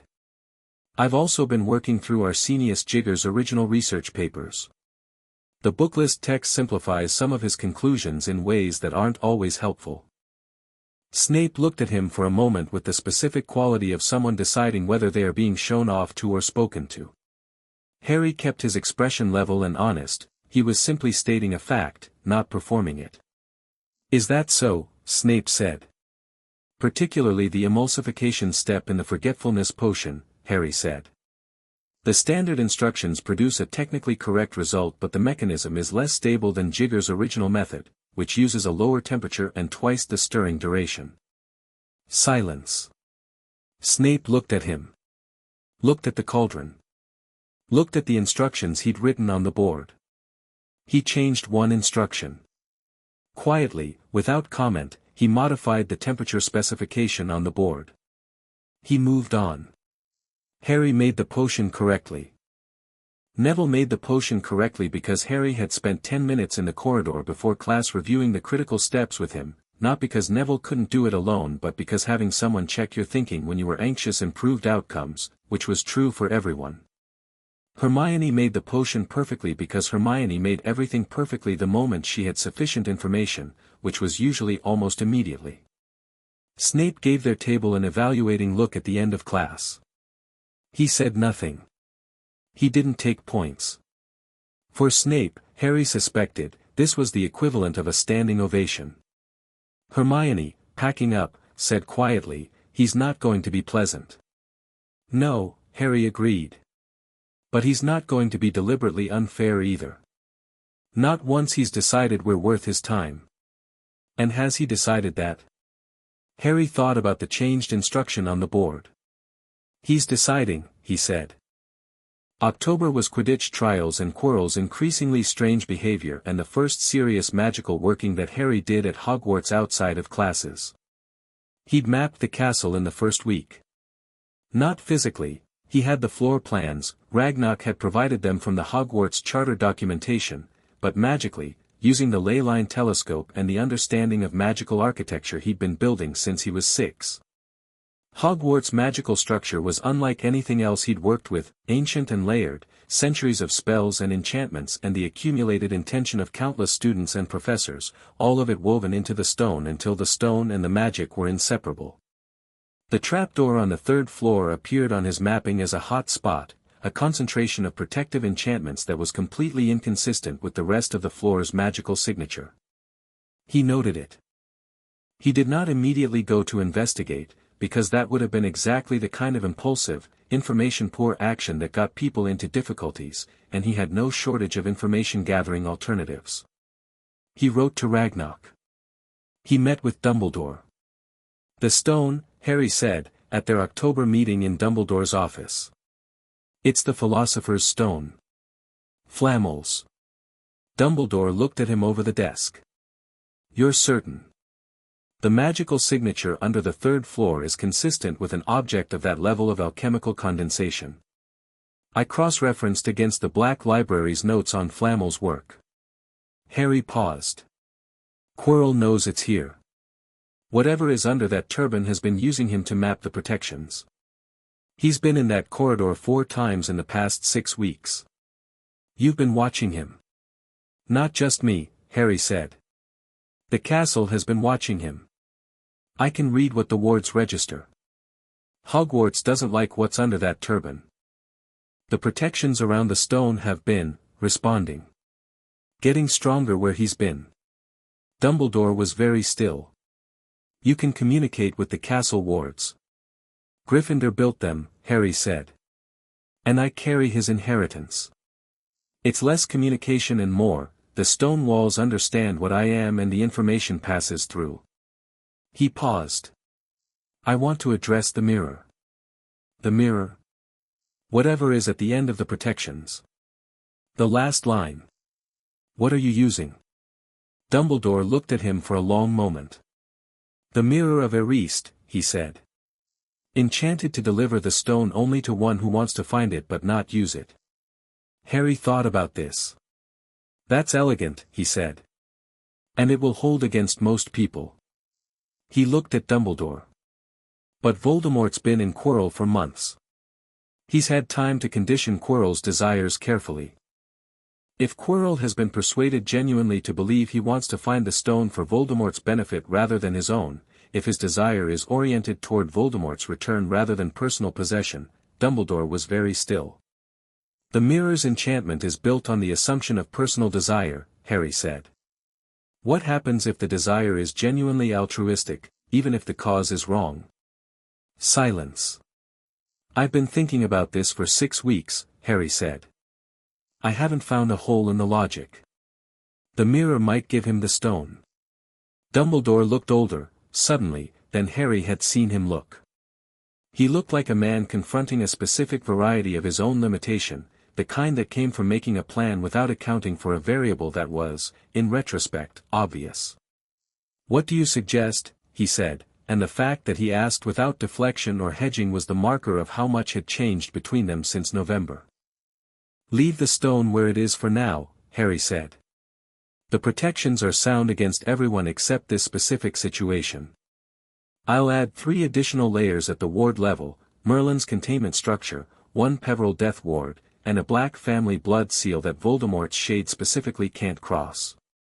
He paused. And we accelerate the timeline on getting the stone back to Flamel. How quickly can that be arranged? Within the week, Dumbledore said. Do it, Harry said. And send me word when it's done. He stood up. One more thing. Dumbledore waited. Quirrell is a victim too, Harry said. Whatever Voldemort has done to him, the possession is coercive, it's not consent. When we address this, we don't treat him as the enemy. He held Dumbledore's gaze. He's going to need significant healing afterward, if the possession is survived. Dumbledore looked at him for a moment. You are 10 years old, he said, but this time, finally, completely, the phrase had nothing in it except the wonder of what it actually described. I know, Harry said. Good evening, Headmaster. He walked back to Gryffindor Tower through corridors that whispered around him, the castle's old magic recognizing its air in the dark. The stone left the building on a Thursday in November, and Harry felt it go, a relaxation in the magical structure of the third floor, the tight wound concentration of protective energy releasing its specific tension. He was in the library when it happened, working through a translation of a Merlin text with Hermione, and he sat back and felt the absence where the hot spot had been. It's gone, he said. Hermione looked up. The stone. Back to Flamel. He felt the castle's response to the absence, not relief, exactly, but a settling, like a body releasing a long-held breath. The threat isn't resolved, though. Whatever's in Quirrell is still here. What does it do now? Hermione said. Without the stone as a target? Harry had been thinking about this. He'd been thinking about it since October, running the possibilities, mapping the likeliest responses. Voldemort without his immediate goal, trapped in a failing host body, at Hogwarts, the calculus shifted. A shade without resources was a shade becoming desperate, and desperate meant unpredictable, which was in some ways more dangerous than strategic. It'll improvise, Harry said. Try to extract what it can from the situation. A school full of magical children is a magical resource. There are artifacts here, old ones. And, he stopped. And? Hermione said. And I'm here, Harry said. The 5 bloodlines. The 5 inheritances. From a certain angle, what I carry is more valuable than the stone ever was. Hermione was very still. It'll come for you. Probably, Harry said. It's what I'd do, in that position. She looked at him. Harry. I know. But I've been preparing for this since I was 7. He met her eyes. I'm not worried. I'm worried, she said, with the specific flatness of someone being entirely honest. I know, he said. That's why I told you. You worry so I can think clearly. She looked at him for a moment with the expression of someone deciding whether to be offended by this and concluding that it was actually a form of trust. If anything goes wrong, come and find it with me, Harry said. If it comes to that. She thought about this. She looked at the book in front of her, then at Harry, then made the decision that was always going to be the decision when it came to it. Obviously, she said, and went back to the translation. It came in December, 3 days before the Christmas holiday. Harry was awake when it started. He was often awake in the deep hours, either reading or thinking or doing the kind of quiet magical practice that required stillness, and he felt the castle shift in the way he'd learned to read over 3 months, a specific wrongness moving through the ward structure. Not on the 3rd floor. Lower. He was dressed and out of the dormitory before he'd finished the thought. The Elder Wand was in his hand. The invisibility cloak was over his shoulders. He'd started carrying it in October, folded into the inside pocket of his robes, because it was his and because there was something right about having it near. He moved through the castle with the sureness of someone who had mapped every corridor magically and physically, the castle's own wards guiding him through the dark. Hermione's voice said, from immediately behind him, I heard you leave. He turned. She was standing 6 inches away, fully dressed, her wand in her hand. He looked at her. I told you, she said. Obviously. Luna was 3 steps behind her. Her hair was down and her eyes were wide and luminous in the dark, and she was carrying her wand with the serenity of someone who had been ready for this for a long time. "The Raxperts have been building for a week," she said. "I brought Dibney." Harry looked at the two of them for a moment. The feeling in his chest was something he didn't have words for yet and wouldn't for a few years, but which was made of loyalty and gratitude and the specific strength that came from not being alone in the dark. "Third floor," he said. "And below." They moved. Quirrell was in the corridor outside the trapdoor. He was not moving toward it. He was standing in the middle of the corridor with his back to the wall and his wand held loose at his side, and his expression. Harry pulled the cloak off and let himself be seen, because hiding now would serve nothing, carrying the specific quality of a man in the presence of something that was not entirely him. "Quirrell," Harry said. The man's eyes focused on him. In them was, he'd expected purely Voldemort, had expected the complete submersion that long possession usually produced. What he found was more complicated. Quirrell was still there, partially, a consciousness pressed to the edges of itself, aware and exhausted and not quite gone. "Harry Potter," Quirrell said. His voice was layered, his own, and underneath it something that moved like cold water. "We have been expecting you." "I know," Harry said. "The stone is gone, Quirrell. It left the building 3 weeks ago. Whatever you've been planning, it's already resolved." The layered voice changed quality. The cold water moved. "Gone," it said, and the word was Quirrell's mouth and something else's fury, contained and dangerous. "Then we adapt." "What do you want?" Harry said, directly, not to Quirrell but to what was behind him. A pause. The layered quality shifted again, Voldemort addressing him now, the shade doing it without the pretense of Quirrell's mannerism. "What do I want?" it said. "I want what was taken from me. My body. My power. A pause that carried something Harry recognized from his own reading of the Horcrux theory, the desperation of something incomplete, of a soul that had fragmented itself so severely that even its ambitions were splinters of what they'd been. "You carry one of mine," it said. "Here." It meant the scar. "I know," Harry said. "Give it back." Hermione, behind Harry, made a small precise sound that was the sound of someone maintaining control of a strong reaction. "No," Harry said. Quirrell moved, but not toward Harry. Sideway, toward the wall, and the turban shifted, and Harry felt the 5 bloodlines respond simultaneously with the seamless integration that had become simply how he functioned. He felt the soul fragment in his scar respond too, a resonance, one piece of a damaged whole recognizing another, and alongside it the revulsion of every protective magic woven into his blood since the night his mother had died for him. "The Horcrux in my scar is damaged," Harry said, keeping his voice even. "The convergence of my bloodlines has been destroying it slowly for 2 years. What's left of it is less than you think." He looked at Quirrell, at what moved behind Quirrell's eyes. "You can feel that, can't you?" A silence that confirmed it. "You came here for a body," Harry said. "The stone was the path to one. The stone is gone. You're in a host that's failing, the possession has been tearing at him for months and Quirrell is strong but he can't hold much longer." He looked directly at the thing behind Quirrell's eyes. "There is nothing here for you. Not the stone, not a body, not the fragment in my scar. You've lost this year's opportunity."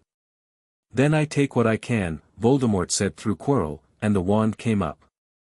Harry raised the Elder Wand. What passed between them was not a long battle. It was not the sustained spectacular clash of the stories people would tell later, which were all wrong in the specific ways that stories about things people didn't witness were always wrong. It was brief and decisive and deeply asymmetrical, which was the accurate description of what happened when the most powerful wand in existence, held by its true master with 5 fully integrated bloodlines behind it, met the desperate casting of a shade operating through a failing host. The spells Voldemort threw through Quirrell were sophisticated, Harry gave him that, acknowledged the intelligence behind them, the old death magic and the specific curses that a shade might reasonably expect to penetrate most defenses. They did not penetrate Harry's. The Peverell ward structure he'd placed on himself in October, the deep black family protection, the Gryffindor courage magic that didn't so much deflect attacks as absolutely refused to be moved by them, they held, all of them at once, without effort, the way breathing held. Harry's response was not a curse. It was Merlin's containment structure, the one he'd spent 3 months studying in the vault text, designed not to harm but to isolate, to separate a soul fragment from its host and hold it in suspension. He'd practiced it theoretically. He'd worked through the mechanics with silver scale. He'd never cast it on a living target. He cast it now, and the Elder Wand made of it something precise and complete and final. Quirrell dropped. Not dead, Harry moved immediately, wand redirecting, cushioning charm catching the man before he hit the stone floor, medical stabilization charm from the healer's text he'd read in September. Quirrell was breathing. Shallow and ragged and deeply unwell, the long-term damage of months of possession evident in every surface of him, but breathing. The shade that had been behind his eyes was suspended in Merlin's containment, held, isolated, a piece of a fragmented soul with nowhere to go and no body to return to. Harry looked at it. He felt the scar on his forehead, the Horcrux fragment in it, damaged and diminished but still present. He felt it respond to the contained shade, the resonance between fragments of the same broken soul. This was the moment he'd been preparing for without quite naming it, the moment the Merlin texts had been building toward, the specific magical working that the hat had said at 5 was something the 5 bloodlines were building together. He said to Hermione, without looking away from the containment, "Stand back." "Harry, I've got it," he said. "I promise." He heard her move back. He felt Luna beside him, still, calm, her presence the specific quality of someone who understood that this was not their moment but wanted to be present for it. He turned the Elder Wand toward himself. Specifically toward the scar. The Peverell inheritance was death magic, mastery magic, not killing, not harm, but the ability to deal with death and what it left behind with precision and authority, to look at the most fundamental transition there was and understand it clearly. The fragment in his scar was a death-anchored thing, a soul forced into false continuance, and what the Peverell magic gave him was the ability to see the seam of it, where the fragment ended and where Harry began, the exact line between them. He cut along the seam. It was not painful, or if it was, the pain was irrelevant against the specificity of what he was doing, the absolute requirement of precision. He felt the fragment separate, felt it pull free with the specific sensation of removing a splinter from very deep, a relief so immediate and so total that for a moment his vision widened. He caught the fragment in a second containment ward, smaller, precisely sized, and brought both fragments, Quirrell's and his own, together in the joined containment, and spoke the sealing word in the old language, the language of the Merlin texts that he'd been learning for 4 years. The containment compressed. The 2 fragments collapsed inward, toward each other, and the energy of their combination, 2 pieces of a broken soul finally forced together without a body to inhabit, produced a flash of cold white light that was gone in an instant, and then there was simply the corridor, and Quirrell breathing on the floor, and Harry standing with the Elder Wand still raised and the scar on his forehead entirely, finally, silent. He lowered the wand. He stood for a moment and felt his own magic move through the space where the fragment had been, 5 bloodlines, fully his, no longer sharing that particular corner of himself with anything else. It felt like a room that had been cleared, clean and empty and full of possibility. "Harry," Hermione said. He turned around. She was 6 feet away and her wand was still drawn and her face was the specific expression of someone who had just watched something they could not entirely describe but understood completely. Beside her, Luna's pale eyes were very bright. "I'm all right," he said. Hermione crossed the distance and put her hand on his arm and checked for herself, which was entirely characteristic, and when she was satisfied she said, "The containment," meaning the suspended fragments. "Gone," Harry said. "Both of them. The Horcrux in my scar and the shade from Quirrell." He paused. 2 of 7. 2 of 7, she repeated. "We have a list," Harry said. We've always had a list. She looked at him, really looked, with the specific quality of attention she brought to things that mattered, and then she said, "Sit down," because she was Hermione and he was standing in a corridor in the middle of the night after destroying 2 Horcruxes and she had Dittany in her pocket and priorities. He sat down on the cold stone floor. Luna crouched beside Quirrell and checked his pulse with the brisk competence of someone who had learned basic healing from her father and applied it without drama. "He's stable," she said. "He needs the hospital wing and then probably St. Mungo's." "I'll go tell McGonagall," Hermione said, and went. Harry sat in the corridor and felt the castle around him, the old stone, the layers of magic, the deep familiar presence of a building that understood what had just happened and was, in its particular way, satisfied. He felt the 5 bloodlines settle into the space the fragment had vacated, filling it the way water filled a space, complete, natural, as though they'd always intended to occupy this precise ground. Somewhere in Scotland, Sirius was sleeping. Somewhere in London, Ragnarok was probably reviewing accounts. Somewhere above him, the enchanted ceiling mirrored a sky full of stars. Luna sat down beside him on the floor without asking. She folded her legs under her and looked at the containment ward where the fragments had been, dissolved now, the ward itself releasing, and she said, "Did it hurt?" "A little," Harry said honestly. "Good," she said. He looked at her. "Things that matter should have some weight," she said. "Otherwise you don't know you've done them." He thought about that. He thought about the last 5 years, the library and the vaults and the hat and Sirius's laugh in a ministry courtroom and Neville standing up slightly straighter and Hermione's expression when the Sorting Hat spoke to her and Ragnarok's handshake on the first day of all of this. He thought about the list of Horcruxes and the work still ahead, the pieces still to find and the people still to protect and the specific enormous task of a world that needed to be kept from repeating the same patterns of power and silence that had produced all of this in the first place. He thought about 2 of 7. "Yes," he said. "You're right." McGonagall arrived 4 minutes later with the specific energy of a woman who had been woken at 2 in the morning by a first year and had arrived to find a staff member unconscious on the floor and 2 of her students sitting beside him with the composure of people who had resolved a situation and were waiting for the administration to catch up. She looked at Quirrell.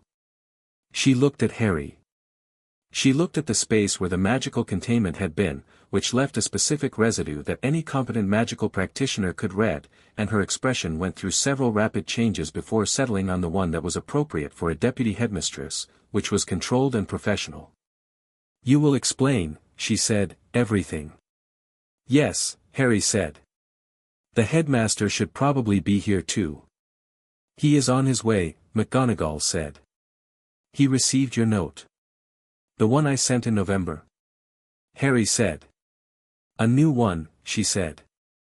He said he'd been expecting to be needed tonight.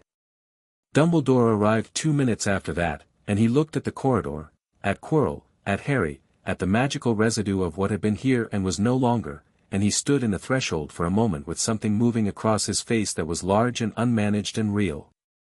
Then he said, very quietly, "The Horcruxes." "2," Harry said. "The shade in Quirrell and the fragment in my scar.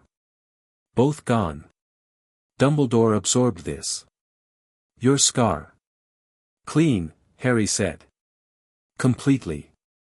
The old man stood in the corridor of his school in the deep of the night, and the weight of years was on him, and under it, slowly, like something very old finding the courage to be different, something else.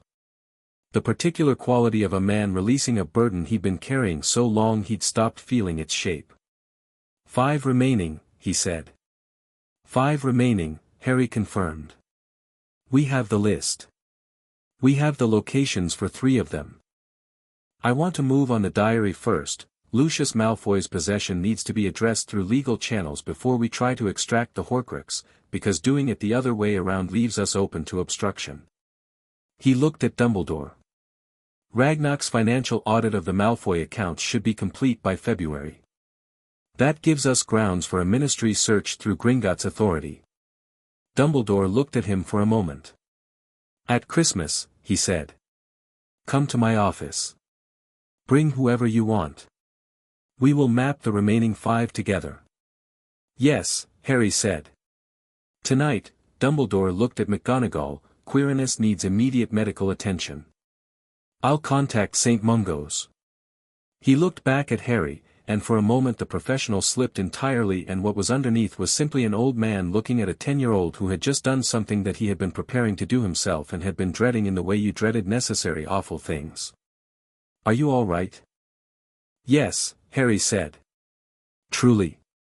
Harry thought about the silence where the fragment had been. The clean, complete feeling of his own magic in a space that was entirely his. Yes, he said again. Truly. Dumbledore nodded. He looked at Luna. Miss Lovegood. Thank you for being here. Luna looked at him with her pale, direct eyes. I was always going to be here, she said. I dreamed it. Dumbledore blinked, then smiled, small, genuine, the real version. I believe you, he said, which made Luna smile back with the specific warmth of someone who had been believed very rarely and found it completely lovely every time. Christmas at Caer Ashling was snow and fireplaces and the particular warmth of a house that had been empty and lonely for too long and had now, emphatically, been given back its purpose. Hermione came with her parents, who had been told enough of the truth at this point that their presence at a Wizarding Christmas was more curious than alarmed, and Jean Granger and Sirius had a conversation about cooking that went on for 2 hours and ended with Sirius teaching her a warming charm for the kitchen, which was technically illegal muggle baiting but which everyone agreed was actually fine.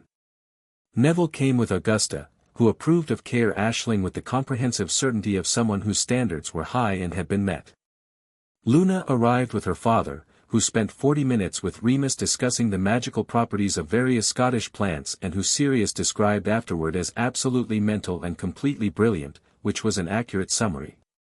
Ragnock came on Christmas morning, which was unprecedented and which he acknowledged was unprecedented by arriving with an expression that suggested he was pretending it wasn't.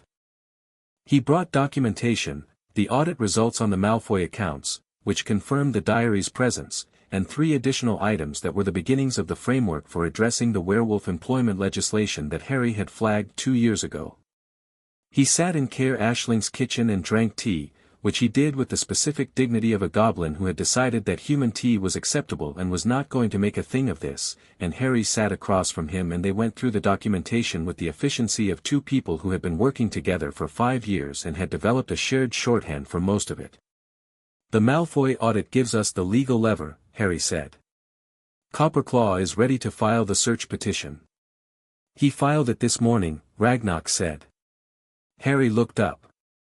I anticipated your instruction, Ragnock said, with the serenity of someone who had been doing exactly this for 5 years and saw no reason to pretend otherwise. Of course you did, Harry said. The diary will be in Ministry possession by the end of January, Ragnock said. At that point it becomes a matter of proper evidence handling, and I have a contact in the Magical Artifacts office who will ensure it is examined correctly. Meaning the Horcrux is identified and destroyed, Harry said. Meaning precisely that, Ragnock said. Harry made a note. 3 of 7. The cup, the locket, the ring, and the snake, for remaining, the locations either confirmed or strongly suspected, the approaches requiring varying degrees of complexity. A year's work, perhaps 2. Doable. Already mapped. He looked at the documentation in front of him, 5 years of it, really, the accumulated architecture of everything he'd built from the moment he'd sat across a table from an ancient goblin at age 5 and understood that the world was not going to fix itself. Ragnock, he said. Yes. Thank you. He said it simply and directly, the way he said things that he meant completely. For all of it. From the beginning. Ragnock looked at him. In his amber eyes was 5 years of mornings in vault corridors and legal hearings and tea in the room above the bookshop and every document and every decision and the specific quality of a trust built between 2 very different people through the accumulation of being exactly who they said they were to each other. It has been, Ragnock said, with the careful precision of a goblin saying something that mattered, the most significant professional relationship of my career. A pause. And the most significant personal one. I say this as a statement of fact, not sentiment. I know, Harry said. That's why it means something. Ragnar inclined his head. He picked up his tea. Harry picked up his. Outside, Caer Ashling's grounds were deep in snow and the loch was frozen at the edges and the sky was the specific white of a Scottish winter that had committed to itself entirely. Inside, the house was full of noise, Sirius and Jean Granger's ongoing cooking collaboration, the sound of Neville and Luna and Hermione doing something in the library that involved increasing urgency and what might have been laughter, Augusta Longbottom and Xenophilius Lovegood having a conversation that had started at breakfast and showed no signs of concluding, Remus playing something on the old piano in the sitting room with the unhurried ease of a man who was, finally, somewhere he was supposed to be. Harry sat in the kitchen with Ragnar and the documentation and the tea and felt the shape of things. Not the shape of the immediate, the remaining Horcruxes, the Ministry maneuvering, the long work of dismantling the structures that had produced Voldemort and would produce something like him again if left unchanged. That was real and present and already mapped. He felt it clearly, without fear, the way you felt the path ahead when you had sufficient preparation and sufficient company. He felt the shape of what came after that. The werewolf legislation. The Muggle-born education access questions. The goblin rights framework that existed in theory and not in practice. The Azkaban reform that needed to happen, because Azkaban had held Sirius and that alone made it a target. The Hogwarts curriculum, which was significantly better than it had been 3 months ago and significantly worse than it needed to be. The Wizengamot itself, the way it accumulated power in families that had held it so long they'd stopped noticing they were holding it, the way that produced the conditions for dark magic to find purchase in people with grievances and no legitimate channels for them. Things to fix. Things to build. Things to tear down carefully and replace with something better. An enormous, intricate, entirely necessary project that would take decades and would require every piece of what he'd inherited and every person he'd gathered around him and all of the specific, unusual quality that the hat had said at 5 didn't have a name yet. He was 10. He had time. Hermione appeared in the kitchen doorway with a book under one arm and the expression of someone who had been in a library and emerged with purpose. The third Horcrux, she said. The locket. I think I know where it is. Harry looked at her. Show me. She came to the table and opened the book and showed him, and they bent over it together, and Ragnar made a note, and outside the snow kept falling over Scotland in the long, clean, purposeful way of something that knew exactly what it was doing. In the sitting room, Remus played the piano. In the kitchen, Sirius laughed at something Jean Granger said. Down the hall, Augusta Longbottom said something to Xenophilius that made him exclaim with delight. Luna appeared in the kitchen doorway behind Hermione, looked at Harry over the book, and said, "We're going to be all right, you know." "I know," Harry said. "Most people don't," she said. "I know that too." He looked at her. "That's part of what we're working on." She smiled, the patient, luminous smile of someone who had always seen the ending from the beginning and found it exactly as she expected, and went to make more tea, because the afternoon was long and the work was real and the fire was warm and all of it, every piece of it, was exactly enough. Harry Potter-Black-Merlin-Gryffindor-Peverell looked at the map of what needed to be done and felt the 5 bloodlines and the ancient magic and the elder wand and the specific irreplaceable weight of the people in this house, and he was not afraid. He had never been afraid. He was ready. He was beginning.